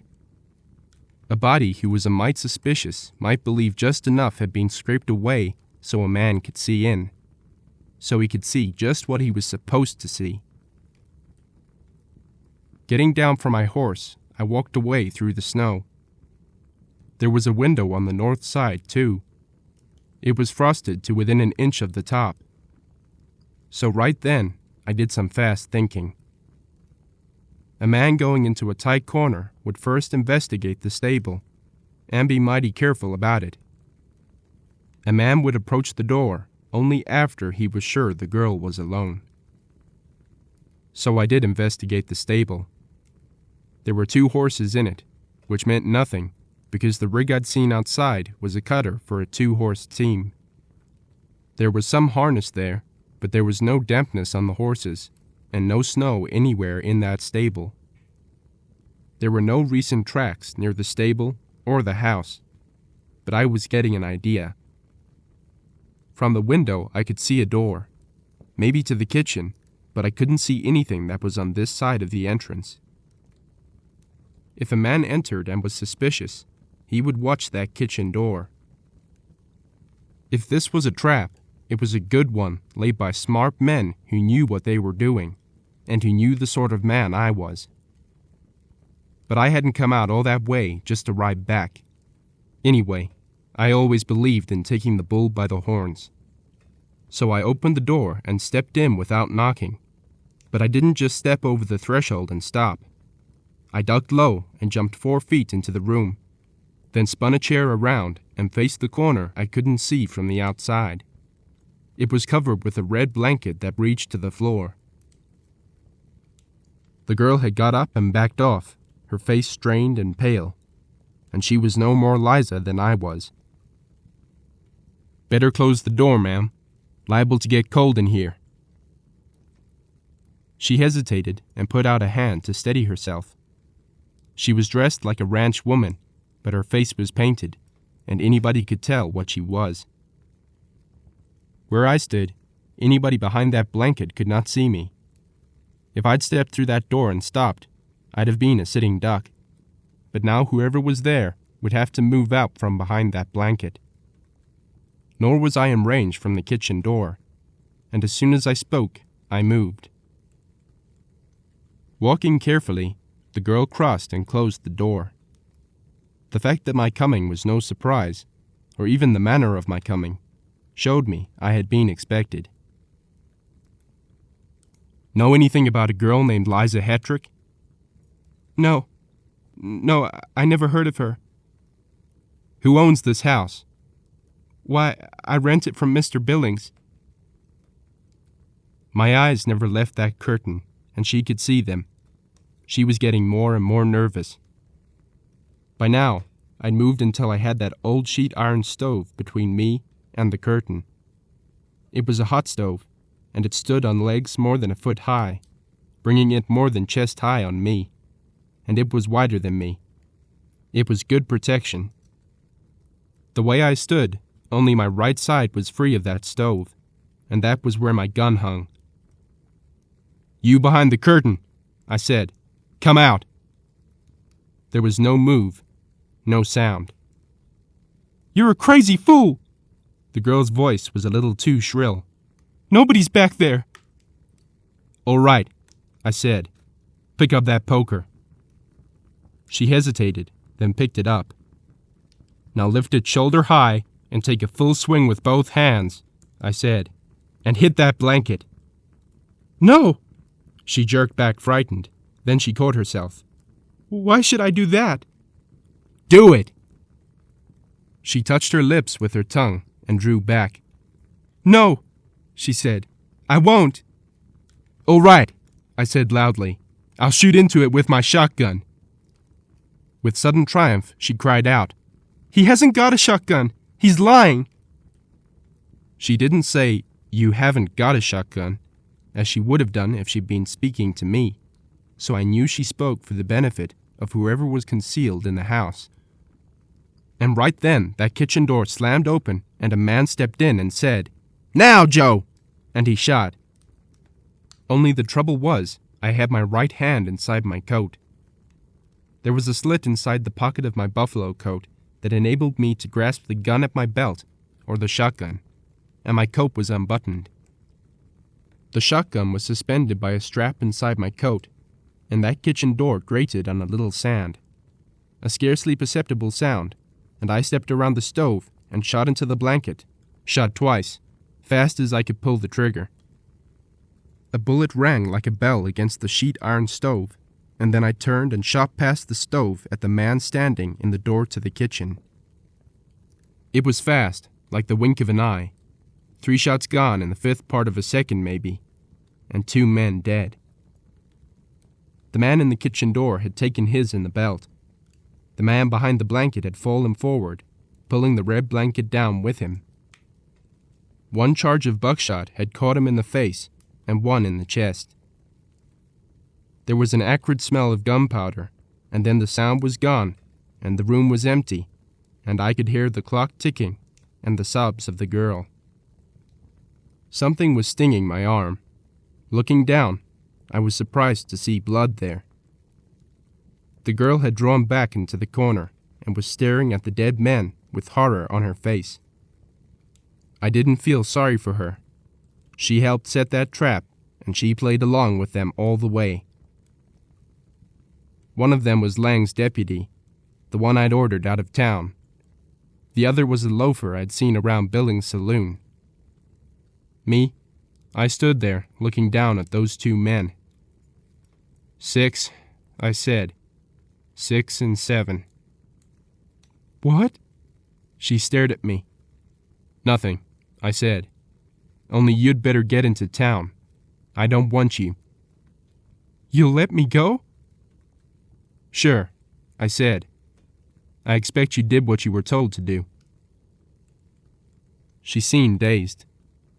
She picked up her coat and her woolen muffler, her eyes avoiding the bodies. I helped her on with her coat. "You'll beat him," she said. "He didn't think you were so smart." "Hope so," I said. She wrapped the muffler around her head and tied it under her chin. "Who is this Liza Hetrick? Are you in love with her?" "Me? Ma'am, she was a child when I saw her last, but pretty. I guess I was only a kid myself. I liked her, and her folks were like my own." "Ben knows something. I know he does. He talks about her as if he does." She paused. "I hope you find her." "If she's here, where would she be?" "One of the places in town. Any one of them. Ben owns them all." She rode back to town with me, and I took her to the stage station when the stage was there and put her on it. As she got in, 2 men started for their horses. "You," I said, "get back inside." "What?" The shotgun came out from under my coat, and they almost tore the door down getting in. Right there I stayed until the stage was well out of town and making fast time on the hard-packed snow. I walked to the marshal's office then, and Mustang threw down his cigarette as I came in. "You're a trouble to man," he said dryly. "I've been worried." So I told him what happened. "Figured it," he said. "Until a few minutes ago, they had 4 men across the street. My guess is they were to come in fast once they knew you were dead." He had 2 shotguns lying on the desk and a sawed-off Henry rifle. They would have needed more than 4 men to come in that door with Mustang behind those guns. I'd seen some tough men, but Mustang was born with the bark on, and there was no rabbit in him. And that night, without further delay, we started a shakedown of the houses in Alta. We started at the first one and worked our way down the street.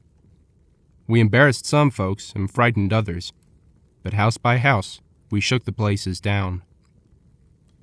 There was a red-haired man who objected, but Mustang kicked him downstairs and knocked him into the street. 2 weeks passed slowly, but they were weeks of comparative peace. We arrested a couple of men for knife fights, and Mustang caught in action a hold-up man who in a misguided moment tried to shoot it out. It was a mistake. After that, things settled down fast. The town took a second look at the situation, and women began to do more shopping than they had done before, and the tough boys sang mighty small. The honest people liked it, and the crooks didn't have any choice. Billings came and went about his business and avoided us. "Too quiet," Mustang said, and I agreed with him. By the end of February, the town had had the most peaceful month in its short history. Murdoch came down to see us and told us he was pleased, but even he was wondering how long it would last. Liza was always on my mind, but I was trying to think it out now. Billings was not a man one could frighten or force into talking. Whatever he might know, he did not plan to tell. Yet something had to break. Meanwhile, we had been checking. The marshal previous to John Lang had been murdered. He had been shot in the back of the head at close range. John Lang had not been in town. He had been sent for and promised the job of marshal. We found the letter in the safe where it had been left through some oversight. The letter was signed T.J. Ferris. There was nobody in town by that name, yet whoever had written that letter had been known to John Lang. John Lang had known him well enough to come all the way from Texas to take the job. Lang had believed him. Moreover, whoever wrote that letter had been mighty sure he could do what he wanted in town. Ben Billings was careful. He was never out of our sight. Yet I couldn't forget what that girl had said. Billings knew something about Liza. We watched him as he went about his business. He did not ride out of town. He was very careful, mighty careful. He never stayed any place very long. He was worried, too. He must have known that we knew he was guilty of arranging that plot to kill me. But we had done nothing, and that bothered him. Business was good. The mines were shipping ore. Everybody seemed happy, except me. Mustang, he was always on the prowl. He would take his horse and ride away, and he would return just in time to take his shift. We had rounded up 2 more deputies to handle the day shift, which was usually quiet. They were local men, a tough old ex-soldier named Riley, and a miner with a bad lung named Schaumburg. One night I was standing alone on the street and just about to move on when somebody spoke to me from the shadows. Don't make a wrong move. Don't try to see who I am. My life wouldn't be worth a plug penny. But look down Lang's back trail. Thanks. All right. The man in the darkness chuckled. Worth it to see Billings mopping the floor. Footsteps retreated down a narrow alleyway, and I stood quiet until they were gone. Me? I was pretty sure it had been the gambler with the smile. We wrote some letters, Mustang and me. We wrote letters to Denver and Cheyenne, because we knew Lang had been both places. We found out he had been in Cimarron and Tascosa, and in Cimarron he had been associated with a gambler known as Ben Blake. Ben Blake? Ben Billings? And the descriptions fitted. The trouble was, that was all. We couldn't tie anybody to them, and nobody in Denver, Cimarron, Tascosa, or Cheyenne knew anything about them, or anybody known as Ferris. Mustang and me, we sat in the office one night. It was coming on for spring, and a soft wind was blowing. I had been around town all day and was getting restless. Or maybe it was just the wind. Mustang, he tipped back in his chair, that long narrow face of his looking uncommon thoughtful. He slid his hat back on his head, showing that cowlick of blonde hair. "You sure was on your own mighty young," he said suddenly. "Wonder you got away from them Indians." "I had a fast horse, Old Blue." "Gave him to Liza, didn't you?"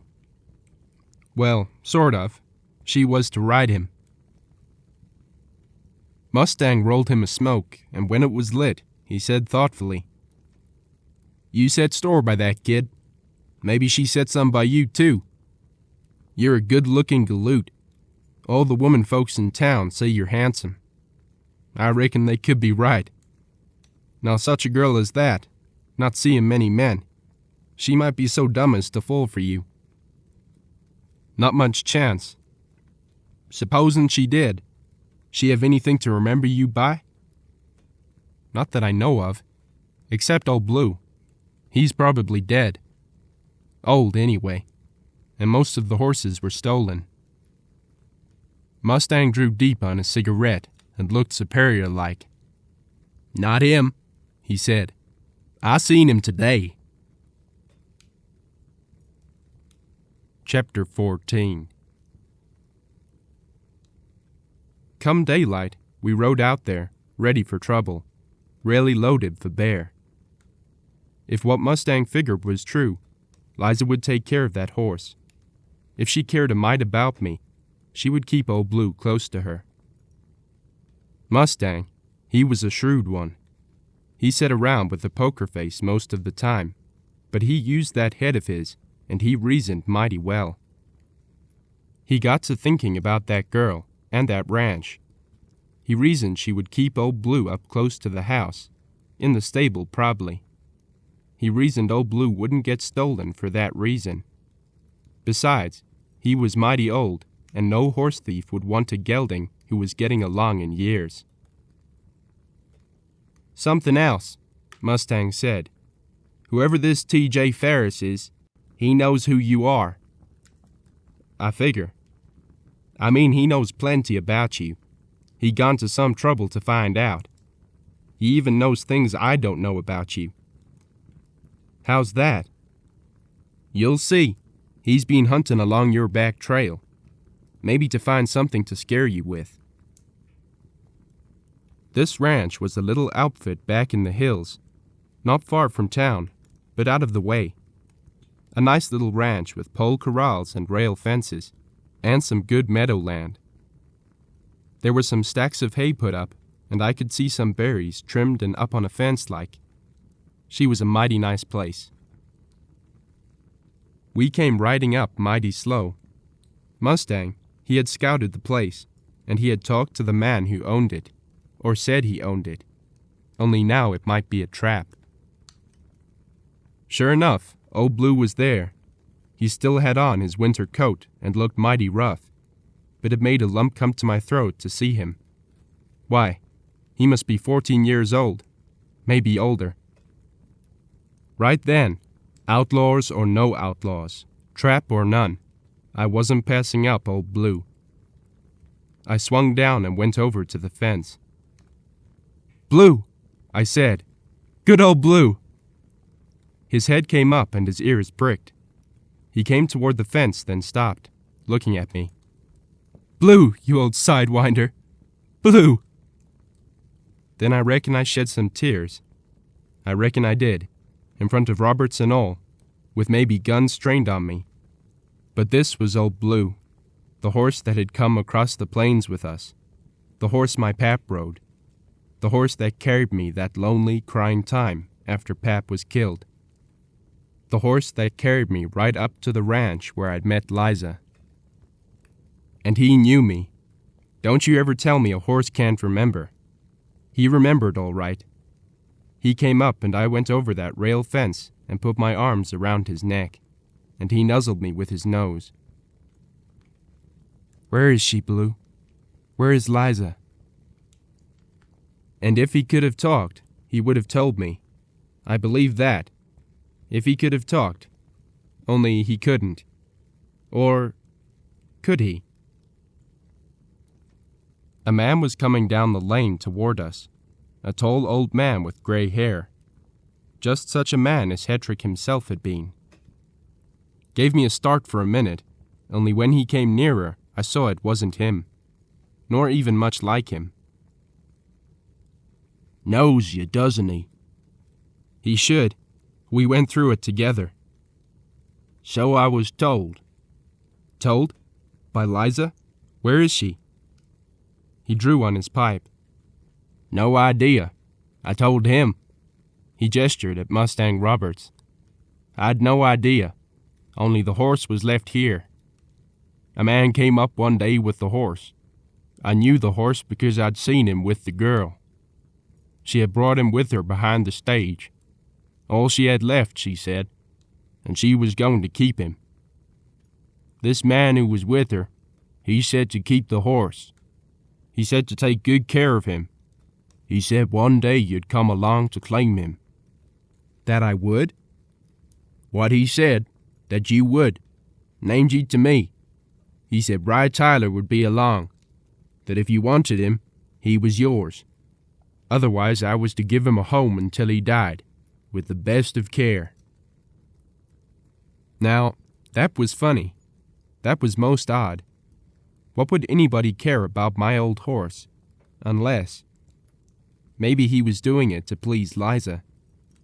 Right then I felt sort of sick. Maybe he was in love with her, and her with him. Why else would a man care about another man's horse? But this was getting mixed up. Maybe this gent had no connection with T.J. Ferris at all. Maybe he was just somebody who met Liza and fell in love with her. Maybe Liza was happily married now. Maybe she was in a good home, and I was wasting my time, and Mustang's too. Why else would a man think so of a horse? This man, what did he look like? "Quiet-looking man. A cowhand, but no kid. He said his boss wanted the horse left here." "His boss?" "Uh-huh, that's it." So it was another blind trail. Who might the boss be? This cowhand, where was he from? Who was he? "Gave no name. Never saw him before. He gave me $100 and told me to take care of the horse. I'm a man who likes horses, and he knew it. And any man would like Old Blue." None of this made sense. In one way, I wasn't so much worried. A man who would think that much of another man's horse wasn't the sort to be mean with a woman. Yet in another way, I was worried. That sort of man might be the kind she could love, and that bothered me. I guess Mustang was right. I was in love with Liza. And this was another dead end, or mighty near it. The thing that had me wondering was why Billings would not talk about his connection with the girl, especially when he must have known I'd get out of his wool if I took out after Liza. Yet 2 months later, I was no nearer finding her, and on the day when I again heard of her, I killed my 8th man. We had occasional trouble with drunken miners, but we usually put them in jail to cool off and sober up. Otherwise, it was almighty tame. Then one day a man tried to hold up, of all places, Billings' saloon. Shouldn't say he tried, he did it. Me? I was back of the office saddling the gray when I heard a shot. I stepped around the horse and was looking along the back doors of the buildings when I saw this door burst open and a man lunge out with a sack in his hand. He had a gun gripped in the other hand, and I could see a horse waiting. He was headed for that horse when I yelled at him. I told him to hold up there and be quick. At that, he might have got away. There was a couple of wagons and a wagon yard betwixt us, and he would have been behind them in 2 more jumps. But when I yelled, he skidded to a stop and came up with his gun. My bullet nailed him just as he fired. His shot went whining off overhead, seeming closer than it was. Always that way with a bullet when a man is shot at. Always seems close. When I got to him, he was in bad shape. The bullet had hit him in the side and gone through both his lungs, and he was breathing blood and bubbles. All the fight was knocked out of him. His gun had fallen where he could have reached it, but he didn't try. When I leaned over him, he spoke mighty bitter. "You! That stopped me. I had to make my try." The hold-up man was Ollie Burdett. He looked older, grayer, yet it had only been a few months since I'd run him out of Mason Crossing. Yet there was a glint in his eyes, a kind of fading triumph. "I seen her." I could barely hear the words. "Seen her. You'll never get her now. You'll... Better man." "What?" I grabbed his shoulder. "You saw who?" He was going fast, and folks were coming, but he was having the last laugh. "I seen Liza." He spoke with that ugly bubbling sound from bleeding lungs. "Better man than you. Got her." And he died. Ben Billings scooped up the spilled money. He looked at Burdett, then curiously at me. "You know him?" How much had Billings heard? What was he thinking? "Ollie Burdett," I told him, "from over at the crossing." Billings looked at the dead man, a curious, thoughtful look on his face. "Strange. A man would think he was fated to die by your gun. You didn't kill him there, so unexpectedly you kill him here." He looked around at me. "Makes a man wonder." It did at that.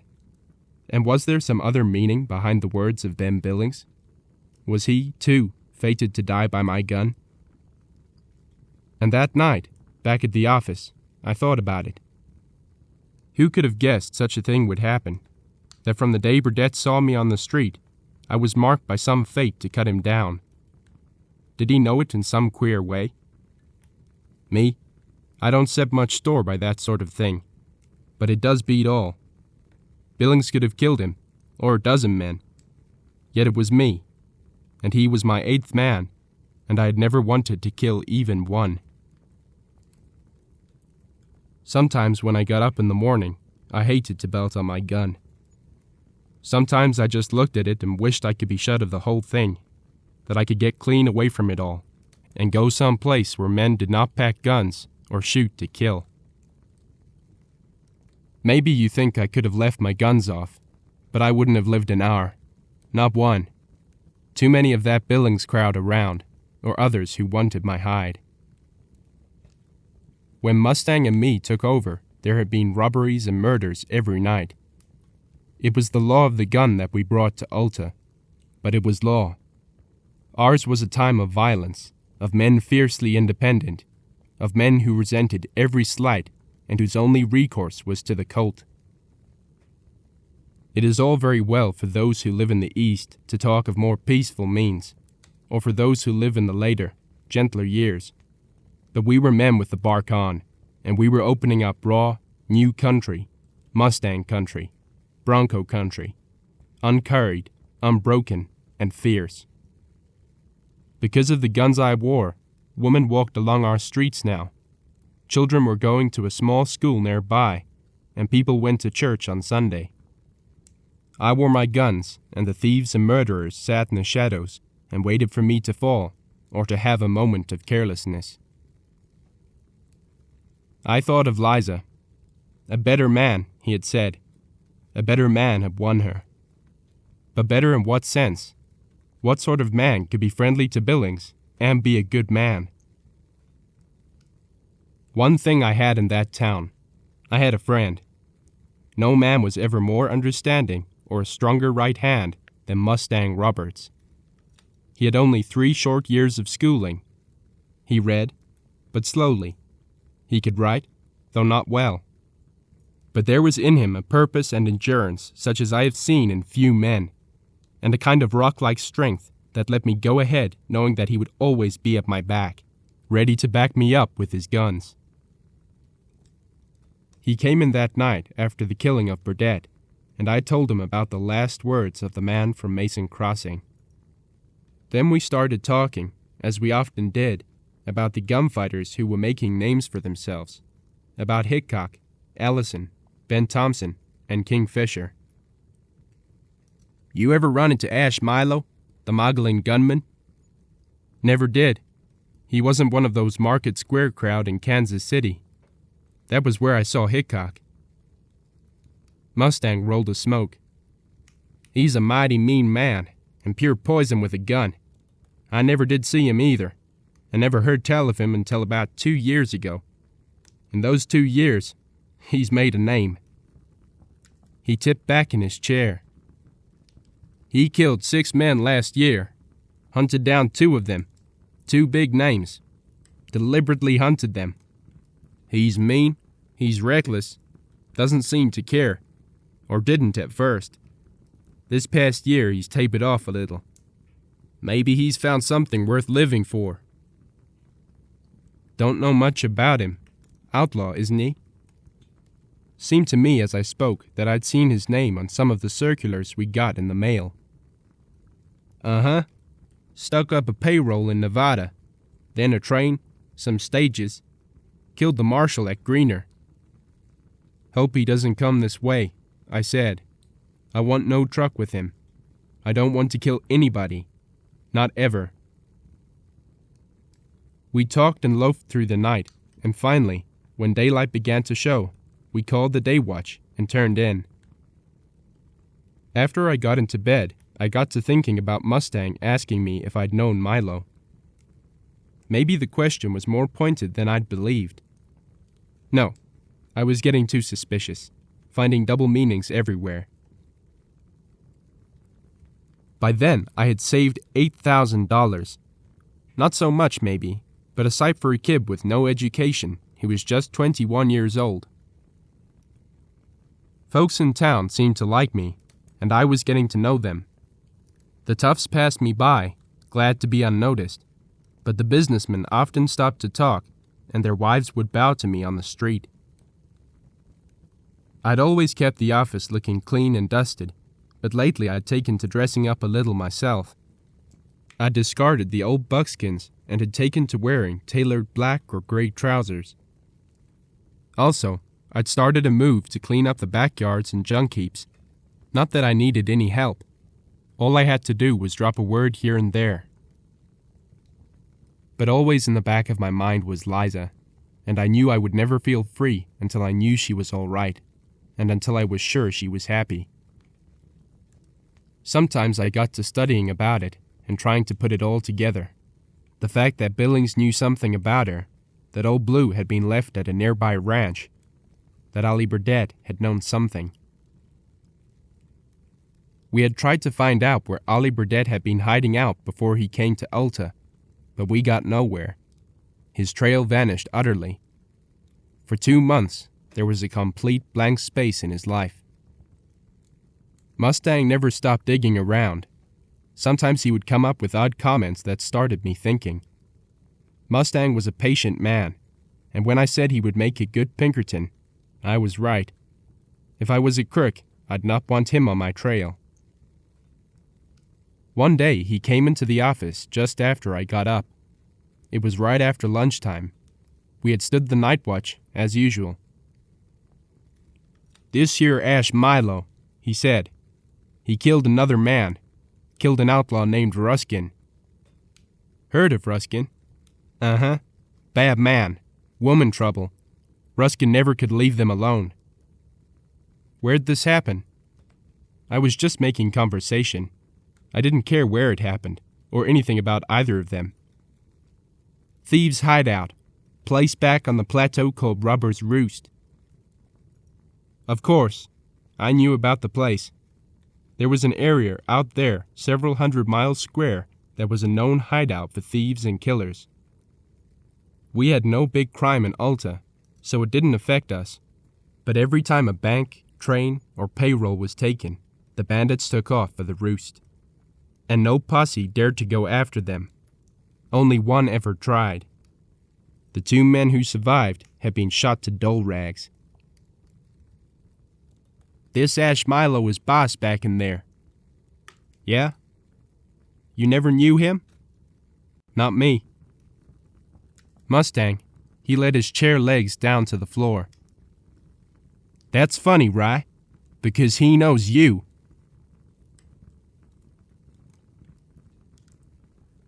Chapter 15. That took a few minutes to make itself felt. Then I said, "By reputation, you mean?" "No, he knows you." I scowled, thinking back. There was no Ash Milo anywhere in my memory. Of course, a man meets a lot of folks time to time, and back on the cattle drive, there had been a lot whose names I never knew. The same was true of Wichita, Dodge, Uvalde, and Kansas City. There had been a lot of gun-packing men at Red River Crossing, too, but no Ash Milo that I could remember. "What gives you that idea?"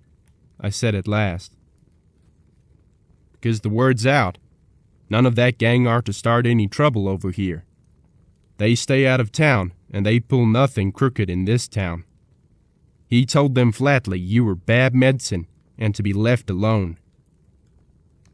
"Good for him. Saves trouble." Mustang Roberts wasn't happy about it. I could see. Something was biting him, eating at him. He got up and paced the floor, and he was studying this thing out.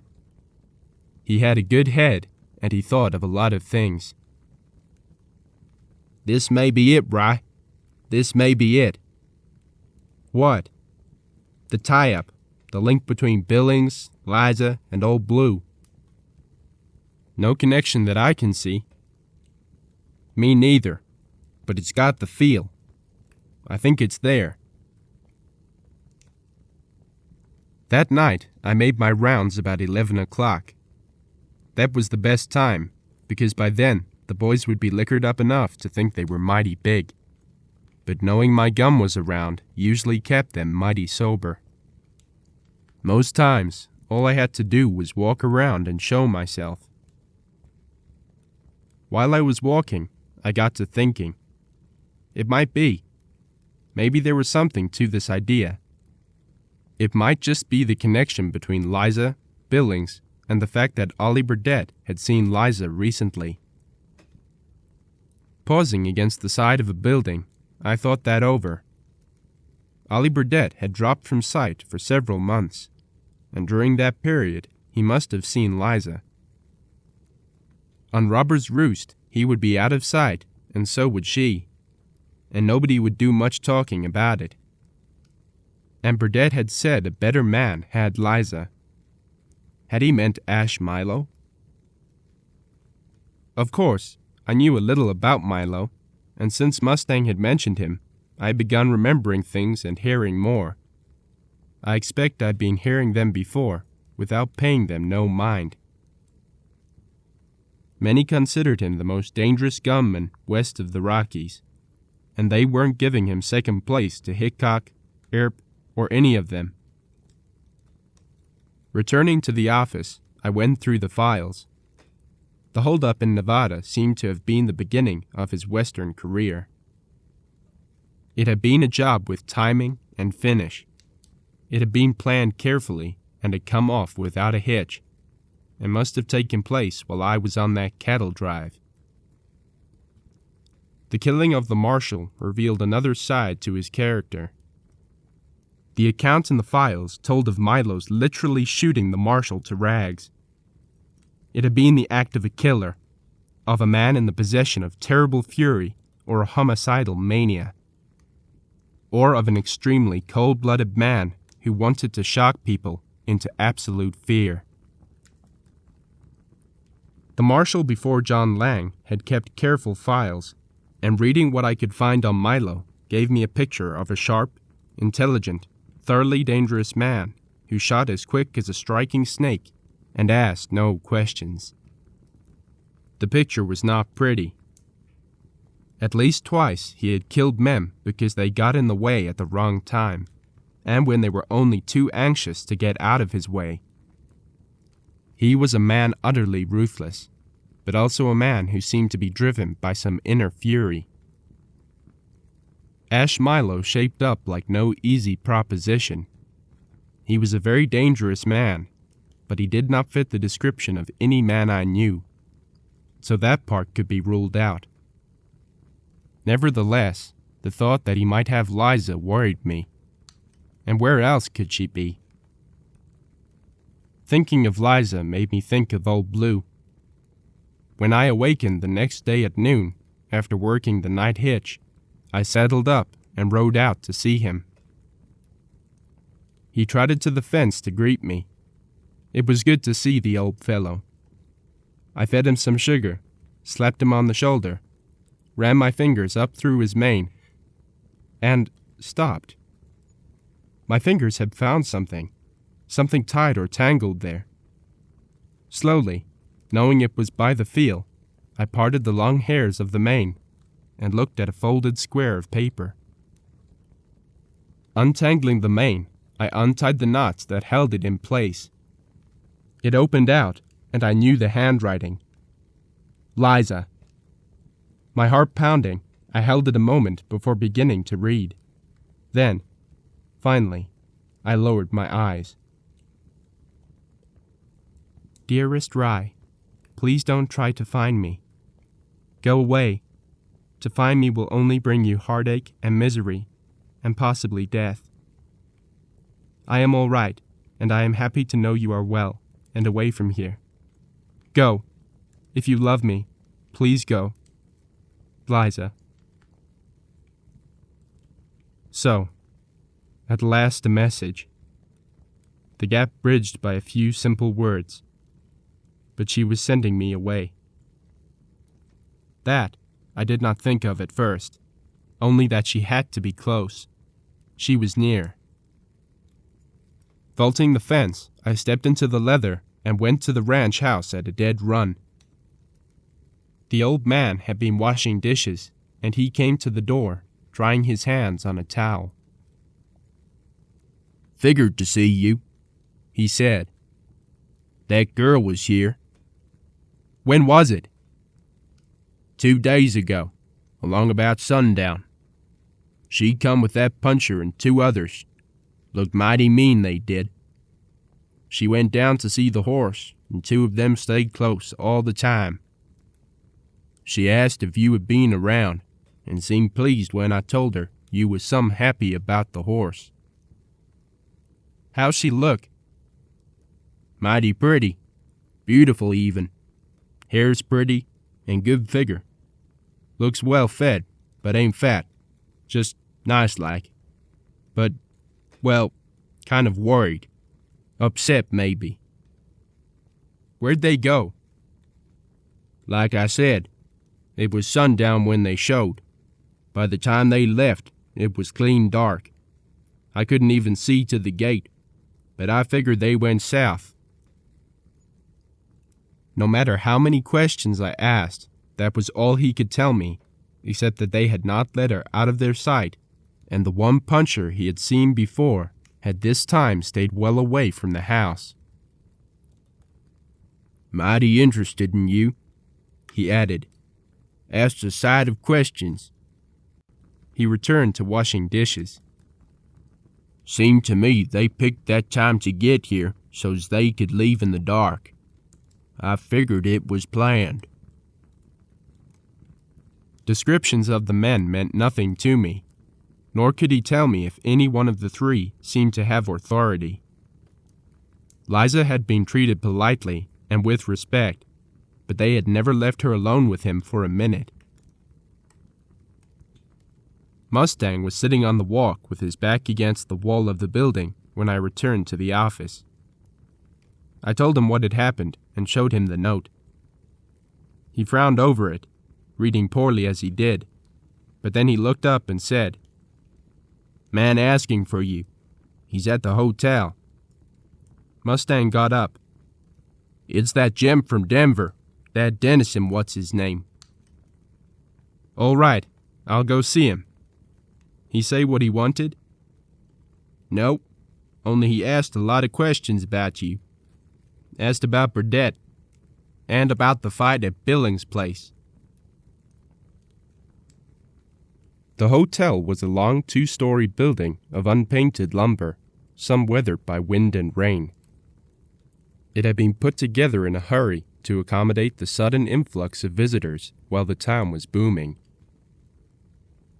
Dennison Meade sat by the fire alone when I walked into the lobby. The place was almost empty, usual for that time of day. The room was big, and there was a homemade settee, some huge old leather chairs, and the desk at one end of the room with a stairway to the rooms opposite it. The floor was bare, and there were only a few crude paintings on the wall, and one good drawing of a bucking horse, traded to the proprietor for a meal 2 years before. Meade got up to shake my hand, and seemed really pleased to see me. His eyes searched my face curiously, and then he waved at a chair and sat down himself. "Tyler, I'll get right to business. When I first met you in Denver, I was struck by your resemblance to somebody I knew. When you answered my questions, your answers told me without a doubt you were the person whom I thought you to be." "I'm afraid I don't quite get you, mister." "I told you I was a lawyer handling mining property. My firm also handles the Blair estate. In fact, they are one of our oldest clients." This Meade seemed like a nice fellow, but whatever he had in mind, I didn't know, and he was taking a long time getting to it. "Tyler, do you have anything that belonged to your mother?" "A picture, that's all. Everything Pap kept was lost in that Indian raid." "A picture? Do you have it?" When I settled in town, I began carrying the picture in my pocket instead of keeping it in the saddlebags, so I had it with me. I took it out and handed it to him, and he smiled. Of course. Virginia Blair. I'd know that face anywhere, although I've only seen pictures of her myself. Blair? Her maiden name. The family was fairly well off, Tyler. Not wealthy, but substantially fixed, and with a good position socially. That meant nothing to me until he told me I'd been left some money. Rather, Ma had been left it. Some money and a good-sized farm in Maryland and Virginia. It was more than 1,000 acres. There's a nice home on it, some stables. They used to raise horses in the old days. He sat back and lit a cigar. It's all yours, of course. The family was upset when she married your father, but they were sorry for their attitude later, when it was too late. We tried to locate your mother, but had no luck. Now, if you'll take my advice, you'll give up all this and come east. You seem to know stock. You've had experience breaking horses. You could probably do very well back there. Nothing like this had ever come into my mind. I'd have to study it well. Yet all the time I was explaining this to him, I was thinking that back east I wouldn't have to carry a gun. And there was small chance anybody would have heard of Rye Tyler, the gunfighter. It would be a good thing. And then I remembered Liza. Her note had told me to go away, but I read more into it than that. She was afraid of what would happen to me if I stayed, and if I persisted in trying to find her. But me? I had my own ideas. So I got up. Mr. Meade, I'm taking your advice. I'll go back east and make my home there. You go ahead and get it all fixed up so I can take over. But first, I've got a job to do. He got up too. Tyler, he warned. Be careful. I know something of the situation here. I've been kept informed. You've made this town peaceful, but only on the surface. There are men here who hate you and fear you. Make one slip, and they'll be on you like a pack of wolves. Yes, sir. You get those papers fixed up. I'll be back. So I walked out on the street, knowing as I walked that my decision was right. This was what I should do. It was a good time to go. And, after all, why should I look for Liza? She was with somebody else. If she hadn't made her choice, at least she was doing all right.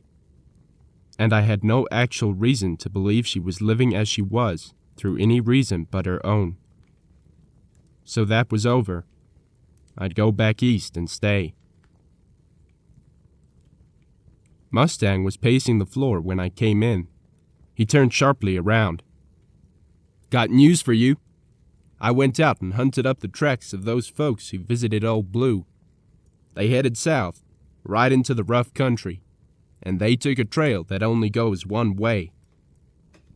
Where? I asked the question, knowing the answer. They went to the Roost, and one of those riders was a woman. Liza and Ash Milo. Everything had been pointing that way, and I couldn't see it until now. Sure enough, that had to be where Ollie Burdett had holed up after leaving the crossing, and where he'd seen Liza with a better man. It tied everything into one neat package, and it was the explanation for Billings' knowledge, and why he would not talk. It was common gossip around town that Billings had connections at the Roost. It explained everything, or almost everything. People all over this part of the country had a justified fear of the Roost and its riders. No rancher would talk. Some were friendly to the outlaws, but even honest ranchers refused to risk incurring their anger. Robbers Roost lay somewhere on a plateau among a network of canyons, a country unknown to any but themselves. How many outlaws were in there? Some said 50, but most said it was nearer 1,000. It was the main hideout on the Outlaws' Trail, which stretched from Canada to New Mexico through the Rocky Mountain region. And at the roost, and for miles around, Ash Milo was king. Unless a man knew the trails, he had no chance of finding his way in, or so they said. That was the story, all right. The names of the leaders of the Roost gang were notorious. Ash Milo was the boss, but there were others, names feared all through the West. Sandoval, Bronco Leslie, Chance Vader, and Smoky Hill Stevens. All of them wanted in a half-dozen states. All men who were handy with guns. And that was where Liza was, among a lot of outlaws. But she didn't want me to come. All right, I wouldn't. This Milo, Mustang Roberts said. He knows you all right. He knows a lot about you. Stories get around. Sure, and I thought I'd heard them all. But the grapevine from the Roost has one story I never heard. What's that? Mustang Roberts took his time. He pushed his hat back on his head and put a boot up on the desk. His spur jingled a mite. He began to build him a smoke. One thing I never heard, he said, touching his tongue to the paper. That you killed a man named McGarry. Chapter 16.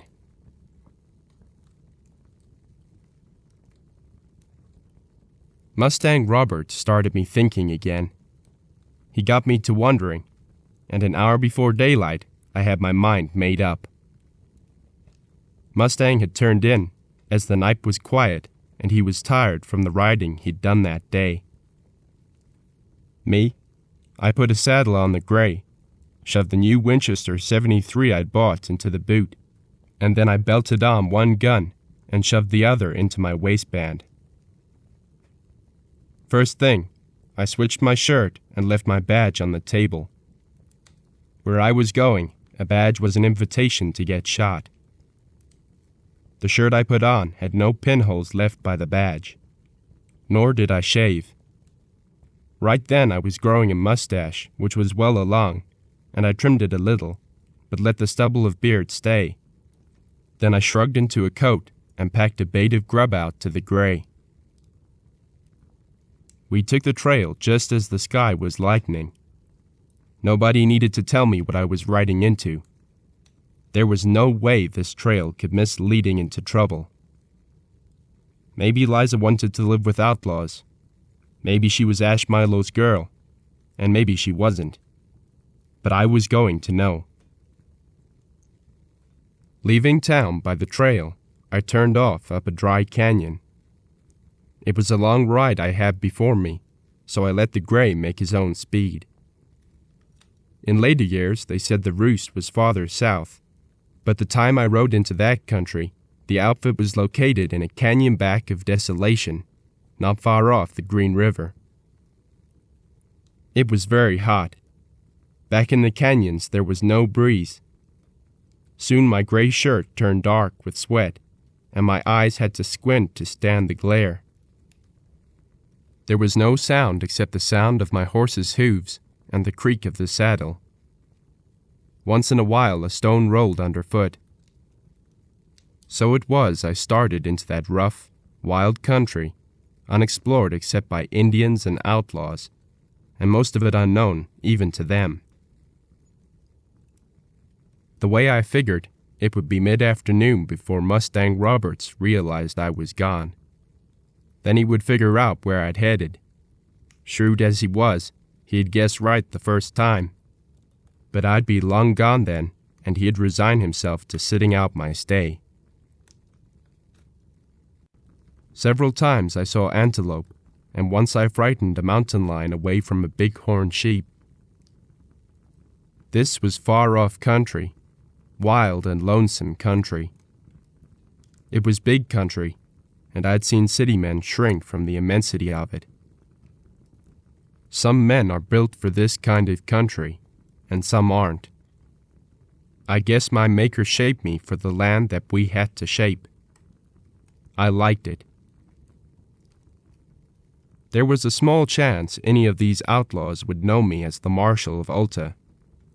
They had been denied the town by Ash Milo, and if I was lucky, I'd get well back into that country, looking like an outlaw on the drift. The Gray liked it. He was always a good trail horse, happier when he was going. He was a saddle bum like me, liking the dust of far trails, the smell of pines and sweat, and he would prick his ears at every hill we came over, at every turn we rounded. Most of the time I rode off to one side of the dim trail. I rode alongside the pines, or took the far side of a ridge, or kept under cover. It was smart in two ways. It would keep me from being seen as long as possible, and if I was seen, I'd look like a man on the dodge. Twice I made short camps and slept a little. Then I pushed on. Time enough to take it easy when I began to get close. Then I would have to look careful. Nobody in Alta knew where the roost was. Maybe Ben Billings, but he never went there. He was never out of sight long enough. Oh, probably some of the men who came and went around town did know, but nobody who would talk to me or who would have helped me, so I'd never tried to find out. And now I was glad. I wouldn't want anybody remembering that the Marshal of Alta had been inquiring about trails.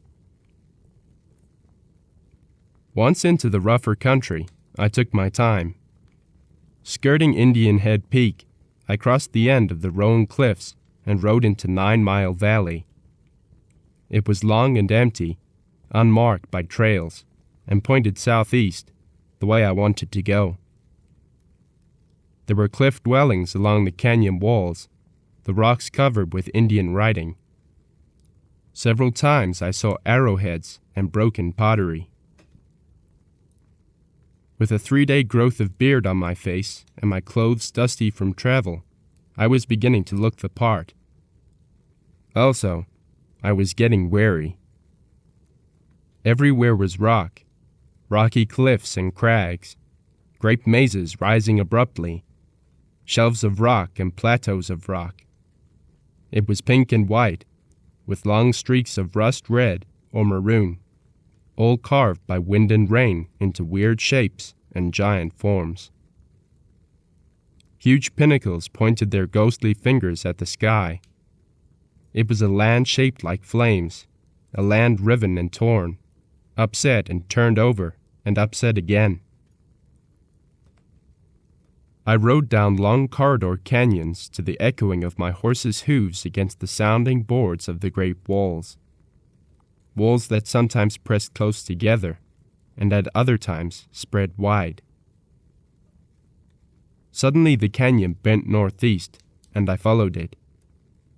Here was a creek, and I watered the gray, then loosed the girth. It was late afternoon. It was very hot, and I was very tired. In all this vast desert through which I was riding, there seemed to be nothing and no one. Lying down on the grass beneath some willows, I stretched out with my hat over my eyes. Awakening suddenly, I saw that the gray's head was up and that his ears were pricked. With one quick move, I was on my feet. When I see a horse like that, even swelling himself a little as he gets set, I know he's going to whinny.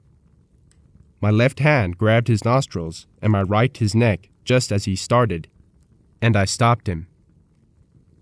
He shied a little, frightened at my sudden move, then stood still. Listening, I could hear voices. They were some distance off, but seemed to be coming nearer. My position was behind the willows and out of sight, if nothing attracted their attention. Gray knew he was supposed to keep quiet now, so I released him and dropped my hand to my holstered gun. It was in place, so was the one behind my belt. Then I picked up my hat and moved back beside my horse. listening and ready. At first I heard nothing. Whoever it was had stopped talking. Then I heard their horses' hooves, and, peering through the willows, I saw them. Neither was a man I had seen before. One wore a black vest over a dark red shirt. He was a lean, dark man.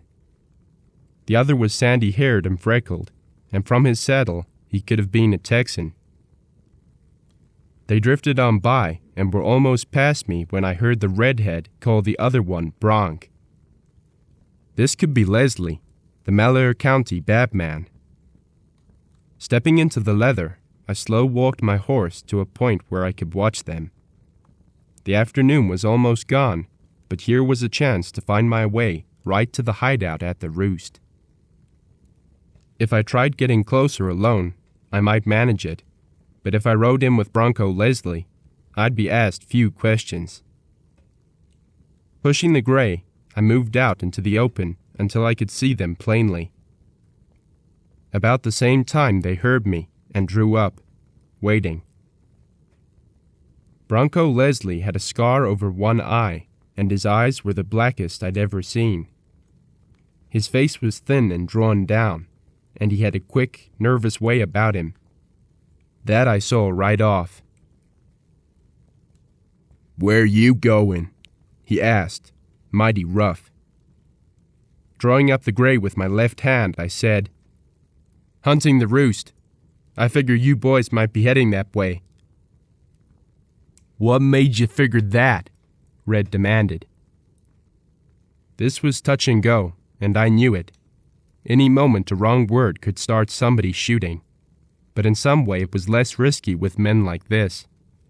They were good men with guns, and a man who knows guns doesn't fool around. He knows they can kill. I grinned at them.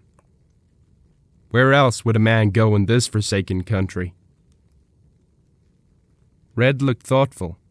I saw his eyes taking in the build of my horse, obviously no cow pony, and the rig of my saddle. "Do I know you?" Bronk asked. "Damned if I know," I said frankly, "but this ain't my country. Had me some trouble over to Leadville and decided to head west." This was safe enough because just a few days before, 3 men had broken jail in Leadville. The 3 had never been identified, and little was known of them. It had been rumored they were members of the James gang. "Far as that goes," I said, "I don't know you." Leslie stared at me. I could see he had no liking for me and was suspicious. I could guess he was figuring what would happen if he'd opened the ball with a gun. But Bronk Leslie was a careful man. He looked me over a little and decided matters could wait. Anyway, if I had a chance out here, I would have none at the Roost. Red made the peace move. "I'm Red Irons," he said. "This here is Bronco Leslie." "I'm Chuck Ryan," I said, "from down in the nation." We drifted along, not saying much. Leslie took to dropping back a little, and as I liked nobody behind me, I dropped back with him. He didn't like it much, but he didn't make an issue of it either. "I'm mighty hungry," I said. "Will we make it tonight?" "Late," Red told me. Can you imagine country like that country was then? And not much changed, even now. A lost land, a land quiet under the sun, where only wolves prowled, and where the buzzards swung on lazy, easy wings. A land unpeopled and still, where the sun slowly sank, and from the cliffs the shadows reached out, filling the canyons to the brim with darkness.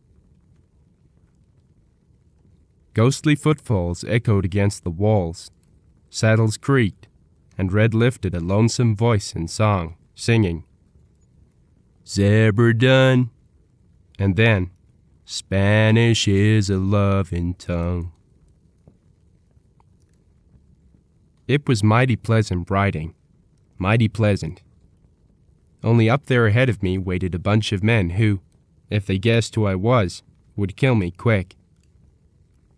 Up ahead waited death, and I rode alone into a lonely land from which no officer of the law had ever returned alive, and where Ash Milo, the man I sought, was king. Every footfall might be taking me closer and closer to my death, yet each took me closer to Liza and closer to the solution of my problem. And after this, if I lived, I would be free. It was sundown before we made a turn, and by then the cliffs had turned red and gold with the setting sun. Tall spires like church steeples loomed ahead. The cliffs, in those last minutes before darkness filled the canyon, closed in and grew higher until we were like ants walking between those gigantic walls. In the bottom of the canyon, it got dark mighty quick. "Many in there?" I asked. Red struck a match and lit a smoke. "Couple dozen at headquarters." "Know a gent named Ruskin?" Brunk looked around at me. This was a feeler I was putting out, wanting to get a line on Ash Milo without bringing up his name. Ruskin was safe, because if rumors were right, he was the man Milo had trouble with. Also, according to the handbills, Ruskin was from the nation. "Friend of yours?" "Not him. Well, we had trouble. Come near a shootout. I was just figuring I'd best watch myself if he was around." "He was," Red said, "but he ain't." Leslie spoke up, real satisfied like. "He's dead. He made a play for a girl Ash Milo likes, and Milo up and killed him." "Ruskin was supposed to be bad." "Hell," pfft, Leslie spat. "None of them are bad compared to the boss. I never seen a man in the world could sling a gun with him." From another gunman, this was high praise. And me? I figured I'd best start looking at my hole card. Only it might already be too late. If this Milo was as good as they said, I might not stand a chance. But I didn't believe that. Not many gunfighters will believe they don't stand a chance. For the next hour of riding, I heard a lot about Ash Milo. Bronk Leslie, who had few enthusiasms, had one. It was Milo. "He's too touchy for my taste," Red said. "A man has to walk on his toes around him. I never seen a man grab iron so quick. Over nothing." This, Leslie did not deny. "He's touchy, all right," he admitted. "And maybe he shoots too quick. Someday he'll kill the wrong man." I'd heard that before. That was what Logan Pollard advised me against. He used to talk to me of that, even while telling me I was good. "You're fast, kid," he'd say. "One of the fastest I ever saw. But watch it. You'll shoot too quick and get the wrong man someday." "Gunmen," he said, "get worse as they get older. They get to figuring everybody is after them. A man has to quit before it gets to that point. That's why I quit. That's why I'm lucky to have Mary." Neither of them said anything more about Ash Milo's girl, and I didn't want to ask questions. Only, if I was going to find out, now was the time.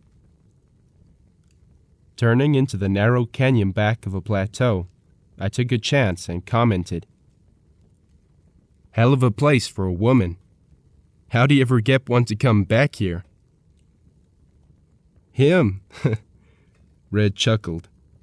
"He's a mighty handsome man, and he's got a slick tongue with the ladies. She come willin', I guess, only he watches her mighty close, so I reckon she'd leave if she had her chance." Leslie spat. "Too slim for my taste," he said. "I never could figure that in Ash. Nothing between 'em either. He's trying to win her honest. Don't know why he fools around like that." Red was just a black figure in darkness. "She's all right," he said quietly. "A mighty fine girl. She sure fixed me up that time after I got shot. Mighty gentle and mighty sweet." The high black wall of the canyon was split by a towering cleft, a narrow opening down which the wind gushed like a strong flow of water.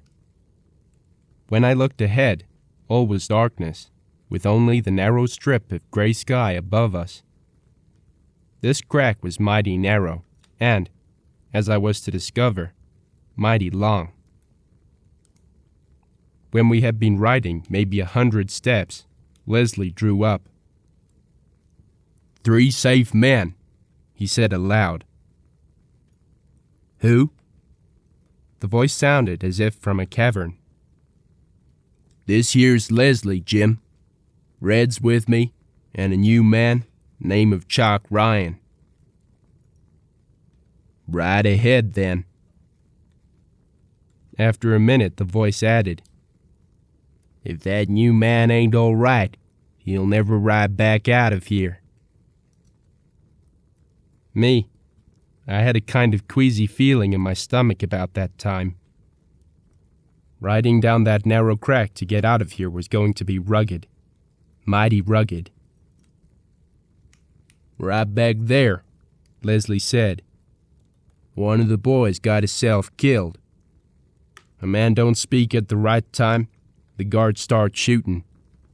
This fellow was drunk. It was a bad time to be drinking." For maybe a quarter of a mile it was like that, and then we dipped down into a canyon, and ahead of us on a sort of flat, we could see lights and some cabins. "There's the roost, Chalk," Red said. "She ain't much, but she's home, and she's safe. No marshal or sheriff ever seen it."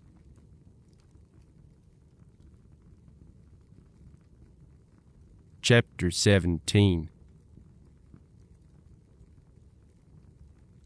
Right then I was tired, and I'd no right to be, because I was going to have to be on my toes. Just when I would see Ash Milo, I had no idea, but I was hoping it would not be tonight. Worst of all, I kept racking my brain over what Mustang Roberts had told me, that I was known to Ash Milo. I couldn't remember him or anybody he might be, but if he knew me, I wouldn't be Chuck Ryan much longer. I'd be Rye Tyler, and dead. With the weariness of the long ride behind me, all my spirits drained into my boots. How was I to see Liza? Suppose she wasn't even here. If I did see her, what could I accomplish? What fool's errand was this anyway? I was crazy. Only I was here. We got down at the stables and put our horses in stalls. There were some of the finest horses in that barn that I ever did see, and I know horses. They were horses built for speed and bottom.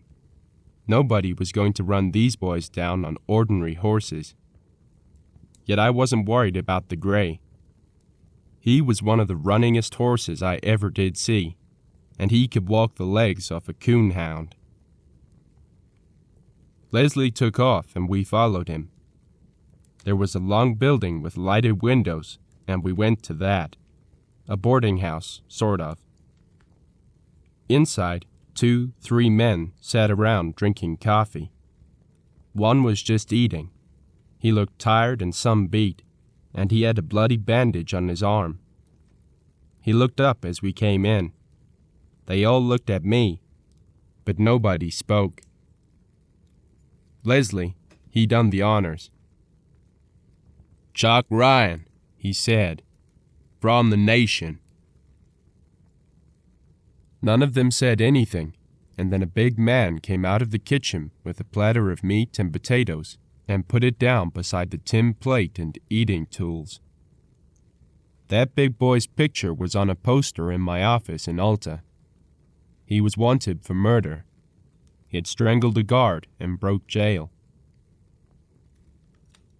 There was a pot of coffee on the table, and I filled cups for Leslie, Red, and myself.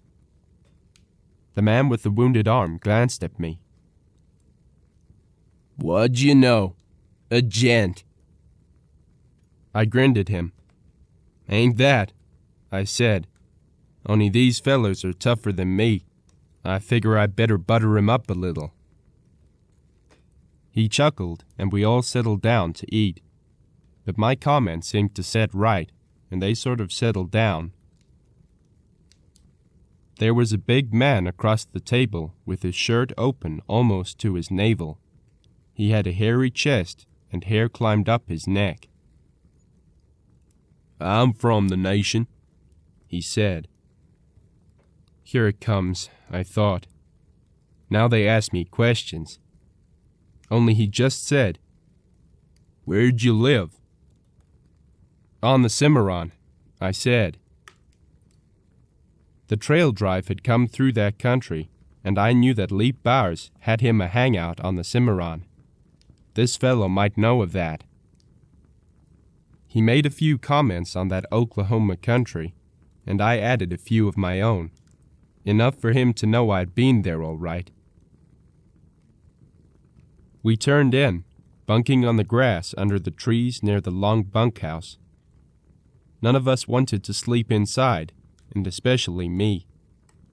By this time I was feeling trapped enough, and I was worried a great deal. This was a tighter fix than I'd reckoned on, and I could see they didn't trust me none at all. Not that anything about me failed to ring true. I knew I measured up, but men on the dodge can't afford to be anything but cautious, and I was a stranger. The next day we puttered around. I carried my horse and found some corn for him. They had plenty of corn, growing their own, and the men took turns hoeing it. Corn-fed horses will outrun any hay-fed horse, and lazy as some of these men might be, they knew they had to have fast horses with plenty of strength. Second day, I picked up a hoe and walked out there. Nobody said nothing, but when I returned after a couple of hours, I saw it said well with them. Besides, it gave me a chance to look around without being too obvious about it. Any man who uses a hoe leans on it some, and while leaning, I looked the place over. There were maybe 10 buildings. 3 or 4 were houses. Behind one of them I could see a woman's clothes on a line. Unless there was more than one woman, that was where Liza would be. It gave me a lift just to be that close. But right next door there was another house, and 2 men sat on the stoop. I noticed that at least one of them was there all the time. Nobody was going to get close to her without trouble, that was sure. There wasn't much talk around, and none about her. I did hear a man say the boss was mighty touchy, and he didn't sound very happy about it. One thing I could see, plain enough. Whatever else Ash Milo might be, he had this tough bunch buffaloed to a fare thee well. Nobody wanted any part of him, and that included Leslie and Sandoval. There was one man there who was a little on the pushy side. It was Chance Vader. Second day there I saw him. He was slick, smooth-shaved and wearing sideburns. He had pressed pants all the time, and he kept his boots shined up. He wore 2 guns, and he wore them low. Me? I'm a looking around man. I saw he had another gun inside his shirt, That was something to remember. Chance Vader duded up a good bit, and he played cards a lot. And watching him, I saw his eyes strain toward that little gray stone house where Liza was. He looked toward it a lot, and sometimes he strayed toward it, but not often. Once one of the men in front of the house next door got up and walked over to him. This was a big burly man called Smoky Hill. I heard raised voices, and finally Chance turned and walked back. Red was sitting with me, and he said, low-voiced, "Trouble there. Chance is too proud of himself." Talk around was that Chance had killed 6 men, 4 of them sure enough bad men. He was salty, that was for true. Anybody tangling with him would have to go all the way.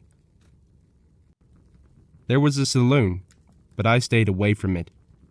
I hung around the stables, took care of my horse, cleaned my guns, and listened to talk. Sometimes we pitched horseshoes. All this time I saw nothing of Ash Milo, but I learned that he didn't come around very much. He stayed up on the hill in a house he had.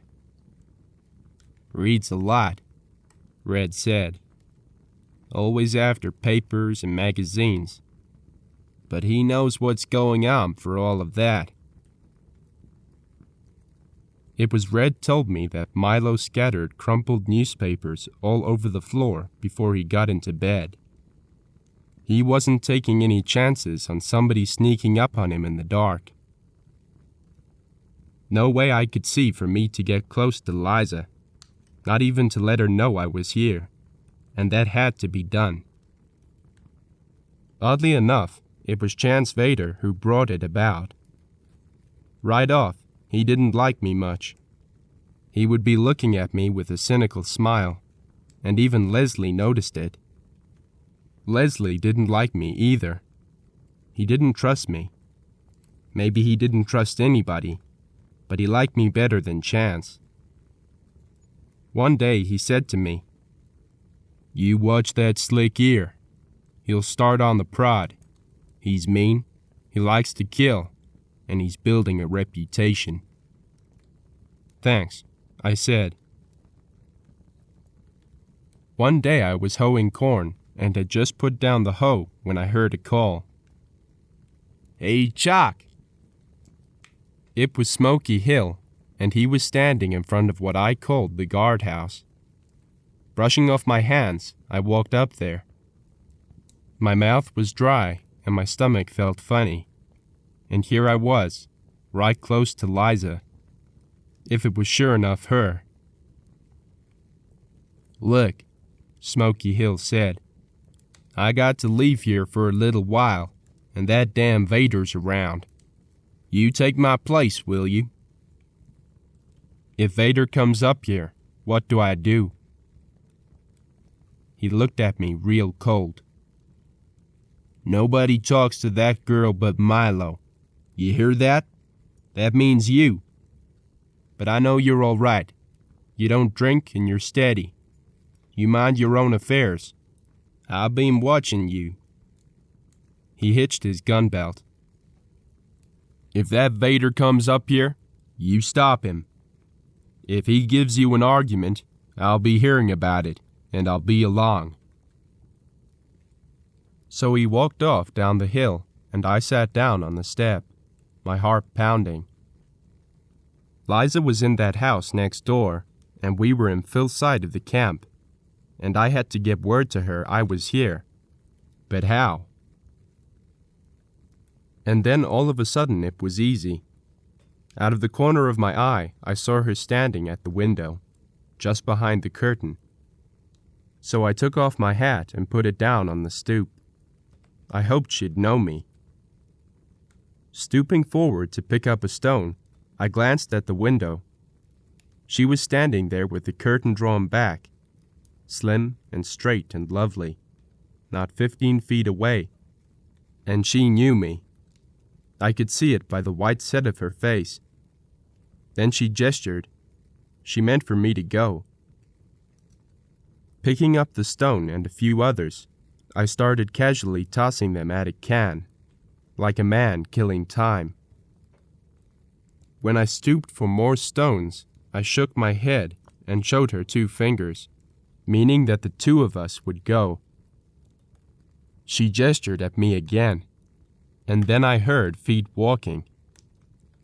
Chance Vader was standing there staring at me. "So, you got your eye on the girl too. She seems ready enough to play." This was real trouble, and I got up. Worse, there was an odd, puzzled look in Vader's eye. "Mighty funny," he said, staring at me. "She never looks at me, but you she signals to. Now I wonder." "You do your wondering down the hill," I said. "My orders are to keep men away." He looked at me, and I could see in his eyes that he wanted to kill me. But that wasn't as much on his mind right now as something else. "You got me puzzled," he said. "I seen you before?" He turned his head a mite, the way some folks do, studying me. "And it wasn't in the nation. I never been in the nation." "You go back down the hill," I said. Surprisingly enough, he turned and started to walk off. Then he turned around. "Got it," he said. His voice was hoarse with surprise. "Denver, you're Rye Tyler." Smoky Hill was coming. He was almost loping.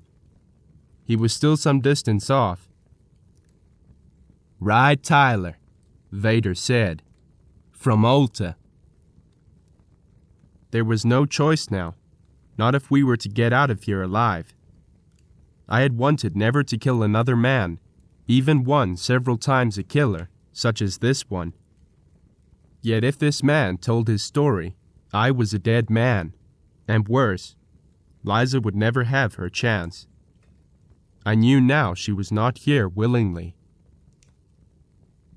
Chance Vader's eyes were shining. There was a cruel triumph in the man. I saw his eyes suddenly sharpen, and his hand moved. Whether he intended to shoot, I'll never know. My hand dropped to my gun, and he was a split second slower. My gun cleared leather and exploded. The bullet hit him right over the belt buckle, just as his gun muzzle started to tip upward. Stepping one step to the side to cause him to shift aim, I fired again, spotting this one carefully over his shirt pocket. It should have killed him, but it didn't. His lips were parted in a wide grin, and he had even white teeth. Mighty nice teeth. A bullet whipped past my skull, and then my left handgun bucked. It was the first time I'd ever used two guns, and I was surprised when the bullet broke his elbow. But Smoky Hill was running up the slope, and there was no time to be lost. I stepped in closer, both guns hammering. For the first time, I desperately wanted to kill a man. I had to kill him. Liza's future was at stake, and my life. When I stopped shooting, I was standing over him. Smoky Hill caught my arm as I was reloading. "Take it easy, Chalk. He's finished." "Rye." Vader got it out, his eyes glittering in triumph at me, straining with effort. How he managed it, I'll never know. How a man shot up like that could even draw a breath, I don't know. But he said it again. "Rye." "Hell," somebody spoke wonderingly. "Dying, and he wants a drink." Standing back, thumbing shells into my gun, I knew it wasn't a drink he wanted, and I was hoping he couldn't say the other name. If he said it, I would die here. Only with my guns loaded, I wouldn't go out by myself. I'd take a few along for company. Chance Vader had been fast, all right. He had been fast and dangerous, and he had sand. Lying there on his back with his lifeblood staining the gravel under him, he still wanted me dead. But then it was too late. His eyes glazed over, and I stepped back, slipping one gun into my waistband. They stood around, a dozen of them, staring at me. I had no idea what to expect, but I had my gun in my hand. It might make the difference. "You saved me a job," Smoky Hill said. "You sure did," somebody said, looking at the 9 bullets I'd put into Vader. "Figured Vader was fast, but—" "He was fast," Smoky Hill said grimly. "I know he was fast. Only Chalk here was faster." He pointed at the body. "And shot straighter. Look, one over the belt buckle, one through the face, and not one of the others missed the heart by over 3 inches. They all looked at me again, sizing me up, getting it straight in their minds. I had outshot Chance Vader. He was fast, all right. I had to kill him. Red Iron shrugged. "Don't let it bother you, Chalk. There's a dozen men in this camp wanted to kill him, and not over 2 or 3 who could stand a chance with him." So we walked away down the hill. Suddenly, from being just a drifting outlaw, I had become known as a dangerous gunman, a man to reckon with. Inside, the reaction was hitting me. I was sick, wanted to get off alone, but I had to stand the drinks. There had been no way out for me. I'd had to kill him, but this was the first time I ever needed to kill a man. The first time I ever wanted to kill a man. It scared me. What would Liza think of me now? When I put down my glass and turned toward the door, Smoky Hill was there. He looked sort of strange, and right then, I knew I was in for it.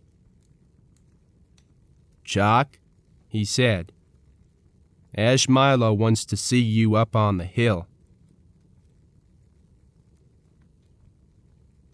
Chapter 18. When I walked out on that porch, I knew I was in trouble. If Mustang Roberts had guessed right, and Ash Milo knew me, I was going to have to kill another man. And I would have the problem of getting out with Liza, if she would still go with me after what she had seen. Standing there on the porch in front of the saloon, I rolled a smoke. Inside I felt empty. I could feel the slow, heavy beating of my heart, and I had a hard time moistening my cigarette. My mouth was that dry. That walk up the hill, only 150 yards or so, was the longest walk I'll ever take. I felt the sun on my back. I could smell the grass, and off over a distant ridge there was a fluff of white cloud that left a shadow on the Salmon Cliffs. It might be the last time I'd see that sky, or the cliffs. Gray was down there in the stable. I suddenly wished he was saddled. I was going to need a horse if I came out of this alive. In my thoughts were the things I had heard. Milo was said to be utterly ruthless, without compassion. He had killed suddenly and without warning. He could be dangerous as a striking rattler, with no need to rattle before he struck. Liza opened the door, but it was a taller, more lovely Liza. She would be 18 now, but there was a quiet maturity in her face that made her look older. There was a great sadness, too.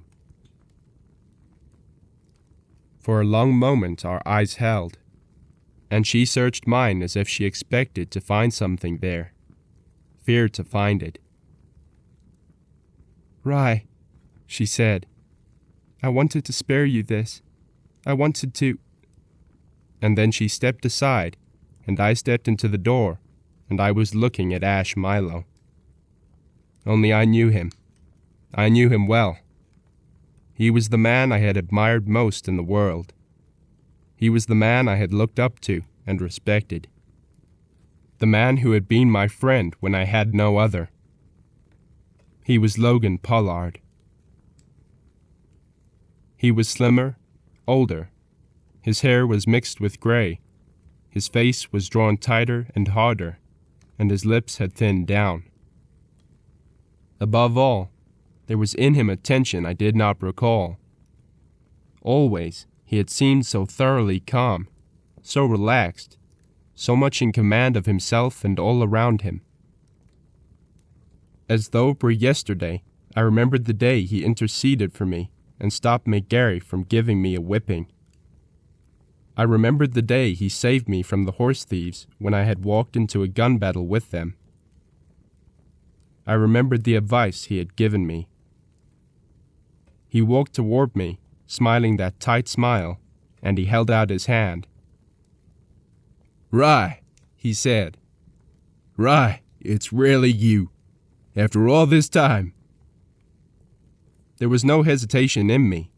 I grabbed his hand and held it hard, and he looked into my eyes and smiled. "You've made a name for yourself, Rye, and you've stayed on the right side of the law. I'm glad." "So that's why you kept your outfit away from my town," I said. "You were protecting me." He smiled, still that tight, quick smile. Only this time there was a hint of cynicism in it, and a little mockery. "No, Rye. I've always known you. I knew if we ever crossed you, we were in real trouble. You see, Rye," his voice was almost gentle, "a boy who fights back when his father is killed is a natural boy. He does what anyone would do, given a chance. But you were different. You followed those Indians and you killed at least one. Moreover, I saw you face McGarry. You weren't afraid. There was iron in you." He turned and walked across the room. Liza was looking at me strangely, watching me for something. Me? I was confused, but now I was settling down. I was beginning to think. "What became of Mary?" I asked. His back was toward me, and for a long time he did not reply, nor did he move. Then he said quietly, "She died in childbirth, Rye. If she'd lived, I would have probably have stayed right there." "Remember old Sheriff Belcher?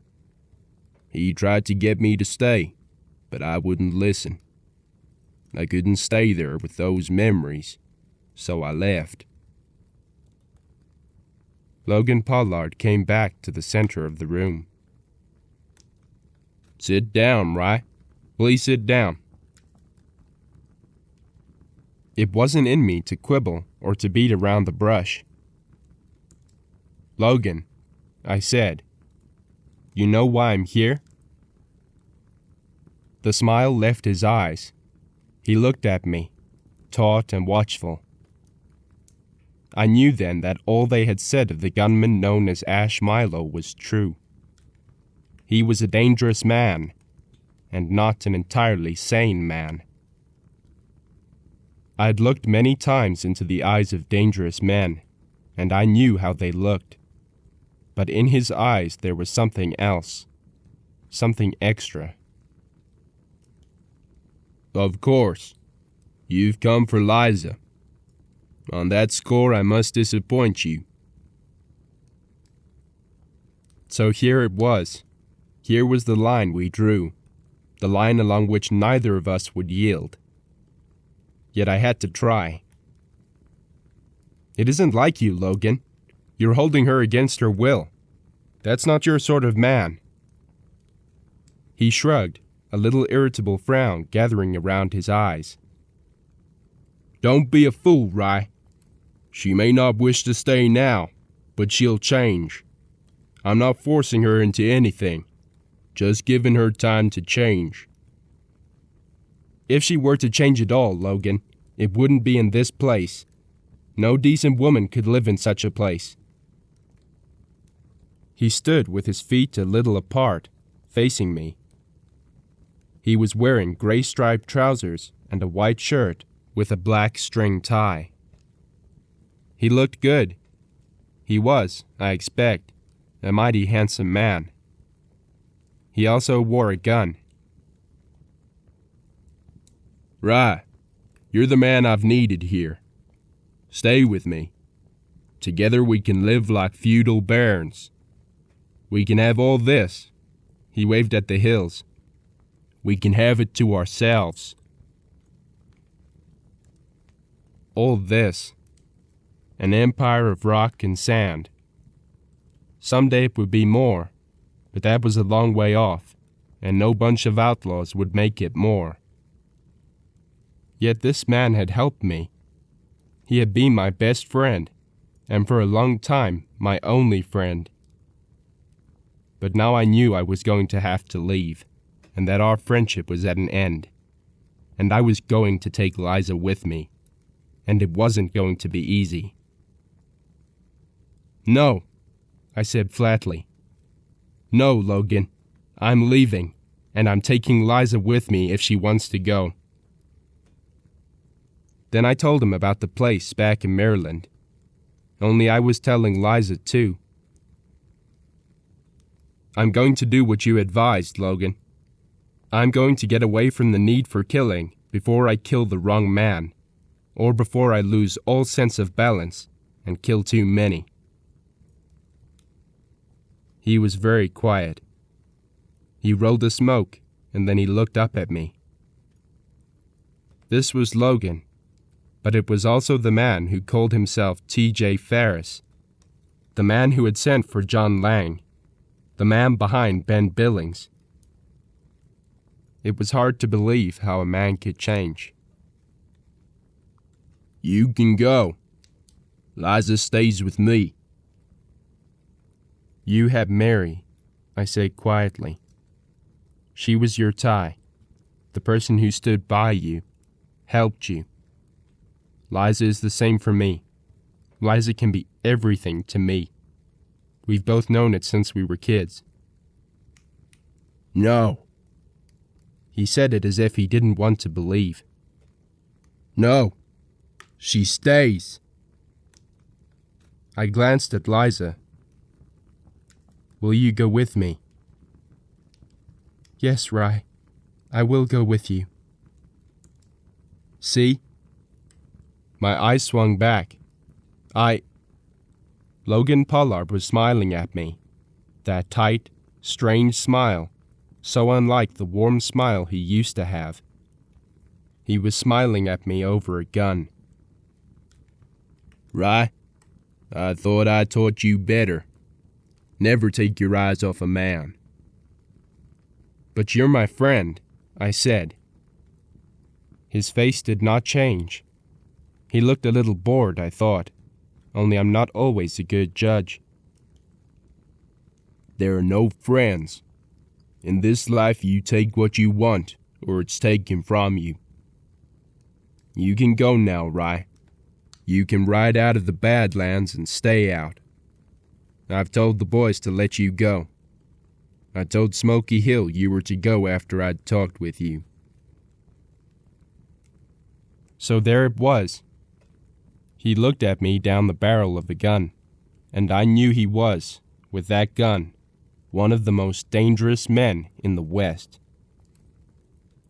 He had taught me other things. Never to draw unless to shoot. Never to shoot unless to kill. The man standing behind that gun was a man who had never drawn but to kill. Rarely in the old days, but now I could see that with the death of Mary, something had happened. The old Logan Pollard was gone. And here before me, in this tight, icy man with a thin-drawn mouth, was what I might become. This man who killed wantonly now, who could take a decent girl and hold her until she was finally broken by his will. And suddenly I knew. I knew that when I turned to go, he would kill me. He would kill me because if I left, I would return with armed men to wipe out the roost. He had admitted I'd been left alone because he'd known how I would react. "All right," I said. "I'll go. But I wish you'd think it over. We've been friends, and—" "Stop it!" His tension was mounting. He would have to kill. I knew. "Consider yourself lucky. You did me a favor by killing Chance Vader. Now get out of here. I'm returning the favor by letting you go." Liza's eyes were wide and frightened. She was trying to warn me, trying to tell me. I turned, needing the one trick, the thing that would throw him off the one instant I needed, for there is a thing called reaction time, the space of delay between the will and the action. I started to turn, then suddenly looked back. "Logan?" I said. "I've only read Plutarch 4 times. "Plutarch?" He had been set to kill, and the remark threw him off. It took an instant for his mind to react, and in that instant I threw myself aside and drew. It was an action I had practiced when alone, dropping aside to one knee, the other leg outstretched. And I made the fastest draw of my life. I made it because I had to. The Smith & Wesson .44 kicked hard against my palm. In the instant I fired, I saw his eyes white and ugly, and his gun blossom with fire. I was smashed back to the floor, heard the hammer of another bullet drive into the wall back of me, and I fired twice. Yet even as I fired, I saw the red on his shirt front, and I saw him knocked back and twisted by my shots, so that his third shot went into the ceiling. Rolling over, I came up fast. He swung his gun, and we both shot. He hit me. I felt the numbing shock of the bullet. And then I fired, and he fell, tumbling face down, the gun slipping from his hand. For an instant I stared down at him, holding my gun ready. He turned over and stared up at me, smiling faintly. "Rye," he said. "Good old Rye. You learned, didn't you?" His body tightened and twisted, held hard against pain, and then his muscles relaxed. "Liza," I said, "get a rifle. Stand by the window. We're still in trouble." He was lying there looking at me. "Think I always knew it, Rye. Think I always knew it would be you.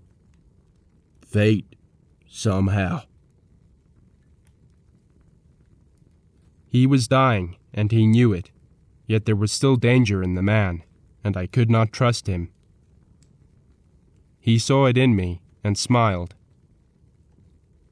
"Good boy," he said. "Good boy." We could hear them coming up the hill.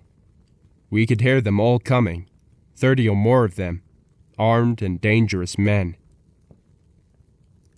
"I'm going east, Logan. You're the last. I'm going to put my guns away." My guns were loaded again. He had taught me that. Reload as soon as you stop shooting. They had stopped outside. I stepped to the door. "Smoky Hill," I said. "You and Bronk, come on in." With Liza holding a rifle on the others, they entered one by one. Logan Pollard looked up at them. He stared at them for a minute, and then he looked back at me. "Told you Plutarch would be good reading," he said.